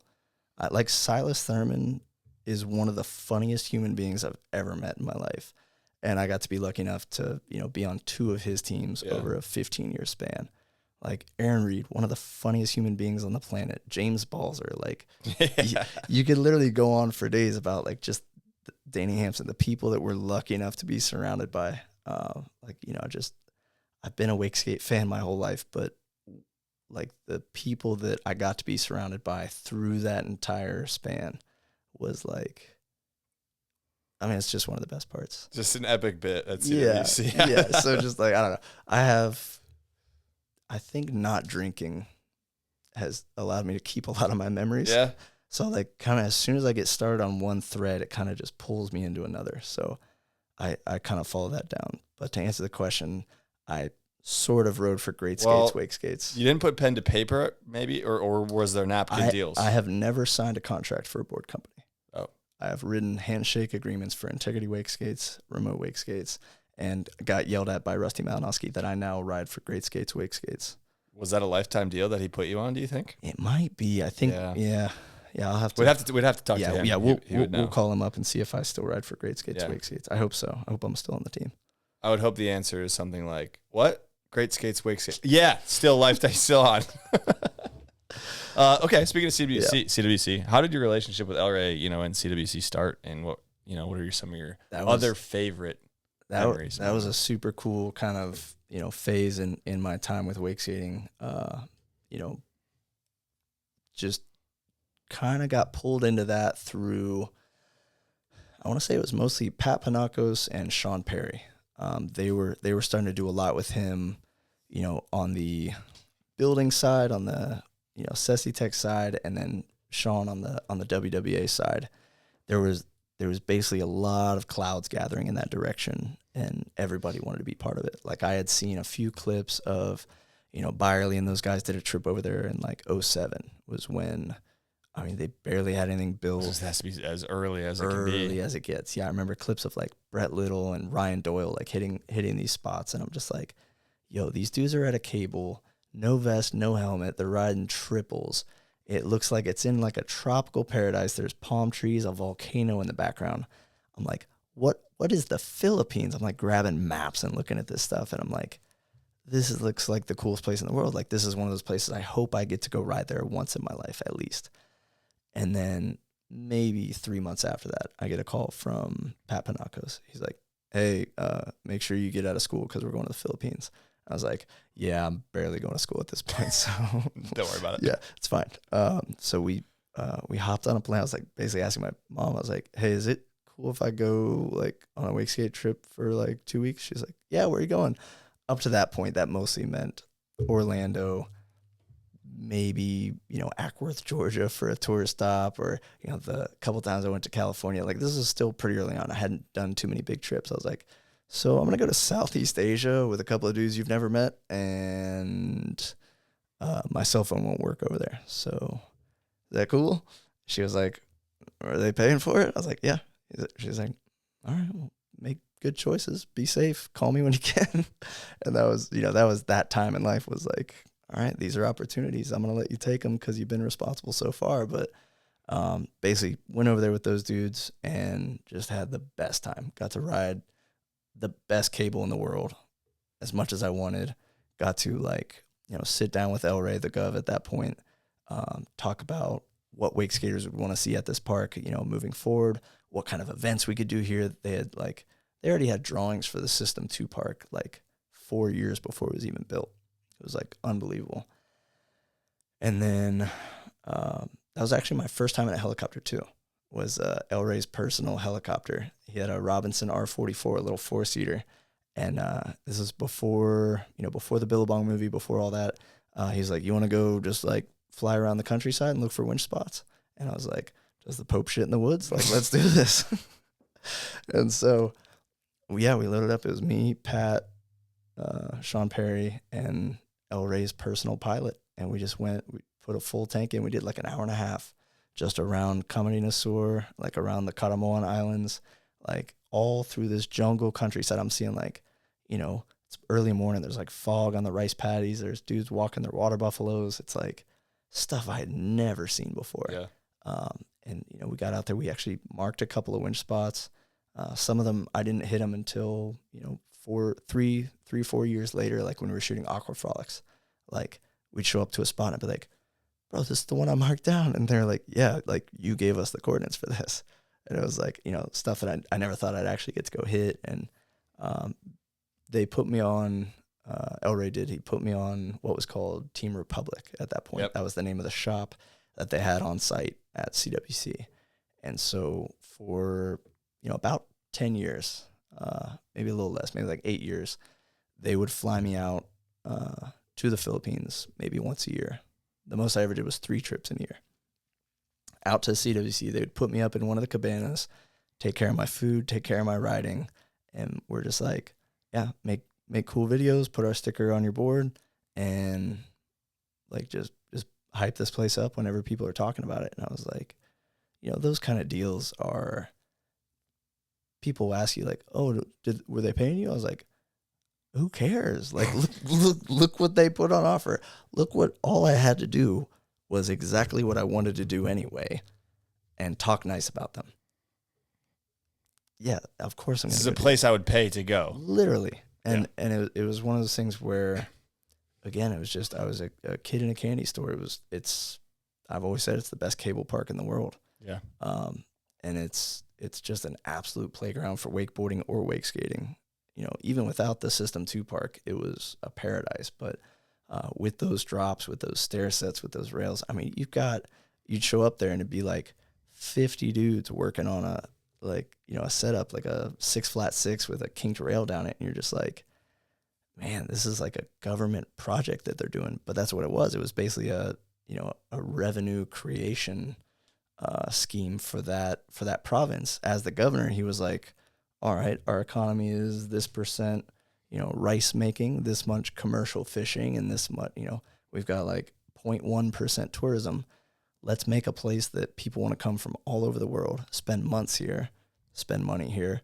Essentially live here for a while. And put this place on the map. Yeah. And I mean, he definitely nailed it with Euros. I would meet so many people from Europe that, when I would go to CWC, go to the Philippines, they'd be like, yeah, I just work 6 months a year in the summertime back home and then come out here and live for 6 months in the winter. And it's like, I mean, I don't remember the numbers, but it was something like they tripled their provincial economy by building this place. Really? Yeah. Yeah. I mean, I don't doubt it. Yeah. I mean, it was just like for me thinking like, wow, the government can really do some cool stuff if they want to. Like that was an eye-opening piece. But no, just on a personal level, it was just, I was so lucky to be invited to be part of that and for them to take such good care of me and bring me out there. I ended up doing 14 trips total. Okay. To CWC. And some of those, you know, they would load us up on a little boat right at the harbor just outside of there and take us up to this little sprinkle of outer islands in the northeast of there called Caramoan. It's like, you know, if you think CWC is a tropical paradise, this is like, it looks like Tahiti or Bora Bora. It's just like crystal clear blue water, like crazy ornate reefs, limestone pillars sticking out of the water. And it was like a place you could just go chill for a few days and snorkel and dive around with whale sharks and, you know, clownfish and coral. Or later on, you know, especially when we did that Rockstar spring training trip in 2015, they brought Sea-Doos out there so that we could actually wake skate in this like ocean environment with all these little tiny coral islands everywhere. And like when people ask me like, where's the coolest place you've ever ridden? It's usually a tie between Caramoan and wake skating on the tidal wave in the river in China. Like those are easily two of like the coolest places I've ever got to ride my wake skate. Okay, I didn't know about the second one. What's the tidal wave in China? Yeah, so that was called the Silver Dragon. So that was a spot. Yeah, this is a whole story of its own. Around that same time though, 2011, this was in the 100th issue of Alliance was kind of where it was mostly put out, but the video was really cool too. I'll throw a few clips in here. In 2011, through a very strange sequence of events and invitations, this organization that put together a trip to surf a tidal wave in a river in China hired a surf filmer who said, yes, but only if you let me bring my chase boat driver, which ended up being Keith Kipp from Alliance. Keith Kipp said, yeah, I'll come be your boat driver, but you got to let me bring a wakeboarder and a wake skater. And they were just like, okay, whatever. Yeah, just come out here. Like we need, like this is coming up in like 2 weeks. So we need you guys to get your visas and get out here. So Keith Kipp calls up myself and Colin Harrington, because, you know, we both have a surf background. We both, you know, enmesh well in that world and we know how to ride waves. And he said, I'm not asking you, I'm telling you tonight, get your application in for your Chinese visa, because we're going to the city of Hangzhou in the, you know, on the Qintong River, and you're going to wake skate on a tidal wave that's anywhere from 4 to 12 feet, depending on what sandbar it's going to hit. Yeah, obviously I'm going. I don't even think he heard a response. He just heard like clacking on my keyboard. I was already, you know, getting my visa for China. I had never been to China. I'd been to the Philippines, but, you know, the rest of Asia was a mystery to me at this point. I darted out there, and it was like, to this day, one of the coolest trips I've ever done. So once a year on the super moon full tide, the low tide is going out of this river and the high tide is coming in from the ocean. And it kind of comes in through this bottleneck bay where they push against each other for a little while, but the ocean always wins. And so that sends this tidal wave up this Chinese river. It goes about 150 miles. But the Chinese government gave us really strict parameters, like you can ride from bridge 1 to 4, then you have to get out of the water until bridge 6. And then bridge 6, you can ride all the way to bridge 12. And so they had this, you know, everything was very, very, you know, had to be signed off by the Chinese government. And they were, I mean, like I said, it took the organization about almost 10 years to get permission to do this. Because guys had jumped in off the bridge and surfed this wave and been arrested or thrown out of the country. But, you know, this organization, which was from San Clemente, California, they were kind of the retail guys, excuse me, kind of the guys trying to bring American surf and skate culture to China at that point. And so they thought a good way to do that was to have events in China and do things that, you know, put it in front of eyeballs over there that would never see it otherwise. And so, you know, an obvious one of that was this river wave that goes through a modern major city that each year, the coming of the wave, it's been celebrated as a festival there in that city in China for about 8,000 years. And like literally the convention center at the in this city is shaped as the sun and the moon, but the moon is also the wave. And it's like that's what that city's known for, is that wave coming once a year. And so they take all boats off the river. It's like you can't be on the water there while it's happening. So they got permission. We got to go out there. There was Current Cables was surfing. They had Mary Osborne, Chloe Calmon, Pato Teixeira, like a couple guys that were like really, really like ripper surfers, a couple longboarders. They had Wingnut from Endless Summer 2 out there. No way. Yeah, it was a really, really fun crew to roll with. But then you had me and Colin and Brian Soderlin, shooting photos, and Keith Kipp, driving the boat, Matt Wybenga filming. And it was like one of the days, so it's basically the 4 days of the tidal cycle. You have one wave per day, and you follow that wave from the beginning all the way to the end. It's like 2 hours maybe, and it's changing shape the whole time. Well, on the second day, all the surfers had to go, like all the pro surfers had to go do like media and press events. So the only thing on the schedule for that whole day was Colin and Nick on the wave. So we had a smaller, kind of more faster, more nimble crew, just the cameras, just us, just the Sea-Doo to tow in with. And like we kind of were like talking about it. It was like, all right, the first part of the wave is kind of bigger and a little like more section-y. So Colin's going to hit that on his wakeboard because he can, deal with that a little more. He wants to do airs off these, kind of kinked sections and things like that. And then I'll take the second section where it's a little more stretched out, a little more predictable. And so, we pulled each other probably about an hour each. We're the only people on the river. There's, I think it was like 1.4 million Chinese nationals on either side of the river and on the bridges. The whole city stops when the wave comes.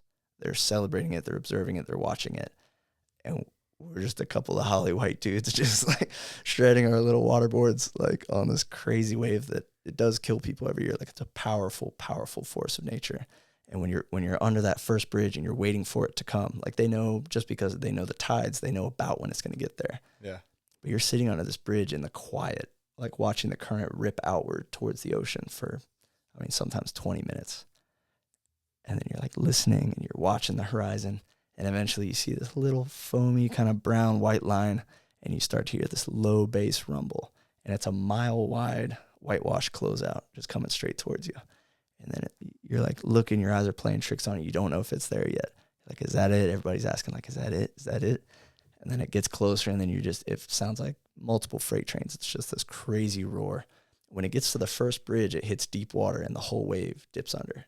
So the white water stops, the noise stops, and then it lurches up as it hits the next sandbar. And it's like when it first stands up, Gulf Coast, you'd call it a 12-foot wave.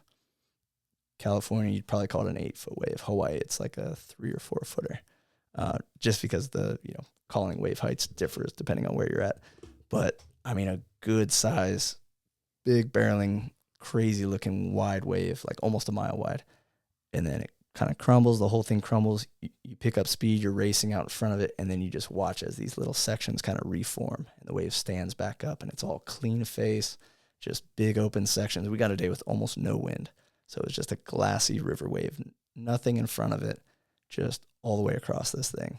And so Colin's, boosting big indie airs off these sections, like, doing floaters across it, popping 360s, in the transition. Then I hop on it. I'm doing like, kick flips and big spins and like 180s. At one point, I'm doing like, I think I did like a front shove and then like a little front 180 and started trimming like a high line.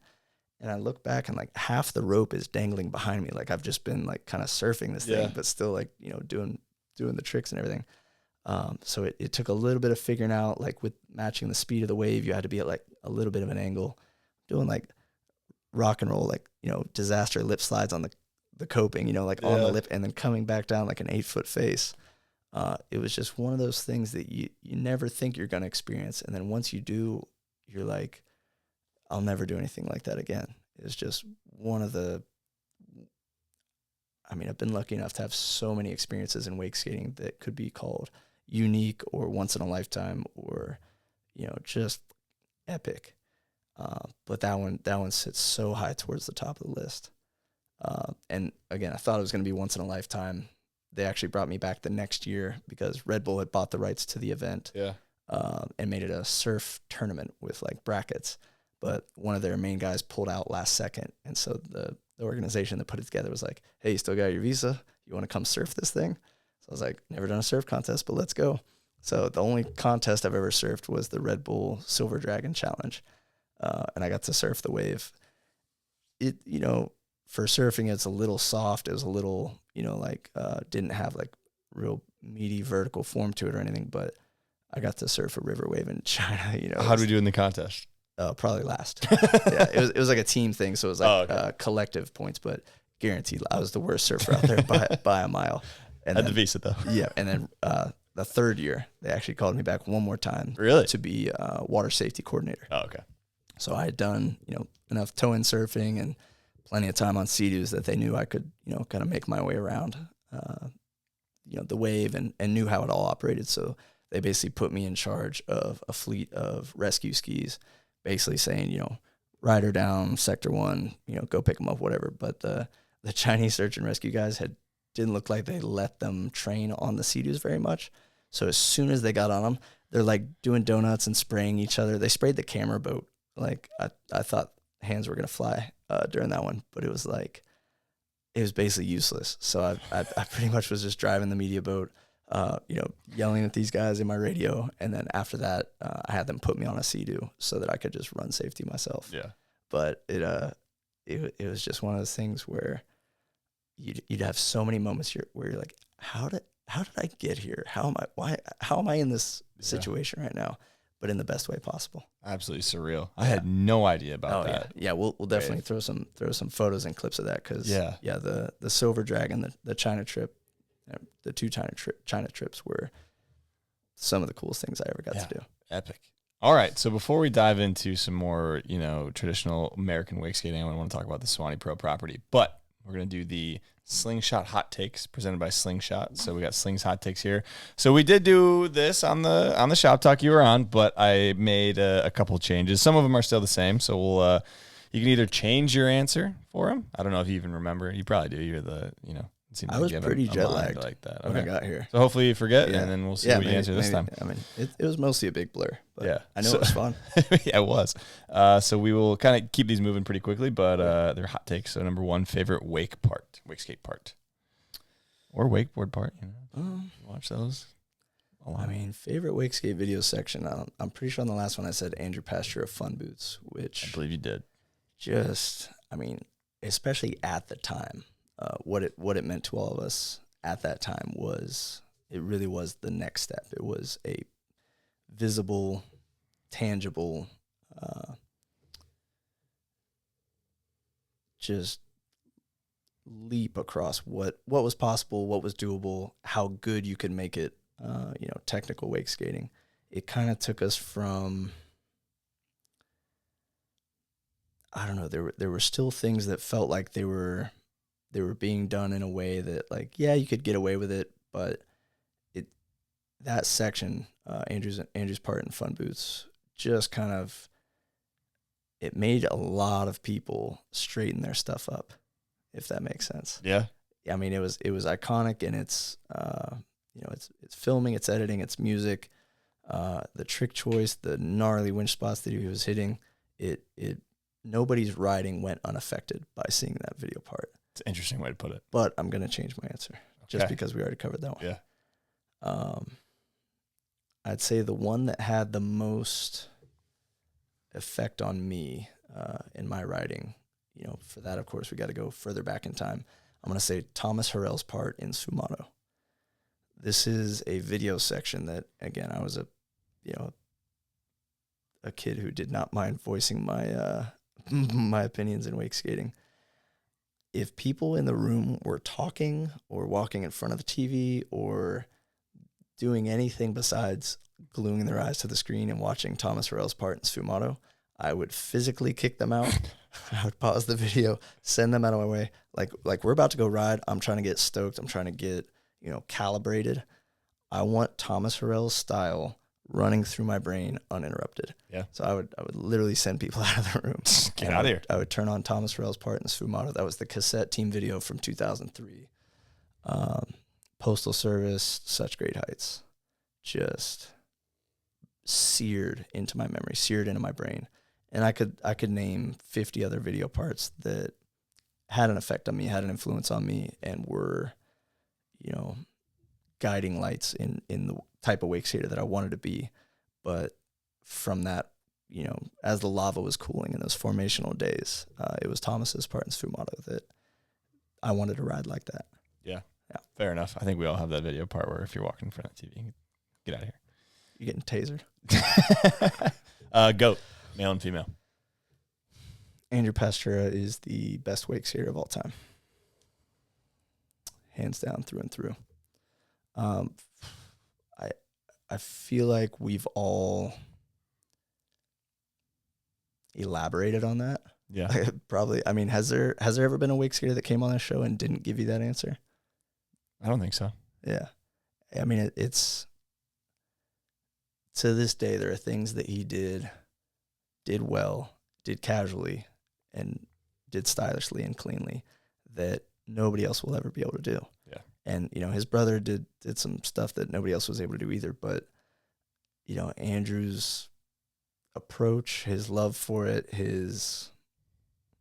don't know, everything about the way he rode. I should say rides, because I heard he actually went winching with Keaton not too long ago. Is what Keaton was saying. Yeah, so we're going to keep it present tense for now. Yeah. But Andrew Pastura's wake skating is just something that can't be replicated, and I put him at the top of that list every time. On the female side, I have to give it to Zuzana Vrablova of Slovakia. She kind of in a similar way took, you know, women were always given a lot of leeway on, you know, popping tricks or landing tricks cleanly, or, you know, doing things a certain way because, you know, it was assumed that that's what their abilities would allow for. And I know that, you know, women in action sports, you know, riding versus the men's riding is a contentious issue. There's physicality involved, there's biology involved. But Zuzana kind of did not give herself any excuses to pop her tricks, to land them clean, to get techie, to learn, to like get hurt, to like throw herself at a rail or a drop until she learned what she wanted to learn on it. Yeah. And to this day, you know, her kind of reign, her time spent at the top of the women's wake skate game makes that a pretty easy choice. Like there are a lot of up and coming female wake skaters right now, especially out of Europe, that are definitely worth watching and keeping an eye on. But yeah, Zuzka, number one for that spot for sure. Yeah, goated. Lock-ins or no lock-ins? Or nubs, no nubs, truck? There's a time and a place. Okay. There's definitely a time and a place. I kind of had a big phase of doing a lot of lock-in tricks in video sections, kind of through the Fun Boots and, you know, Ride Among Us era, kind of everything from 2007 to 2012. I was kind of really into it. But I think because I was never a really good skateboarder, you know, my background was way more surfing where, you know, Andrew, Ben, Austin, all these guys were, you know, Yan, they were all pretty much like pro skateboarders almost. Like they were all, like a lot of them were getting flow from skate companies. They would show up to a skate park and people would just sit down and watch them because they're just unbelievable skateboarders. Like Ben to this day, Andrew to this day, still like just absolutely shredded skateboarding. Whereas me, like I could do a few things. I could do, you know, a couple of the tricks, but there's not a single trick that I learned on a skateboard before a wake skate. Like everything I was doing on a skateboard was trying to translate from wake skating, which doesn't work great in that direction. I mean, I could make a backside flip look decent. I could, you know, do a Smith across some coping and stuff, but it is kind of funny. To this day, I've never landed a tray flip on a skateboard. I've I've tried so long to get one, and I actually ended up breaking my foot and spraining my ankle last summer trying tray flips. Oh, you're still running it up, trying to get tray flips. I'm like, you know, I can't leave business unfinished. Yeah. I had Coach Leticia Buffoni trying to coach me through the tray flip. I went hung out with some friends in California last summer for my birthday, And, she's like yelling at me like, use your back foot more. Quit using your front foot. Scoop it this way. What are your shoulders doing? Telling me exactly what I needed to hear. Yeah. And then I was like, I don't know, probably 30 something attempts in. I was like, all right, I'm going to give it a few more. Let's go to lunch. Just Sick. all of my weight, foot bones just shattered, ankle rolled. I just crawled back to the car. I was like, somebody hose me off. This is going to be a while. That's surprising. That's not in my bingo card. Yeah, that's like yeah. Yeah, but lock-ins are fun. I love the feeling of a locked-in back tail on a nice long flat bar or out ledge. But there's so many guys who do it so much better than me that it's best left to them. What do you call them? Lock-ins or nubs? I call them lock-ins. Okay. Nubs to me sounds organic. Sounds like something on a living creature. Fair enough. These are my nubs. I hit my nubs when I try lock-ins. When I try tray flips, I smack my nubs on the concrete. Yeah. I think they're cool. I think there was a little point in time where people were trying to ride with them all the time. Like even if they weren't hitting rails, if they weren't doing it, they were trying to ride with lock-in fins in everything. And I thought that was contrived and kind of forced and didn't look good. And you could tell they were like having a fight through it. And it was like, pop those suckers off. Time and a place. Most overrated trick on a wake skate. Overrated trick. Yep. Just as long as you don't say the pop shove it, we're all right. As long as I don't say what? The pop shove it, we're totally okay. Pop shove is foundational. Great. Everybody needs a good big shove. Got that one. Overrated trick in wake skating. Yeah. I was always a little bit of a hater on late shoves. Yep. I kind of touched on it when we were talking boat stuff. There was a couple of years there where every boat contest run was toe side, straight air to late shove, like on their way down. Yep. Heel side, straight air, late front shove on the way down. Switch 180, late shove on the way down. And I get that it was a good scoring shove trick wake to wake, but it was such a cop out. It was such a aesthetically displeasing way to get away with doing shove tricks wake to wake, where if they were like blasting a front shove right off the wake, catching it and the catch looks floating so cool that all the way through, if they were doing a toe side wake to wake front big spin and scooping it upward, catching it at the peak and floating it down, I would have been just drooling at the mouth for that. But late shoves to me were just a cop out, basically. And it's also when you see something so many times. Yeah. It's just saying. I've seen ones that I like. I saw, a couple riders back in the day when we were hitting some of those, sort of natural water up ramps, like pop a big ollie. There was one spot in Texas. It was like a true Euro gap where you had like the up ramp. I mean, the proportions are wrong here, but you had like a up ramp, and then there was like a little bit of a gap with where you were actually having to go above the top of the up ramp to get to the flat. And I'm trying to think of who it was. It might have been Colin G. Just did like a big poked ollie, like up the Euro gap. And then right before he came down, he like scooped a shove in there. Yeah. I was like, that's where late shoves belong. Is like, make it look good, make it fit what you're doing. But I'll say wake to wake late shove tricks are overrated. Fair enough. Least favorite pole? A Yamaha? I'm not allowed to say the Y word. I can't even think of another one. I'm trying to think of like some of the funky stuff I've rode behind. ATV? Yeah, rode behind those, golf carts. That can't be least favorite, though, because that's just... Yeah, it's just good old... farting around. Good old hurricane flooding fun. Yeah. I would honestly say a couple of the early winch prototypes were what we'll call not dialed in. There were companies trying to put like dirt bike clutches on winches for like a 200-foot pull where you're like having to change gears. This is early winching. There were those, even the first electric winches. I was kind of an electric winch skeptic because I was put onto a couple of early prototypes that just hadn't quite had the kinks worked out of them. Yeah. And so, there were people that were not all that happy with me because I was like, yeah, I'd love to, people would ask, what do you think about these electric winches starting to come out? And I'd be like, well, I would love to ride one and get a feel for what these new ones can do. But from everything I've seen so far, there's still work to be done. And so I'll say the early gas winch prototypes, though, Like when it was all just dudes in their garage figuring it just out. wrenching on those, stuff. those are pretty bad. But I've always said with wake skating, anything that pulls you, gets you up on your board is a good thing. Yeah. I don't care what it is. Absolutely. As long as you're going forward. That's right. all we need. That's right. Go to second flip trick. I'd say tradition, like in a session. Yeah.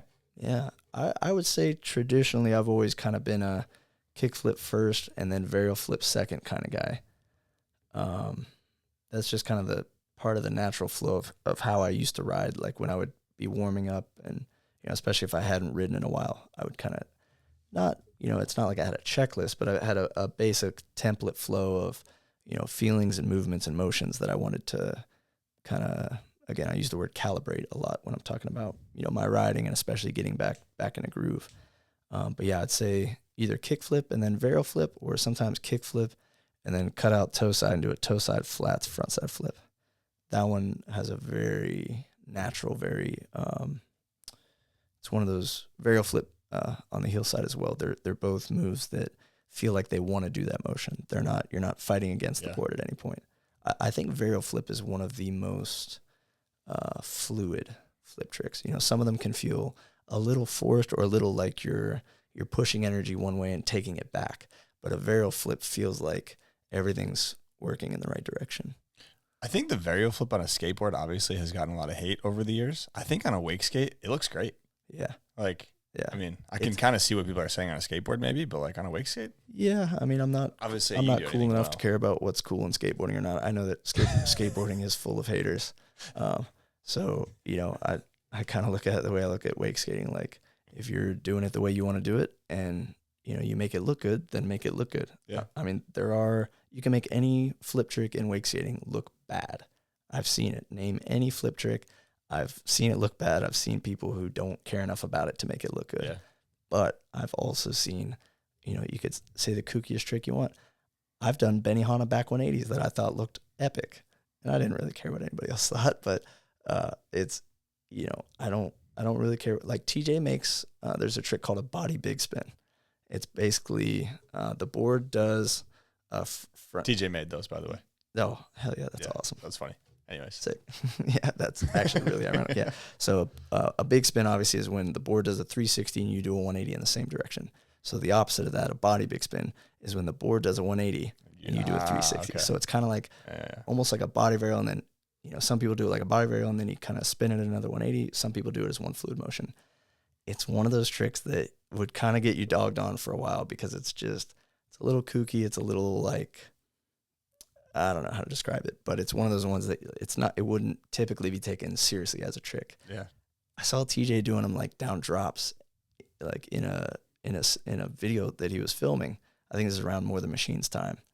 And I was like, dang, you really can make any trick look good and kind of, make it your own. And that's the funny thing about when people are like most illegal trick, most overrated trick. It's like, I guess there are overrated tricks where they're like technically a lot easier than people typically would think. But the illegal one, it's like, I think you can make anything look good if you try hard enough. Yeah. Like any trick you can make look good. I'm of the opinion at this point that, if it's fun, do it. Yeah. Yeah. Okay. Unk status. Yeah, it's unk status. All right, those were. I actually got one last one. Best region for wake skate culture. So, where in the world have you been that had the best wake skate culture? Where you left and you were like, Anna Maria Island, Florida. The crew that we cultivated, especially kind of in my late teens, early 20s, was unlike anything I've ever seen. And yes, I'm definitely biased, but I mean, we had probably about 20 of us Highland rats at that point. All of us riding integrities. All of us ride, almost everybody had like a little tinny or a john boat or a skiff or a little fishing boat or a sea-doo that we would ride behind. We had the rail park up at that point. We had my houseboat going at that point.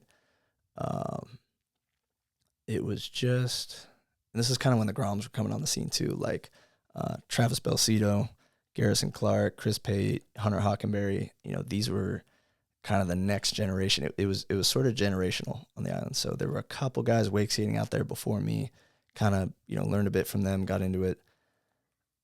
And then it was like my whole friend group that I was like, you know, I got this board, I got this Sea-Doo, like I want to go ride all the time. So there were like guys that I kind of pulled into it from that, who are to this day some of my best friends. And then you had this kind of generation that came up under us. And that was kind of that time where all of those were meshing together. Everybody was kind of on this whole program of like, let's just ride, let's just wake skate all the time. Everybody was getting good. Like, I think there was maybe like 7 of us who had a pro model board within that 4-year span.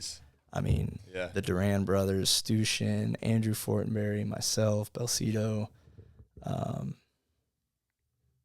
Ben Caruso. There was just this whole Anna Maria Bradenton 941 crew that was just unstoppable and kind of had a distinct style. Yeah. So it's a fair answer. I've been all over the world. I've seen really cool places with cool culture. I will say, you know, France had it, Germany had it, Muskoka's Canada had it. Orlando culture and me didn't always get along. There was a lot of It was a little to be desired. Well, there was a lot of negativity here that I wasn't used to. What do you mean? When I first showed up. What do you mean? I can't tell if you're joking or not. I'm not. Yeah. Early wake skate days was very cliquey, very haterish. You know, I was used to the island scene, and I was used to wakeskating.com, where everybody was generally pretty welcoming, pretty positive. Like, just stoke was everything. Like, we were all just stoke mongers. Yeah. Orlando was very much like, put other people down to build yourself up. You know, oh, we don't ride with them. Like, I came in, I was trying to like be friends with everybody, ride with everybody, and they were like, oh, you ride with them, so I don't know if like you should come over and ride with us. And it was just like, I was not about that at all. And that was, you know, a lot of that was more in the, you know, kind of B grade wake skate scene, you know. Well, no, I mean it. That's fair. And I've found this across action sports to be somewhat true, that, you know, the ones who are insecure about their place in some perceived hierarchy are the ones who are most likely to either wall you out or try to cut you down. But the guys who are at the absolute top of their game, Byerly was the warmest dude in the world towards me. Travis Pastrana was one of the nicest dudes I've ever met, and like helped me out when I was in a weird position at a Supercross event. Like, all these people that I've met at the peak of their game were the kindest and, you know, most generous and most willing to just kind of like bring you in as whatever, you know, whoever you are, whatever you're doing. Like, if you're on a level, like, yeah, come on with it. But Orlando to me was a lot of, in those early days, the scene that I first encountered when I got here was like, what is wrong with these people? Like, we get to do the coolest thing in the world. Why are they being such a-holes about everything? The more things change, the more they stay the same. Do you think that the B grade riders, to put a label on it, stay B grade riders because of that attitude? Partially? It doesn't help. Yeah. Yeah, it doesn't help.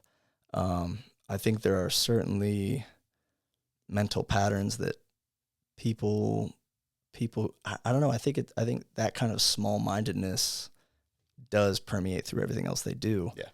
But when I say B grade riders, I don't just mean like, oh, they can't land this trick, they can't land that trick. It's like, it does kind of tie into what you're saying. It's like they are just not the kind of person that can allow themselves to move out of that or move up out of that and, you know, become what they would need to be better than that. And it is interesting to like kind of think about those self-defeating mindsets and those, just that like thinking that you have to tear other people down to build yourself up. Yeah. Like, and just how self-destructive that is. Cause I've seen people's entire careers just tip over and flounder because they couldn't get past the idea that we're all in it together. Yeah, and to equate it to the wakeboard side of things, the true top dogs on the wakeboard thing are exactly the type of people you're saying, where they're like, they're at the top of their game, they're in it for everybody, and they're not cooler or better than you, or at least they don't portray themselves as such. Right, and whether that was innate from the beginning, or if that was something that was ingrained or taught, or, you know, maybe that's just the perspective from the top of the mountain, is to say that, like, you can actually see what's going on. You can see what it really took to get there. Yeah. And you help those you can help, and you distance those that you can't. But yeah, that I mean, I'm sure you've seen parallel stories in wakeboarding of guys who just can't get out of their own way. And, you know, even if they do have talent, I've seen so many riders who are just talented beyond belief, who just, whether intentionally or unintentionally, burn every possible bridge that could get them to where they think they want to be. Yeah. Yeah.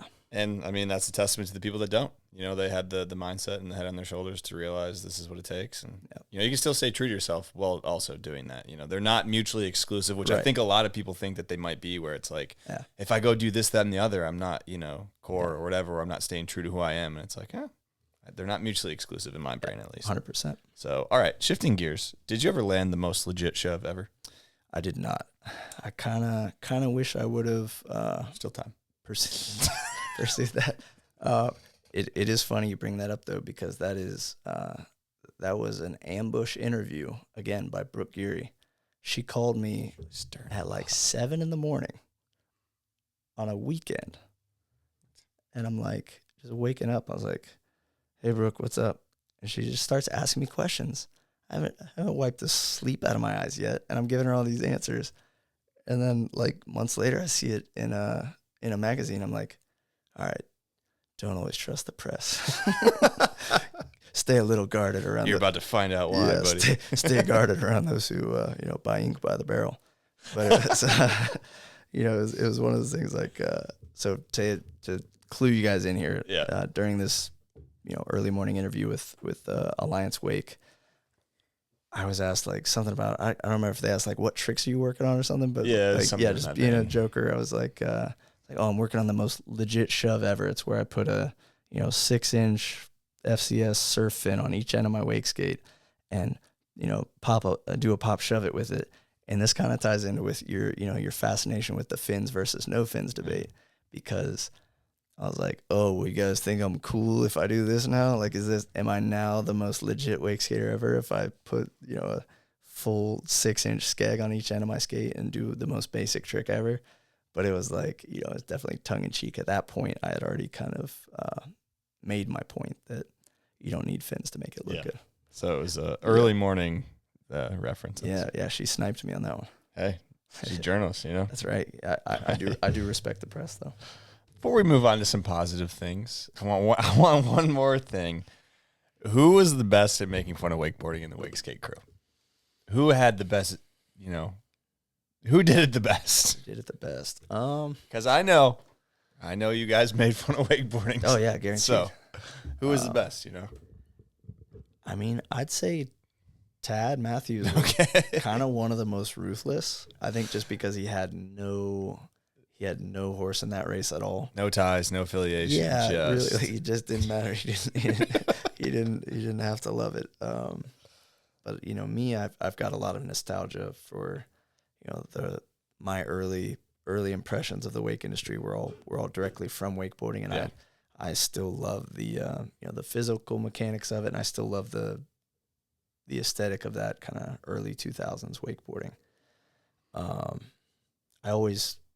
I didn't really see the need to completely cut ourselves off from wakeboarding, like some wake skaters thought that we just should absolutely stonewall it, have no association with it at all, which I thought was short-sighted and generally kind of stupid, because when it comes down to it, like, most people that do this are just like going out for a fun day on the boat. So if they want to wake skate, if they want to wakeboard, like, the difference is if you're strapped to it or not. We're not that different. So to pretend otherwise was kind of pretentious and, again, stupid.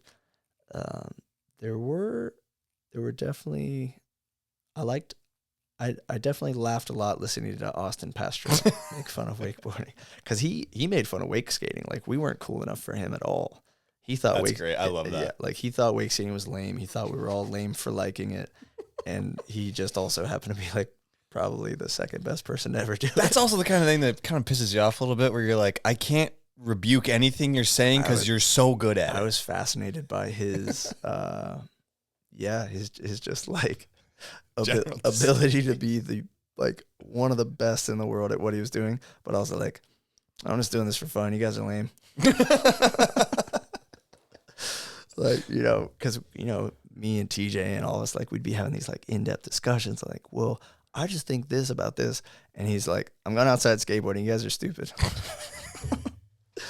But like, you know, I know he loves wake skating, and, you know, he enjoyed the time that he spent with all of us. But it was funny to just like see somebody at such a high level who just like didn't you know, pretend to give a shit about the minutia and all like the little aspects of it. It was just fun to him. So yeah, watching him rip into wakeboarding, because he had such a nebulous perception of wakeboarding. Like he would just get little snippets of it here and there. He wasn't plugged into all that. It wasn't like he had like specific opinions on this guy or that style. It was just the whole thing. It was just fair game for him, firing from the hip, and then he would, you know, by the time he realized what he said, he had already moved on to something else. Anything you can remember? Any good, you know, not even from him necessarily, but just anything that happened in wakeboarding and somebody was like, yeah. Nah, nothing. That's okay. Yeah, I mean, if I had a good one, obviously I would throw it out there. Got nothing to lose at this point. But fair enough. No, I think it was just like just a fair target in those days for those guys. I mean, there's plenty to laugh at. You're not getting any argument on this side of the table here, bud. Yeah, it was funny, like just the way that certain little aspects of it that would become visible would be like made fun of, but also like fascinating in a strange and foreign way to like people who were only really plugged into wake skating. Yeah. Just fair funny, enough. Funny little stuff. If you can't laugh at yourself, then you have no business laughing at anybody else either. Exactly. So, all right, let's talk the Suwannee property. So I got quite a few questions on this, but I think we just kind of opened the can of worms of what it was, how it came to be, and what it's up to now. So basically what happened was in around 2010, shortly after the bidding war with Nike and O'Neill, the idea kind of planted itself in my mind and the mind of a couple people in my circle that we were so tired of getting kicked out of winch spots. It was like, you know, winches at this point are the size of a lawnmower and twice as loud. And, you know, you're showing up to a spot, you're trying to be stealthy, you're trying to be low key, you pull the rope out, and then you just rip this, you know, 12 horsepower Briggs and Stratton that's just like, sounds like a Gatling gun going off. It's like, you're going to get booted. So eventually, after, you know, years of winch trips and hitting all these different spots, the idea kind of culminated of like, well, what if we just had our own spot? And, you know, we had events at Ben Horan's house in his backyard where he had basically taken a little backhoe, a little excavator, and carved himself out like a little winch drop. And so we had seen it done before. And then the idea just kind of kept building from there. And, you know, some late night brainstorm sessions with a couple of close friends were looking at like Florida land for sale websites. And then like we started seeing some actually viable pieces of land with reasonable price tags on them. And so I started doing a little bit of like, you know, long-term, long-scale budgeting and kind of looking like, yo, like I know we were kind of joking at the beginning of this, but like this is actually feasible. Like we could fully just go buy that piece of land right there, a couple hours from home, hire an operator to dig out a bottom pond, pile that, you know, dirt up, build a top pond and put ledges down it and, you know, put a staircase and put literally whatever we want to build. We could actually do this in a place where no one could kick us out. And so that was the catalyst. That was the initial spark, was what if we had a winch spot? No one could tell us no. With that close group of friends, we kind of, I mean, there was so many nights spent just like doing pencil drawings of different setups we could build, different things. And, you know, we'd hit each of us dozens of wake skate spots all over the world, you know, dozens of winch spots everywhere that, you know, the ideas were not in short supply, but it was just a matter of taking what space we could reasonably manage and figuring out what was the most realistic, what would be the most fun, and what would look the best. And so with that idea, it kind of just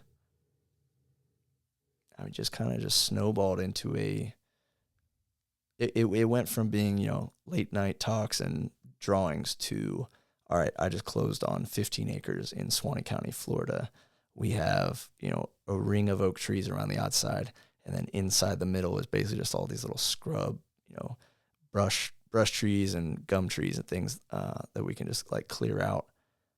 Like, okay, now we're camping on site for like 2 weeks at a time with going through the forest with string, marking out where the top drop's going to be, where the middle drop's going to be. This is where we're going to have the ledge. We're going to have the winch platform here. The judges stand over here. We're going to have, filming spots up in this tree house. We're going to have, we could hook the system 2 up to this tree and that tree over here. We could have 4 winches on this part of the dam. We can make this staircase, basically dirt, so we can have grass in there, but we can also sink posts if we want to build new rails. We could build the skate park over here. We can have the rope swing off of this. And I mean, fantasy factory of wake skating.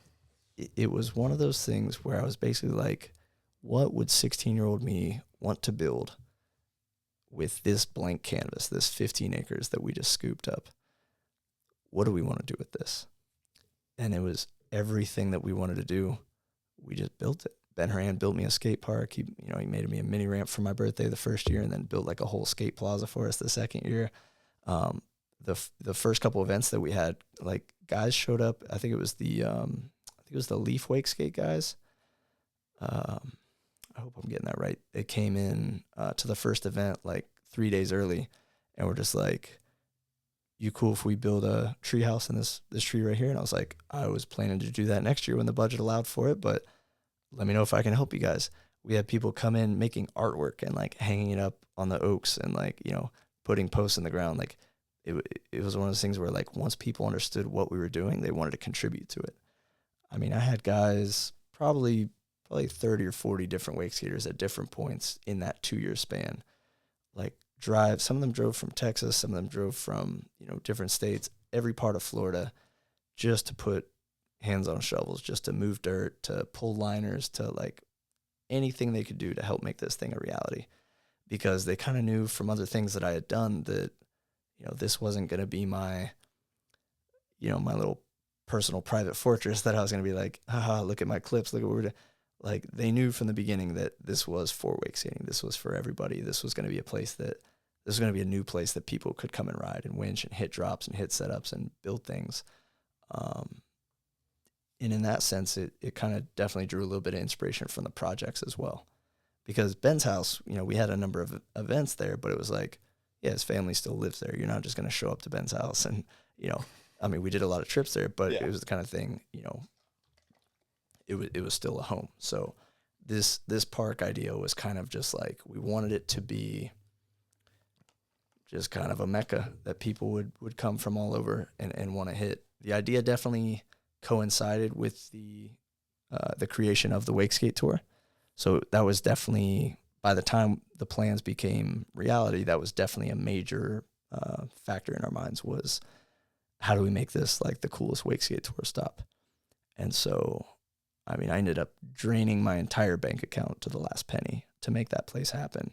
And, myself and TJ Giesey, Trav Belcito, the Montgomery brothers, like, we spent just about every bit of 2 years out there, like putting everything else in life on hold. I still went and did some wake skate trips.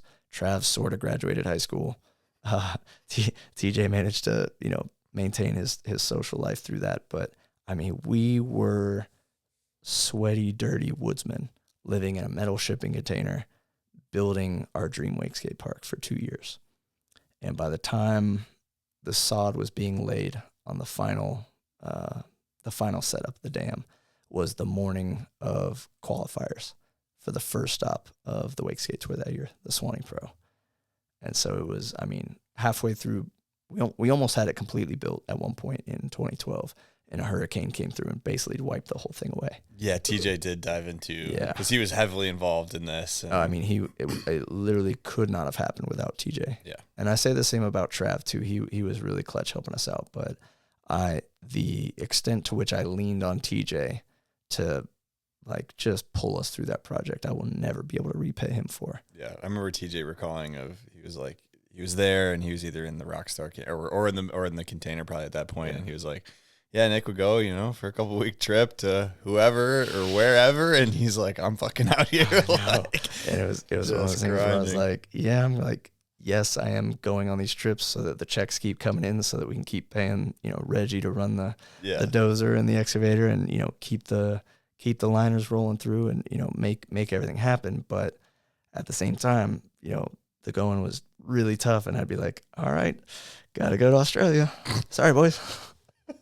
So yeah, there was definitely, there was always going to be a little bit of grudge about that while the shovel's in your hand. But by the time that we were running the pump which was pumping from the aquifer, so we had spring water in there. By the time that was filling up, the sod was being laid, everybody's showing up and throwing their tents. Just the joy and the relief of finally, being done with a project that took 2 years to put together was a feeling like nothing else. Who got first hit? I did. Yeah. What'd you do? Just ollie? Just ollied it. Yeah. Actually, I ollied over Diamond, which was TJ's pit bull at that point. Sick. She lived out there in the woods with us. She was the real brains behind the operation. Right. Yeah. Holding it all together. Yeah. First ollie down it. It was still bare dirt and dump trucks and liners down that. The first time we filled it was basically to condense the dirt around the ponds, because there was no water there when we started. We dug the first pond out from ground level down low, piled that up, and then basically scooped dirt and sand from another corner of the property to build the other 2 ponds up. So it was 3 ponds in a row with dams in between each one. The first dam was kind of just sloped. The second one was a 3 block, like 3 big steps. It was like 4-foot drop on the first one, and anywhere from 3 feet to 7 feet drop on the second one, depending on water levels of the lower pond. Okay. So during dry seasons, the lower pond would start to drop, but the top 2 were fed by our pump from the springs. So that one stayed. Those top 2 stayed static, but the bottom one would change. And when we had the first event, it was just relief and euphoria beyond anything else. Was it everything you thought it would be? I mean, yeah. I think that it was the kind of thing where, like, the first event was so much fun that, like, if a hurricane came the next day and knocked it all down, it was worth it. I couldn't have been too mad. I mean, I would have been mad. Yeah. I would have been bummed. I would have probably cried, but just especially because we had already experienced that. But it was one of those things where, like, the first event made it worth it. Yeah. And even just the fun of building it was pretty awesome. But that seeing that to completion was just one of the hardest and most epic things of my life so far. So do you still own the property? What's up? Yes. What's up with Suwannee? Yeah. We had, for like 4 years, we did Wakeskate Tour events out there. Yeah.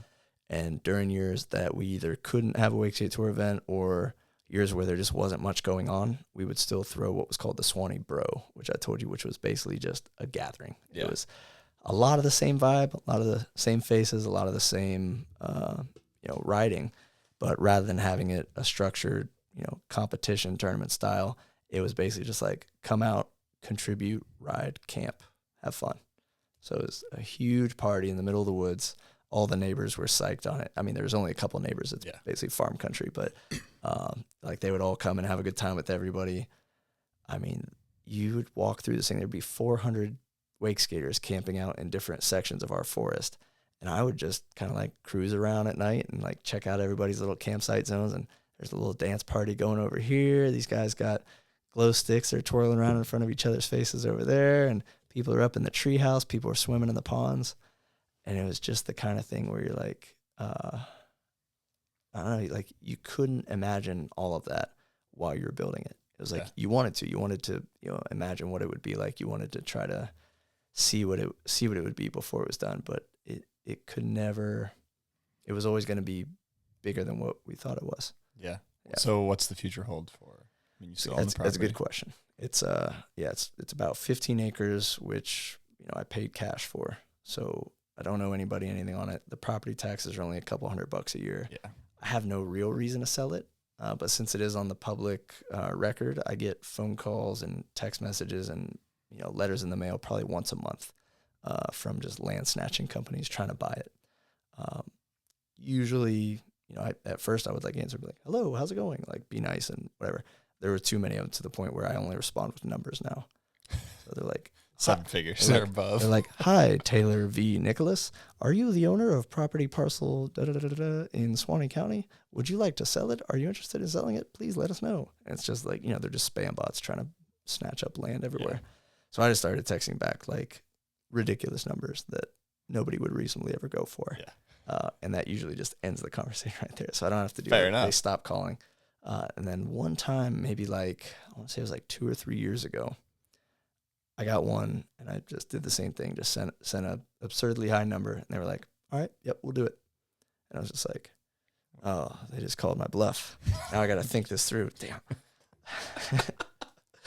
And it got to the point where I was like, we had done several years worth of events. I had, every trip I went on for years before I'd go on the trip, we'd go up to Suwannee and ride for a little bit, get dialed in before a winch trip, get the feel of all these moves down a drop. We'd go film there for every video we put out, everything all the way up through a studio had Suwannee clips. We would just build stuff out there for fun. We'd camp out for fun, go shoot our guns, light off fireworks, just enjoy having our own space. But once I kind of veered, once wakeskating kind of shifted more towards my new career of flying helicopters and being more involved in that, and especially now that I'm full-time on Maui. That was kind of a half the year thing, half Florida, half Maui for a long time. Even through wake skating, I was mostly spending winters in Hawaii. Once I became, kind of full-time with helicopters, Suwannee just kind of a little bit fell by the wayside. So it's not somewhere that I go too often anymore. Usually if I come back to Florida, I'll try to stop by there at least every year or two, but as of right now, it's pretty overgrown. There was a good little while there a few years ago when, Belcito was still shooting a lot of video parts. Cole, Coco, these guys would hit me up and say, "Hey, is it cool if I go out to Suwannee and shoot a little bit? Is it cool if I go out to Suwannee and, dial in this new trick I'm working down a drop, on the ledge?" And I'd be like, "Yeah, absolutely, go for it. You guys go enjoy. If the neighbors say anything, just say Nick said you could. And then, if you really want to help out, just clean up some of the fallen branches and trees. And if the lawnmower is still in the shed, if junkies haven't broken in and stole it, just mow the field before you go." And that was kind of the deal for everybody for a bit. It's to the point now where junkies got in the shed. There's no more lawnmower. I don't really have any reason to sell the property or get rid of it. Oh, wait, I didn't finish that. Yeah, part. with the number. Yeah, sorry. So it went under contract. It went under contract. I decided that I was okay with selling it. I decided we had our time For this there. number For that number. Yeah. I decided we had our time out there. I had set aside a portion of that number for TJ and for Travis for everything they put in out there. Sick. Even though they would probably initially refuse and probably be mad that I even offered. It's showing up on your doorstep, bud. Yeah, I'll hide it in your pillowcase if I have to. I asked them. I was like, how do you guys feel about the idea of us letting Suwannee go? And they were thoughtful about it. They were kind of like, yeah, I mean, it'd be awesome to keep it forever, but we had our time out there. We did what we wanted with it, and it was everything we wanted to be times 5. So if they were telling me if I think it's right to let it go and the timing is what it is, then they're okay with that. And so we kind of made peace with the idea. And then during the 2-week due diligence period that the land buying company had to actually go on site, check out the property, check out the utilities available, and just see everything, one of those major hurricanes hit Florida. Put about 4 feet of moving water across the entire property. And they said, "Yeah, we're good on that. Never mind." So I still have Suwannee. I mean, that's just a sign, an omen, I think, of maybe something in the future at some point. I'm not a superstitious or religious guy, but it seems to me like the wake skate gods, the universe was trying to tell me like, no. You come mow this field and run the pump, fill the dam. You're not done wake skating this thing yet. Yeah. So Suwannee's in the family for now. I'd like to get back out there within, if not this summer, then definitely next summer. Next summer looks like I'll have a little more time than this summer. But the idea is have the Suwannee Bro 4. I was going to say, is there any loose plans of this? Yes. Okay. It's been kind of boiling on the back burner for a long time, but I'm now at the point where I'm feeling feeling the pull of it more than I have since I made the move full time to Maui about 5 years ago. Okay. So yeah, it probably won't be this summer, but the overall pull towards the idea is get it cleaned up, get it filled up, maybe even build some new stuff out there if I got time. But get everybody together for another Suwannee, bro. Maybe a little best Benihana contest, you know. I mean, I think we know Chris Pate is going to win that one. You think so? Okay. Yeah. No, yeah. I mean, I threw mine for fun during that event, but Chris Pate from Anna Maria Island holding it down brought joy to the world with his Benihanas down the Suwannee drop. Okay. But I would like to invite any and all wake skaters who would like to come from anywhere in the world when we have that event. When this happens, come hang out at Suwannee. It's going to be fun. It's going to be free. It's going to be just like it was at all the other Suwannee events, except most of the people who were there during those times now have wives and kids. Hey. It's a family event. Yeah. There you go. DJ will be there with it'll be Grommet running around, awesome. I'm sure. Oh, man. So many wakes. That's epic. That's cool. I'm sure people are probably hyped to hear that. Cause I like the idea of just keep it going. There's no reason not to. Yeah. I'm too fired up. And I feel like when you kind of remove the constraints, I guess constraints is a weird word, but like if it's kind of the Suwannee Bro where it isn't a Wakeskate Tour stop, has all these things attached to it, it can kind of just be whatever it needs to be that year. Right. And we were able to very easily fund it when it was just a free ride hangout because everything was already there. Yeah. Yeah. What do we need? Insurance, porta johns, and hot dogs and hamburgers for everybody. Let's go. Easy enough. So yeah, love that. Yeah, Suwannee lives. I was teetering on the idea of whether or not we break down some video parts of yours, and I think I'm going to lean towards probably not breaking down the video parts, just because on two reasons. I would like to have another wake skater here with me because I don't know if I could do justice or due diligence on these parts. I mean, I watched a lot, and it's epic, insane. I have a lot of notes down on them, but I'm just curious if you're okay with that. Maybe part 2 at some point we could bring Absolutely. TJ, somebody else in. I would love to, as long as, and I know we have other things we want to get to as well. As long as you ask me one question right now about something you were curious about one of the video parts that you watched. Okay, Ender in good ratio. Ender in good hard ratio. Flip. Yeah, the hard Thumb flip drop. over the log. Probably the most satisfying feeling hard flip I've done, particularly because, the way a hard flip is set up, it's really easy to kind of flap it down towards the water, and it's much harder to have it rotate right and have it come up to you right when you kind of flick it upward. Like when you guide it up to you, you almost have to swing into a back shifty to catch it. So I think the fact that my jorts had ripped earlier that trip and my entire thigh was exposed, unlock right I think there. that was like the final piece of the puzzle to bringing that up. I had a lot of trouble with my ankles that year shooting for good ratio. Yeah. So as much as I wanted to do, more of those tech tricks down bigger drops, I was still kind of healing from a pretty major ankle injury at the end of the year before. So, even though that was the ender, it was still, a pretty small drop. It was, I think it was right around 4 feet. And some of the bigger drops that I had hit filming for that video, I could feel my ankle like not really wanting to go there yet. So I do wish I could have pushed harder on that, but I don't think I've ever had a video part that I was like, yep, that was good. I'm always like, it's almost an impossible achievement, right. I feel like. But I do go back and watch that one a lot because that was just such a fun era and maybe some of my best riding anyway. I love the lines with the follow cam on. I don't know where the camera was on. It seemed like a train track or a bridge. Yes. You know what I'm talking about? Yep. So that was in. Look, we're diving in. Fuck. Okay. I knew this was going to happen. That's in Newport, California, or Laguna Hills, California. Oh, okay. Yeah. And so Tad Matthews was skateboard. He was on a longboard skateboard. We would, I'd get in position with the handle and my foot on the board. The winch driver's already started, ready to go. He would wait until, because Tad would start, probably 50 yards up the track, and it was like basically a bike path along this storm drainage creek. Tad would start about 50 yards back, and he would just get going like the fastest kicks, the fastest pumps, like literally getting up to wake skate speed on a sketchy, wobbly longboard. And then he would have to turn because he's regular footed. He would be like basically filming over his own left shoulder while bikers and like high school jogging teams are like coming up this track, and he's going full wake skate speed with his DSLR, like trying to hold the thing steady. It was a very complex, very difficult way to film, but those shots are Turns iconic. out so well. Yeah, it's like these days you would see that exact same thing done with a drone.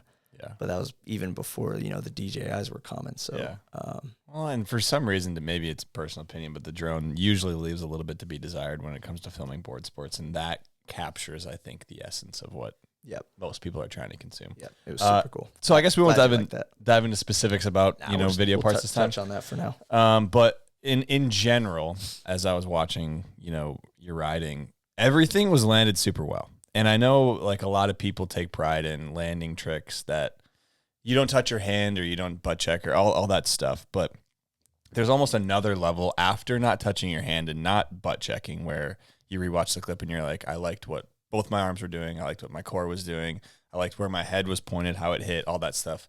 Why was there such an emphasis? I think it seems like there was, at least, for you to do that, to have it be almost perfect. I think it's almost less a case of perfectionism and more of kind of the way that I built my foundation of my basics. So it's very easy to think of a wake skate move as the board does this, but the way my brain kind of works is more like it's kind of everything. It's like, the board does this, but also my body is doing this. So, and I don't know if that comes from surfing where every maneuver is full form. It's not just what the board is doing. It's not, it's not just what the lower half view and the board's doing. It's kind of everything. So when I was watching wake skating that I liked, and especially in the early days, the cassette guys, like I noticed this with Thomas, with Aaron, and with Danny. I think Aaron's was probably the most visible, but when he would ride, he both hands on the rope sometimes. When he would drop the back arm off and do whatever trick he was doing, his back arm was basically limp. Like you didn't have wild, wacky waving arms. You didn't have shoulders going back and forth. The move was not just the board. It was your entire body. It was everything together as one. And so when I was learning my moves, all my basic tricks from the beginning and then kind of progressing and growing, there wasn't a separation of, the board just does this. Like the first one I think of is somebody, when I was like 15, I think they were trying to compliment my toe side flats front 360s. Because at that time in wake skating, a lot of people would just do a 180 and then kind of slide around the last bit. Mine, I put an emphasis, I put a conscious effort to rotate the entire thing in the air, but there was also a certain way that my arms would kind of come through, my head would be, whatever it was a particular motion that had a fluidity to it that not everybody was doing at that point. And the guy was like, yo, I'm not trying to be like, derogatory or gay or anything, but like that looked like a ballet move, dude. That toe front three was beautiful. And I was like, those were you always get funny comments, but like that one kind of stuck with me because I was like, well, yeah, it sounds like you're making fun of me, but also like, yeah, that's kind of what like I want it to be. Is like I want the whole thing to be fluid. I want the whole motion to be, graceful. And that's what I wanted my style to be, because the styles that I had looked up to and wanted to emulate were fluid. There was never a wasted motion of an arm or a leg distractions. Or a head. Exactly. It was, and I do have a lifelong penchant for efficiency in anything I'm doing. So efficiency in motion became, beauty in motion became like, do it my way, make it look good. Yeah. And so whether that's, the extent to which that's conscious, the extent to which that is a natural byproduct of how I learned my basics and worked my way up, hard to say, but you're definitely not getting away with, wild wavy arms in that era, in wake skating in particular. Definitely not. So I guess, speaking of not getting away with it, how often did you walk away empty-handed at spots due to this? I think I was trying to remember if it was Keaton or TJ when we were doing the shop talk was explaining. I think it was TJ actually. He had a perfect sort of metaphor for it, or I guess description of it. When we would show up to a winch spot, shooting for a video, shooting for a part, you'd have other guys riding, you'd have, history at these spots. You would kind of have this little internal checklist. And it was almost like, okay, I'm going to just do both of these first try as my warm-ups, and then I think I can get this within a couple tries. And if I get that quick, before I feel bad for taking up so much time, I bet I could get either this or this. And there was this kind of like, very, very easy and realistic, and then that I can, and then it just, like the probability kind of scaled logarithmically to the point where you're like, oh yeah, dream trick at this spot would be this. And there were sessions where you made your way from those, definitely going to get those warm-ups to, all right, got those easy enough, plenty of time.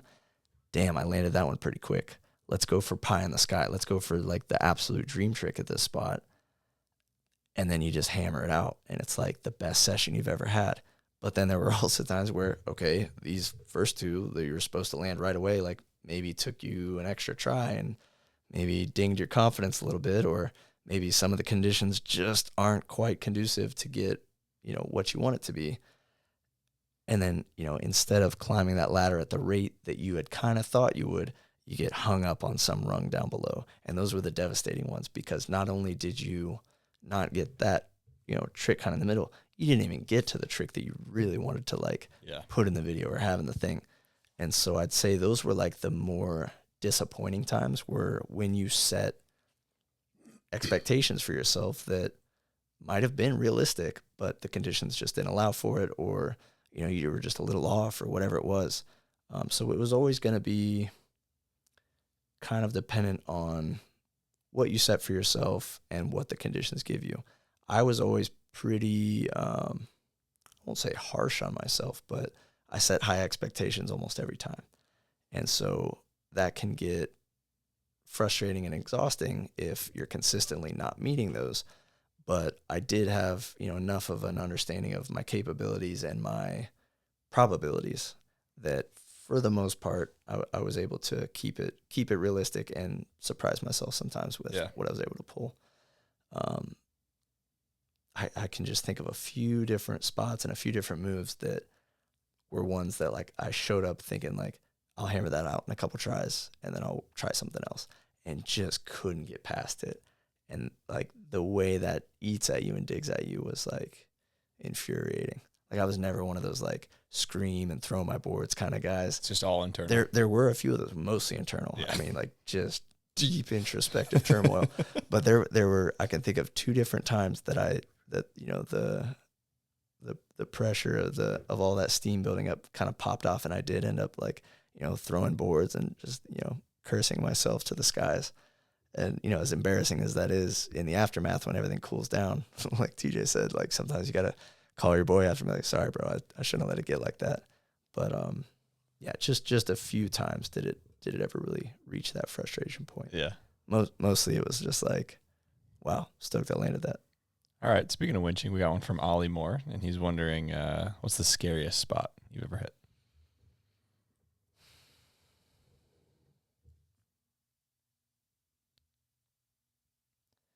First one that comes to mind was a spot in Fort Myers when we were shooting for Fun Boots. And I'm trying to remember if I even actually attempted it or if I just did the ride-up a few times. But it was one that only Andrew Pastura ever hit. And it was like a short, crooked run-up to like a V-shaped concrete wall that was probably like just over knee-high. You had to clear that, and then it was probably like an 8-foot drop, like 12-foot distance of just like rocks and sand spurs, and then it landed in like a sandy, curvy stream that while you're riding up to the wall that you had to ollie over to make the drop and make the gap, you couldn't see the landing. I don't even know that I ever even tried to ollie it. I think I did the run up a couple times and then just gave up on it, and then Andrew did it. But there was a kind of a similar spot to that in Brazil that I tried also on a remote trip, where it was kind of like, it was all natural rock, and you had to ride up to it, ollie over the rock, down the gap, but it was like rushing river water, and there had been heavy rain, so it was like kind of flash flood territory. I did that one, but it was like if I fell in the landing, it would have been like an emergency. Like I would have had to have tried to hold on to the winch rope and have them pull me out because the current was like literally like it was stupid to even wake skate there. Yeah. But I had already lowered myself off the bridge and basically had no way to get off of this little rock island besides to ollie down the gap into the little flow into the chute and then try to ride through it. But I just did it. It took me like probably 20 minutes to work up the courage to go for it because it was a short run up too. So that was probably another one of the scariest. But I don't know. There's a lot of like sketchy spots that we literally had no business hitting, but we were so die hard for the cause that we just went for it. Well, and there's something about checking those ones off where it's like I want to do it. You know? Yeah, I'm a big fan of conquering fears. Yeah. So I was talking to Yan a little bit, and a lot of people have asked this question: favorite trip and favorite memory from that trip. I know we've gone through a lot. His second question was actually about the quote folder on your phone. So Yan's was? Yeah, Yan's was. Wow. Yeah. He's like, do you still have the quote folders on your computer from all the trips? And maybe you can remember a couple winky face. That's so funny because Yan was around basically during that transition time when I went from being on my laptop, which started in probably 2007 early days, until it went onto the iPhone. So I will not be reading any more quotes from the quote log. Sorry, Yan. Hey, we did tap in at the beginning, okay? Yeah. I hope you remember some of the funnier ones because there were a lot of just gnarly ones. But I've had my name on the bottom of a wake skate for over 20 years at this point. I've been on more trips than I can count. I've made more friends. I've had just thousands of memorable experiences, and I'm so glad I have photos, videos, and magazines to remember them all by. There's a 0% chance that I'm going to be able to pick a favorite memory from a favorite trip. You have one with Yan? Well, that's exactly what I was just kind of running through my brain here. Was favorite memory with Yan, and I think the one I'm going to go with was a Nike trip we did to Curacao, this little island down in the Caribbean. It was an ill-advised Caribbean adventure. I'm not really sure why we went there because there weren't really great riding spots, and I think it was like somebody's friend of somebody heard there was like good places to ride down there and just sold us on it somehow. So we went down there. It was like, this is when Nike 6.0 still had wakeboarders too. So it was myself, Matt Manzari, Ben Aran, James Balzer, and Yen Lecomte for the Wakeskaters. Then we had Steele Lafferty, Eddie Valdez, Adam Arrington, and Kevin Henshaw for the wakeboarders. Staying at an all-inclusive resort in this super Dutch part of the Caribbean. Just a crazy, weird vibe the whole time anyway. But this resort had, and actually Silas tapped into it a little bit when he was asking me about stolen catamarans. I'll tell you that one in a second.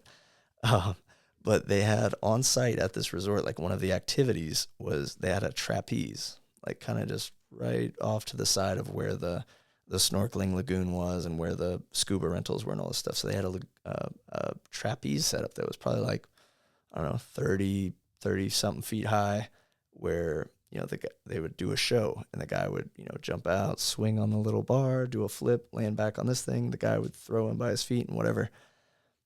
Well, it was like 11:30 at night, lots and lots of daiquiris flowing around the team van and the all-inclusive bar at that point.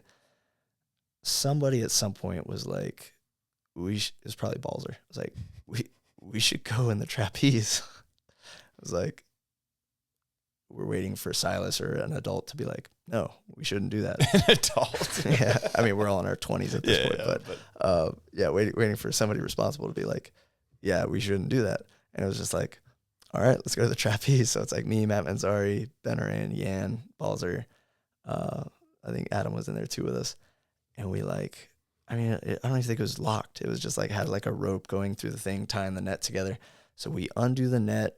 They had like the ladder pulled up, but we like scaled the net, jumped over to the ladder. I think that's what they were expecting to keep people out was because the ladder was like a fire escape. It was raised up.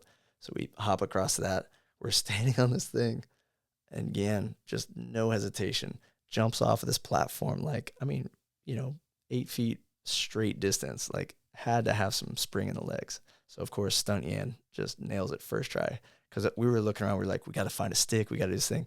Yan just shimmies his way to the platform, jumps across, he's swinging on this trapeze, and just does like a laid out backflip into the net down below. So it's like a 20-foot drop to a big, like, you know, the whole thing's netted in. Yeah. And so we're just up there taking turns, jumping, because once it got swinging, then the rest of us could get to it. Just taking turns, like swinging on this trapeze. We're like trying to swing to the second bar. The feeling in your stomach on a trapeze when you swing off the first bar and reach for the second and miss is nuts. Oh my God, that's it. It must feel like accidental skydiving or something. It's like, it's crazy. But while we're doing this, these little Caribbean resort workers are trying to like keep things together. They come in and there's a bunch of, you know, American and Canadian wake guys just playing on a, you know, restricted trapeze at basically midnight. So the quote that we all said for, you know, weeks after that was when they were trying to get our attention, like trying to get us off this thing, they would go, "Hello, all the people. Hello, all the people. You cannot be on there. Hello, all the people." So the rest of the trip, no matter what we were doing, it was just like, "Hello, all the people. Time to get on the van. Time to go." And then later that night, myself, Adam Arrington, and Matt Manzari. Well, I'll blame Adam for this one. He basically, it's hard to tell when he's had a few. He's very one of those guys. He's very articulate. Okay. He's very convincing. He's like, "Guys," grabs us on our shoulders, "I know how to sail." We were like, "Say less." And we hopped on this catamaran right on the shoreline, which again had like a little like string on it they thought was going to keep us out. It's like, you know, lower end of the Caribbean, it's like 20 knot winds. It's like 1 a.m. He just rips this line and the whole sail opens up and the thing just slides off the beach into this like lagoon that's maybe the size of the, you know, smaller than the advanced lake at OWC basically. And he's like, you know, like kind of tacking it, kind of like, you know, doing the thing.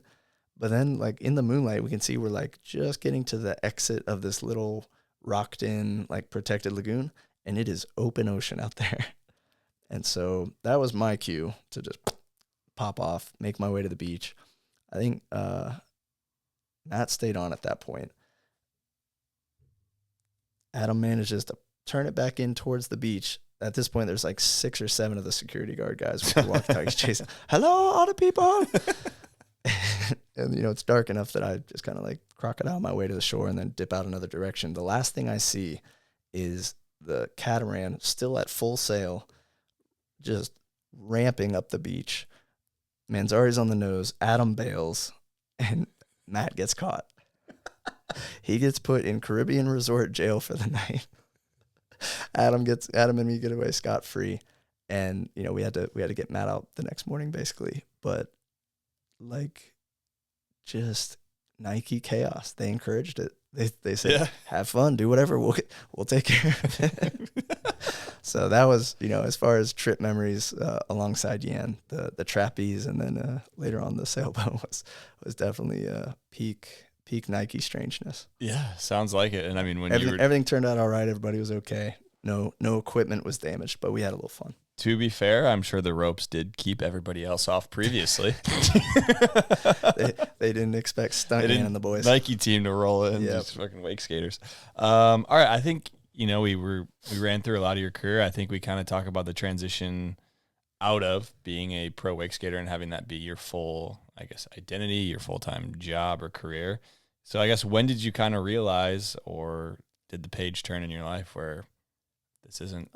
I mean, I went through the whole thing with the mindset of this could always end tomorrow. And you asked me earlier if you know, I was kind of squirreling a little bit of money away while those first contracts were coming in, and I always did. I had a separate account set aside for if I ever decided to go to college, because, you know, at 16, when that first Nike contract showed up, you know, I had always planned to go to UF, pursue, you know, some kind of, you know, biology degree, something in the sciences. But when this opportunity came, when, you know, Nike showed interest, when wake skating presented itself as an actual option that I might be able to make something out of this, it was one of those things where, like, yes, of course I'm going to do that. I can always go back to school if I want to. So with keeping that kind of in mind, I always had this little account that I would just chip money into. Every single paycheck, a little bit of it went into that account, to the point where I could have gone, you know, full ride tuition to, you know, a college like that. The more time went on, the better things went with wake skating. The more I spoke to people who had gone to college and had, you know, pursued different things, the more it seemed like unless you had a specific path you wanted to follow that had to go that route, that there were so many other options available. And so when the time came that I kind of saw the writing on the wall, just the pendulum was swinging back the other direction. The economy wasn't great. Big sponsors were kind of shying up, you know, pulling out, closing up shop. Wake skating was not going to be able to pay the bills much longer. And so, you know, not being one to want to either overstay my welcome or desperately try to hang on to, you know, the glory days, I kind of always had this mindset of when the time comes, I'll know it. And so right around 2017, 2018, a good number of my bigger sponsors were basically like, yo, we're going to do this contract. We're going to do this last one, but there's a good chance that, you know, we have to make cuts, and wake skating is kind of just, you know, the numbers aren't there for us to support it. And it was hard to, you know, it's easy to get mad at that and be like, no, we're the coolest thing around. And, you know, it's fun and I love it. And like, we want to keep doing it. But it's like, from a business perspective, they laid it out pretty clear. Like, we are such a small sport. We have such a small audience that even though we love the core of it and we love what it is, it didn't make sense for these big companies to keep throwing money at it. We almost benefited from the obscurity and the sort of opaqueness of audience numbers when everything was magazines and DVDs and, you know, TV shows and things like that. It was like you couldn't quantify what the audience was. You couldn't quantify the engagement. Now they have, you know, they're tracking people's actual eyeballs and telling you how long they're watching a surf video for, how long they'll watch a motocross commercial for. It's all quantified and, you know, just really plain black and white, to where they were like, okay, we pumped this up in the early years because it's really cool and we thought it went along with everything else that we were doing, but the audience just isn't there. So, you know, that stark, cold, naked reality kind of just made its way through all these different companies, all these different marketing firms, all these different places where they were like, yeah, wake skating's cool. And, you know, it has a solid core following, but the numbers just weren't there for them to keep going with it. So when those big contracts were drying up for me, I was kind of feeling like I had already accomplished everything I'd already wanted to do in wake skating. And really a lot of it too was just that Maui was calling my name. At that point, I'd been going to Maui for at least half the year for, you know, close to 5 or 6 years at that point. And so I knew that that's where I wanted to end up full time. Not a great place to wake skate all the time, but it is very wake skatable during certain times of year, and it has just everything else I love doing. It's where I feel the most at home. It's where I want to exist. So in that process of figuring out what my next step might be and what could possibly hold my attention or make me happy after spending, 15, 16 years traveling the world with my friends and playing in the water, there weren't a lot of options that looked like they could even hold a candle to that wouldn't make me want to bang my head against the wall. There was kind of a light bulb moment in the end of 2017 when I was kind of just processing the ending of those sponsorships, the ending of those relationships, where I was surfing at Honolulu Bay, and it was a lull. There weren't too many waves coming in. It was kind of a slow day. I'm sitting on my board and thinking about, other jobs I could do. I was thinking about captaining boats. I was thinking about trying to work in the marketing department of one of these sponsors I had ridden for. I was thinking about, I've done carpentry in the past. I could, be a builder out there. Right in kind of the fever pitch of this internal questioning, right on cue, 2 helicopters start circling over my head. And it was literally just a lightning strike. It was like my whole life I had just kind of assumed that people who fly helicopters and airplanes were just those people who fly. Yeah. It didn't occur to me that you can just like go and learn that. I can be one of those people. Yeah, I can go and learn that. I can go and do that. And so that night, like after I was done surfing, I went home, just popped on Google real quick and was like, what does it take to become a helicopter pilot? Do they make enough money to live off of? You know, what's the job market like? What's the training like? You know, what qualifications are there? What's, you know, do you have to be in the military? Do you have to do all this stuff? And once it presented itself to me as a, you know, a viable path, as a smart option, actually, I went and took my first test flight and immediately fell in love. Like, as soon as I got on the controls, I was like, I could do this every single day and never get tired of it. I was like, I want to get good at this, and I want to, like, explore my favorite places with this machine. And it took so many of my pre-established skill sets and pre-established passions, and just it just launched me for it. It just put me right where I wanted to be. Year and a half of flight training, a couple years of building up my resume, doing different stuff for the FWC and the Forestry Service, and stuff around Florida. And then it was just straight to Maui full-time with Maverick Helicopters. So a pretty smooth transition, though. Once you kind of had that realization, it's a difficult industry as well. There's a huge surplus of low-hour pilots and a low, you know, a major shortage of high-hour experienced pilots. Okay. So there were definitely, like, you had to make it through the gauntlet. You had to kind of put your head down and grind through those first couple of years, which wasn't easy. I mean, I was like really broke at one point, just trying to like get my hours up, because you're not making any money in those first couple of years. Like, you're getting paid peanuts just to be, you know, the surplus. Yeah, exactly. And so they know you'll stick around for the hours. But once I got to that threshold, once I made my way up to that point, I literally got in with the best company in Hawaii. And it's the kind of place where I hope I'm flying for them for at least the next like 25 or 30 years. It's like high-end charters. I was going to ask, what is it? Yeah, it's like high-end charters, sightseeing tours, film and photo work, you know, a little bit of everything, but mostly geared around sort of like high-end experience for people visiting Maui. Yeah.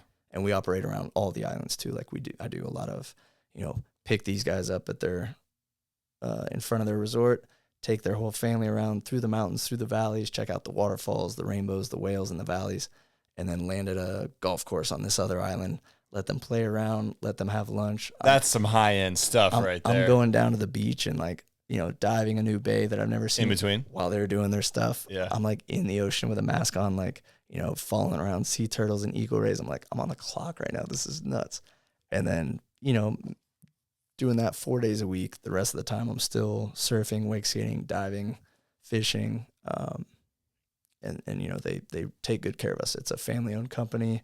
They have, you know, we have 7 pilots on Maui, and then we have 65 between Grand Canyon and Las Vegas. So that's like their headquarters is Grand Canyon and Las Vegas. And so we're like kind of the satellite branch, but it's like, it's just such a sick outfit. And being able to fly, you know, EC-130, my favorite helicopter in the most beautiful place in the world, all week long is just, it's a dream. I didn't think anything could be as enjoyable or as fun as wake skating for a living, but being a helicopter pilot on Maui is fucking epic. Yeah. Yeah. Yeah, that sentence, helicopter pilot on Maui, I mean, I don't need to know a whole lot about it to know that's pretty insane. I mean, I was pinching myself, you know, making sure it's real the whole time I was doing the wake skate stuff, and I'm kind of back to that with flying. You kind of got it dialed then. I don't know how I got so lucky. I was talking to TJ yesterday, and I was like, man, this guy seems pretty dialed. And TJ's like, I think he's the most dialed guy I know. I don't know if it's like overthinking things through and like just being way too analytical my whole life, but I really don't know how I ended up in such a great position so many times, just consistently. I'm just so grateful for where I'm at and what I've got and what I've done. Yeah. All right. So, I mean, wake skating, you mentioned you still ride. How often do you ride, and what's your setup? So it's pretty difficult to ride in the winter time. Yeah. Like, obviously there are places in the world where you can't ride in the winter because of the weather or because ice or, you know, different reasons like that. But, you know, growing up in Florida, you could wake skate all year long except for like the 2 weeks of cold fronts in February, right? That's like the only time it gets too cold and windy in Florida to ride. On Maui, the entire South Shore is the humpback whale sanctuary. So I kind of ran through that with you. December 15th to May 15th, you can't take Sea-Doos out, any PWC out on the South Shore. So that pretty much cancels Wakeskate season for us. But that's also when we have our surf. So during that time of year, which is just about to end, so we're just about to open up Wakeskate season out there. So during all summer long, May 15th to December 15th, I'm out on the water, at least once a weekend with my Sea-Doo Wake Pro 230, usually one or two friends. My girlfriend's been pulling me a little bit lately too. But you're in anywhere from 50 feet to 500 feet deep, crystal clear blue ocean water. Like I said, sea turtles, eagle rays, still a few whales hanging around, tiger sharks, just crazy reefs, crazy volcanic rock formations. And if, as long as the trade winds aren't too crazy, it's like a big glassy bubble for a couple miles. So, and it's just, big West Maui mountains in the background, blue ocean all around you. It's such a special type of wake skating that, it just having my home spot be one of the coolest places I've ever ridden. Yeah, also, it's not bad. It's just another peak. This past couple weeks, though, we're still not to wake skate season yet. So these past couple weeks, basically ever since I found out that we are going to be in the X Games again this year, it kind of relit that fire of like, okay, I don't need to just like go out every couple weekends and have a mellow time. Like, down this a little bit. I should probably sharpen up a few things here, get the cobwebs out. Yeah. I went and borrowed a winch from my buddy Giesey. He's a Jesse Richmond. He's like epic kiteboarder, rides for O'Neill. We've got a bunch of mutual friends on Maui, and I knew that he had a moto winch. And I'm kind of at a point right now where I'm trying to decide between buying a moto winch or a re-winch. So I've, talked to Grubb, talked to Kai Lenny, talked to Jesse, talked to a couple guys who have ridden both, just still feeling it out. So, no plugs right now, no product placement. We're figuring it out. Yeah. But right now I've got a moto winch in the back of my truck, which I've been taking out either before work, after work, or just on the weekends. There's a couple of good flat water spots on Maui, just like, freshwater ponds where the waterfall streams meet the ocean and makes a little cobblestone pool. There's spots where, we can set it up on the beach and, either tie off to a tree or stake it down in the sand and ride 500 feet along some like just mellow little shore pound waves. Yeah. But I've been wake skating like, a couple times a week with the moto winch, like self-driving handle. So I took my first true solo wake skate session about a week ago today, maybe 10 days ago. Very, very unusual. It's a strange feeling, like being out there with nobody else around you. Nobody's waiting on you. If the driving's bad, it's your fault. It's, it's like, wake skating has always been a team sport. It's been a group endeavor. So strange to be able to do it by yourself. But that was always Joey's dream at Moto Winch, was to be able to go out and have a solo session, be able to, pilot your own pull. Yeah. And so getting used to that has been really, really interesting.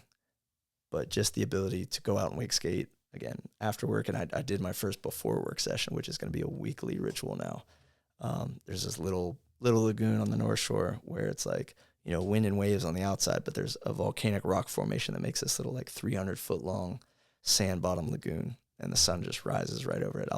I'll send you some pics next time I get them, but it's just like, you talk about Maui magic. It's like riding by yourself in this little clear lagoon right on the ocean's edge is just unreal. So my main setup is the Sea-Doo, riding out there on the ocean with friends on the South Shore. But right now I'm kind of really fired up on just kind of winching around all the different flatwater sections of Maui. What about board? What board do you ride? I'm on my 2012 remote Nick Taylor 38.5, which is so funny. Years old. Because I love that you looked at your phone to figure out how many years it's been since 2012. Doesn't even say. So I have newer boards of mine, but that shape I really like, and I have multiples of that board. And so when I first was heading back out to Maui, I had been riding my like 2017 remote deck for probably like 5 years at that point. And, I hit a lot of concrete ledges with that one. I hit a lot of, kind of janky stuff. And it was pretty beat up. I did a lot of cable sessions with that. So that one was about ready to hang it up. That's actually my foil board now. I mounted my foil to the bottom of that wake skate. So it lives on. But my 2012 was one of 2 freshies that I had. And so I was like, this one's got a little chip in it. I already have a fresh one for the wall. I'm going to take this thing out and ride it. Well, it's been like 4 years of riding that board. It's still dialed. It's still poppy. It's still snappy. So I'm like, not really that inclined to mix it up. Yeah. I have been fortunate enough to receive new wake skates from Hetza Wake Skates out of Poland, Quantum Wake Skates, and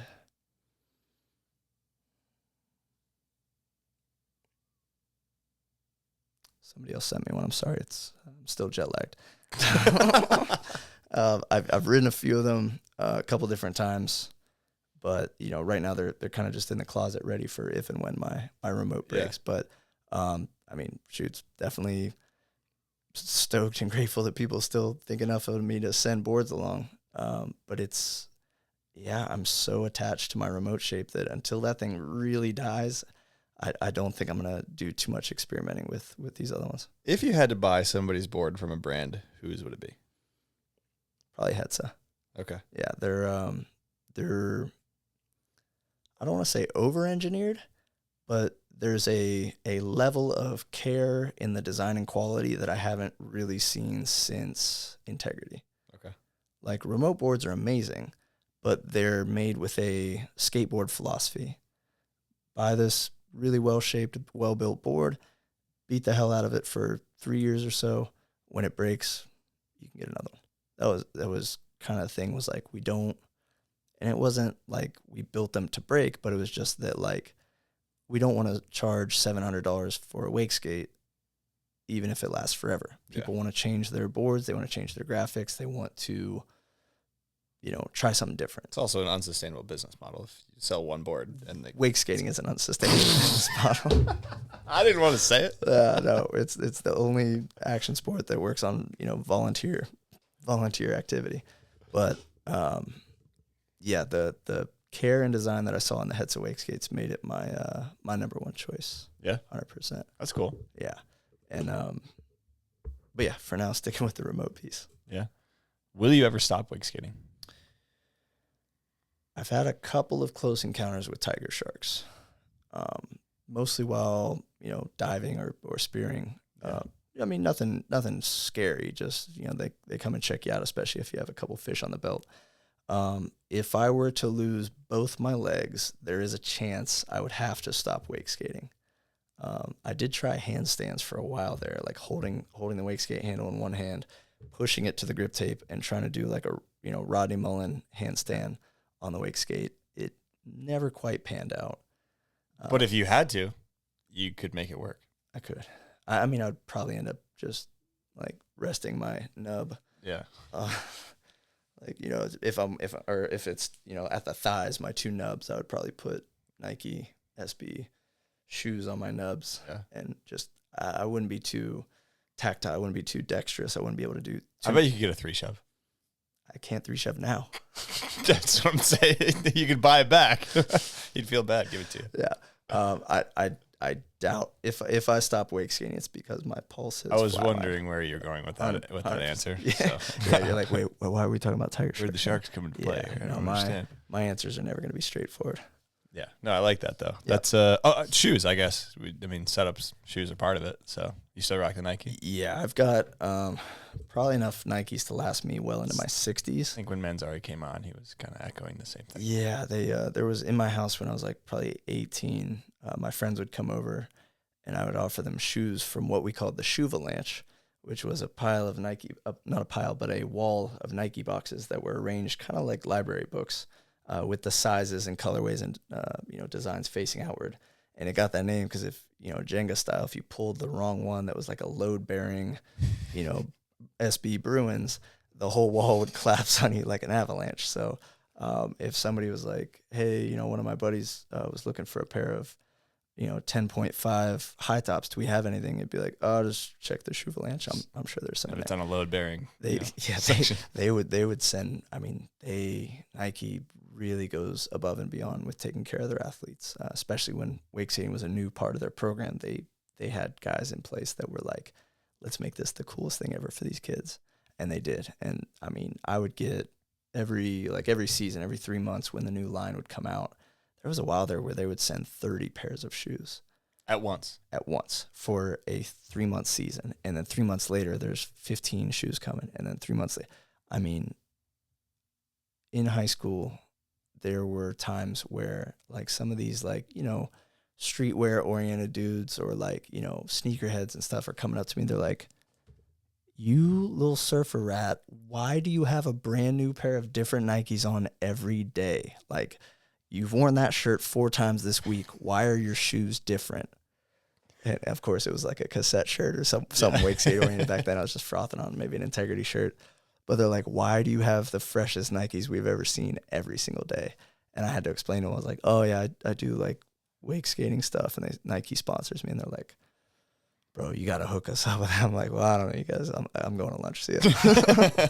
But like, you know, it garnered a reaction. But you know, I would typically, out of those giant shipments, I would pick my favorite couple and then throw the rest to everybody else who wanted. Like my friends, at a certain point, they'd come over. I'd be like, you guys want any shoes? And they're like, no, I got too many. I was like, do your friends want any shoes? Don't try and pawn your shoes off on me. I'm a storage unit. Like, that's how jaded we were. That's how, like, you know, in deep we were. It was like, my friends of friends didn't even want any more shoes because they were all flushed out. It was like, it's insane to think about. Those were the rich times. Those are the, like, you know, in those casino movies where the dollar bills are just blowing in through the air vents and they're scooping it up with butterfly nets. That's what that felt like. Those were the flush. I mean, that's kind of literally what it was. Times. Yeah. I mean, it wasn't money, it was shoes, but they took really good care of us. And I you know, obviously gave most of what came in away, which felt really good to be able to help everybody out. And I know, like even within the wake skate community, between myself, Andrew Pastura, Ben Horan, and Matt Manzari, we made sure that no wake skaters in any of our circles ever went without, you know, shoes if they needed them. Yeah. As long as they were our size.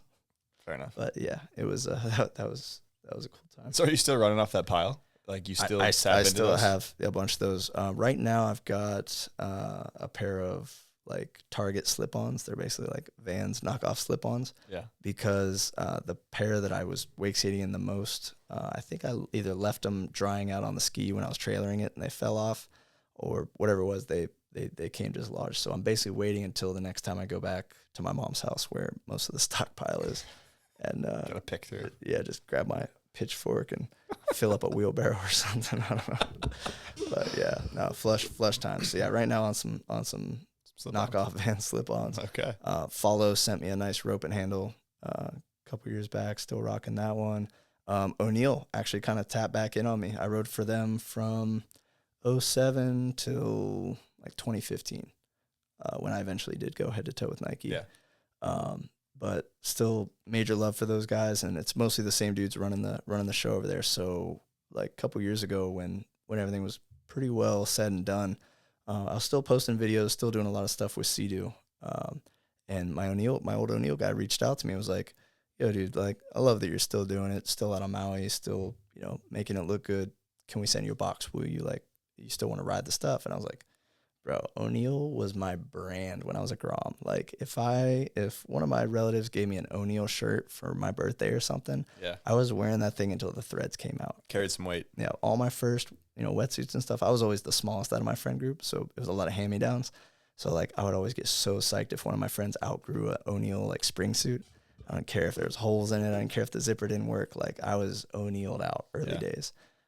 So when I got to ride for them, like, just like Nike, just dream come true. Like, we don't have time to dive into all the cool stuff O'Neill did for me, but I do want to say they let me come stay at the O'Neill Pipe House on the North Shore of Oahu, like, from the time I was 20 until I was, like, 27. And it was, like, those were easily some of the coolest times of my life was hanging out, you know, shoulder to shoulder with all my favorite pro surfers and getting to be part of that scene in a way that rivals anything else, like on a personal level, just because, you know, you get into wake and you start making your way up that ladder and you start to become known and recognized. Yeah, these guys that were in posters on your wall become your friends, and you get used to that eventually. I mean, there's still moments where I'm like, holy shit, Parks Boniface texted me, like iMessage games, we're playing pool. Like, you know, Byerly called me to come over this weekend. Like all these guys that, you know, you worshipped as a kid are like your friends now. But then it seemed to me like with surfing, because surfing was my first obsession. Yeah. That it just seemed even a level bigger than that, to have those guys, you know, invite me to walk down to Ted's Bakery for breakfast. Or the gnarliest was when they dragged me out the pipeline for the first time at like, I don't know, probably 19 years old. Basically, we're like, all right, you're done surfing the sandbar. You've been staying at the house for like 3 weeks. It's time to get you a real pipe wave. And eventually they basically forced me into it. It was scary, but it was awesome. But they actually hooked me up again just a couple years ago. Kind of not, you know, nothing crazy, but just like, you know, every season they'll just like send me either a coupon card or like a box and just be like, here's all the new wake stuff, like rock it. Yeah. And I'm just like, just the good old days of, you know, popping open an O'Neill box and having those guys psyched on me. Yeah. So right now I got O'Neill vest and all O'Neill boardies. There you go. It's cool that, I mean, you're in a different part of your life right now where, you know, you're not trying to sign another contract or whatever. So it's like, yeah, it's nuts. Yeah. Send it all rock. The fact that I got O'Neill and Sea-Doo still helping me out is super cool. Before we wrap this up, so Sea-Doo do they still make wake specific Sea-Doo models? They do. That's right. 2 of them. 2 of them. Okay. So I guess, what do you think the impact the wake specific Sea-Doo model had or has had? Because it was always so, I think it's cool, but it's so interesting to me because that is not the box that you would put a Sea-Doo in typically. Right. It's I give a lot of credit to the cassette guys for kind of making that a sort of a real thing, because it could have easily gone overlooked. It could have easily been a thing that, you know, a company like that, maybe, you know, they do something here or there with Toad Water Sports, but it was really the cassette guys. It was Thomas and Aaron originally that went to Sea-Doo and were basically like this machine is perfect for what we do, and there is a growing and exploding market for it. If you guys are willing to, like, you know, do this little bit of, you know, tweak to the design, and honestly the design was already there. All they really needed added was the little toe pylon and, you know, better speed control. That was basically it. And so, you know, what those guys did in the early cassette days, I think this is when Thomas was like really, really kind of proactive in building up his team and making sure that they had support and you know, just blowing up wake skating from the start. I mean, it was like basically the big bang at that point. They pushed Sea-Doo towards making a wake specific unit, you know, a model. And so their deal with Sea-Doo, you know, lasted a few years through everything. And then kind of as cassette was starting to go under from the whole, you know, bi-level debacle and different things, Sea-Doo kind of just drifted back towards just sponsoring racers, like dudes that'll drive fast on a course through the little buoys and stuff, which racing is rad. And obviously BRP, it's Bombardier Racing Products. Like, it's right up their alley. It makes sense that that's what they would do. But when it first kind of came into that scene, as soon as they put a logo on the back that said this is the Wake Edition, it was like every single person in wake skating was like, that's the ultimate wake skating machine. It's like, yeah, if you want to learn all the tricks that these guys are doing, go and get one of these. Which that's what, you know, sponsorships are about. You're trying to, you know, sling product. And so, you know, as that was kind of tapering off was right when I was starting to make my splash. And long story short, I basically drove over to the east coast of Florida, banged on their door, and was like, hey, like, I don't have anything to ride behind. I'm trying to do this. Like, I had some good results this last year, but I'm trying to take over the world. Like, you guys want to help me? Like, you want to be part of this? You want to do something? Yeah. And just the audacity of my 17-year-old self to go and do that, I've been grateful for it forever, because we're coming up at the end of this year, beginning of next year is the 20-year mark of riding for Sea-Doo, and they have made me basically the front man for the Wake Edition ever since. There was a period of time there where we had the whole Nike team. I remember watching Trick Tips with Ben Horan, and I wasn't even huge into wake skating. They were like 1 minute to 2 minutes long, and he was like, here's how you backside flip on a Sea-Doo whatever edition, and I was like, I'll never fucking do that. But I'm watching the whole trick tip. It's so funny because like, for some of those guys, Ben and Andrew and them, they were like, yeah, just like, let's get this over with. Like they didn't like being on camera as much. Yeah. Me, I'm just like, all right, hold on. 30 seconds isn't enough. I need to break down what you need to do with the nose and how your foot should curl and what your back shoulders. And they're like the guys shoot, like Matt Staker was shooting a lot of this. He's like, Nick, just shut up and condense it down to 3 lines. This has to be a 30-second spot. Yeah. So I was like getting way too into it. But yeah, we had the whole Nike team on, myself, Matt Manzari, Andrew Pester, and Ben Horan. And they had us all hooked up for a while there. It kind of changed a little bit. Yan was on there too. Leo, I don't think Leo had one because he was in France. But it was just this like really good stretch of year where we all could just ride whenever, wherever, because we had our Sea-Doos. And then as that program kind of tapered off and Nike Wake team disbanded, that was right when I was starting to shift into helicoptering, focusing on flying helicopters. I kind of went to Sea-Doo and just laid it all on the table. I was like, listen, like wake skating has been my main focus for a long time, but I'm kind of shifting gears here. If you guys want to keep doing this, like I'm super down. I could still, Instagram was everything, YouTube was everything by this point. I was like, I can keep posting and like keep doing stuff with this, but it's going to be slightly less wake skate specific and it's not going to be backed by these other companies. So if you want to keep this going, it's going to look a little different. So like, here's my ideas of how we can structure this. And most of it is going to be contingent on finally sending a unit out to Maui. Because up to that point, they had been insistent that we just keep everything Florida, keep everything right here because they have warehouses here. They have, and I bet they sell a lot of Sea-Doos. I bet they sell a lot here. There's nowhere in the world that buys more Sea-Doos than Florida. That past weekend, that event we just did down in Fort Pierce was definitely a reminder of that. Yeah. But a lot of Sea-Doos around. Hawaii was, both an untapped market and a blank canvas for just so much epic stuff you could do out there. So once that became the reality of it, was being able to send a unit out there, then the entire vibe for me changed. Instead of my rail park in Anna Maria with the occasional Keys trip, it was like blue water, cliffs with waterfalls, whales, tow-in surfing, tow-in foiling, water safety, big wave surf rescue at Peahi, just blue water adventures, basically. It shifted the vibe a little bit, and we built up a little Hawaii program over there that's pretty awesome. Like, we got a couple of really amazing people involved with that. But I was generally just kind of surprised that they wanted to keep going. They didn't care anymore about, in the beginning it was contest results, magazine photos and covers, video parts. And then, by the time I was thinking they were going to, call it quits, it was Instagram, it was social media. It was not just performance, but it was just kind of lifestyle based. Yeah. Which fit perfectly with what I was already doing. Where your lifestyle's going a little bit. That's exactly right. So as long as I could, keep it fun, make it look good, and help them show people what the old Sea-Doo life was all about, they were down to keep it going. Yeah. And so this summer we're starting production on it won't be like a full documentary or anything, but it'll be like a short web mini doco, just about kind of my history through those 20 years with Sea-Doo. Damn. Kind of tapping into like my whole history of wake skating. Probably not as in depth as we got tonight, but just kind of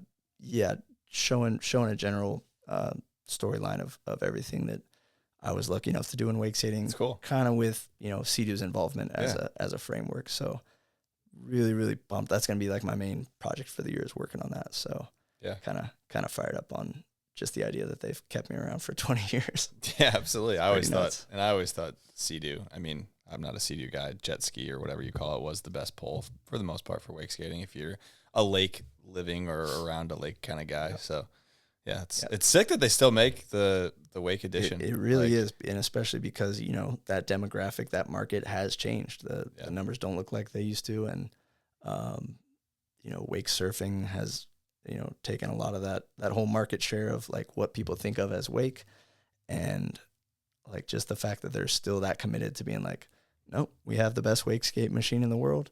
You can tow in foil with it. You can surf. You can wakeboard behind it. There's still fun stuff to do. But it's like they're not giving an inch of ground to, any idea that it's not made for wake, because it fully is. Well, and it's cool. I mean, before we wrap this up, I think it's cool that a kid with his family will walk in and look at, the Sea-Doos, and there'll be a Wake Edition sitting on the floor there. And I'm sure there's probably a moment where the kid looks at his dad and is like, what does that mean? Like, what do you mean like Wake Edition? Like, people probably only think of Sea-Doos as like just ripping in circles, like donuts and going fast. But it's and I've been really thankful that they're like a lot of their marketing, a lot of their signage, a lot of the, when you walk into those Sea-Doo dealerships, I mean, several years in a row, and throughout those 20 years, several times, the first thing you see when you walk in is a big kickflip, behind the Sea-Doo, or me carving on my wake skate like behind the Wake 230. It's like they have not been shy about promoting it as this is the best wake skate machine. Here's what you do behind it if you if you want to look cool. If you want to be cool, you got it. Yeah. And the last piece of that puzzle that I'm also working on this year is getting a Sea-Doo branded flat deck wake skate sold or attached to That's sick. every Wake Edition. Yeah. I tried this with remote and we just couldn't quite get it right. Yeah. But like what Cassette did, what the early wake skate companies did by having an affordable flat deck, foam top, entry-level wake skate available and affordable, like at every wake shop in the world, every boat dealership, like that's what cultivated that kind of groundswell of wake skate popularity during the early to mid 2000s. So I've always and I haven't put enough effort into it, obviously, because remote didn't ever come out with a flat deck really.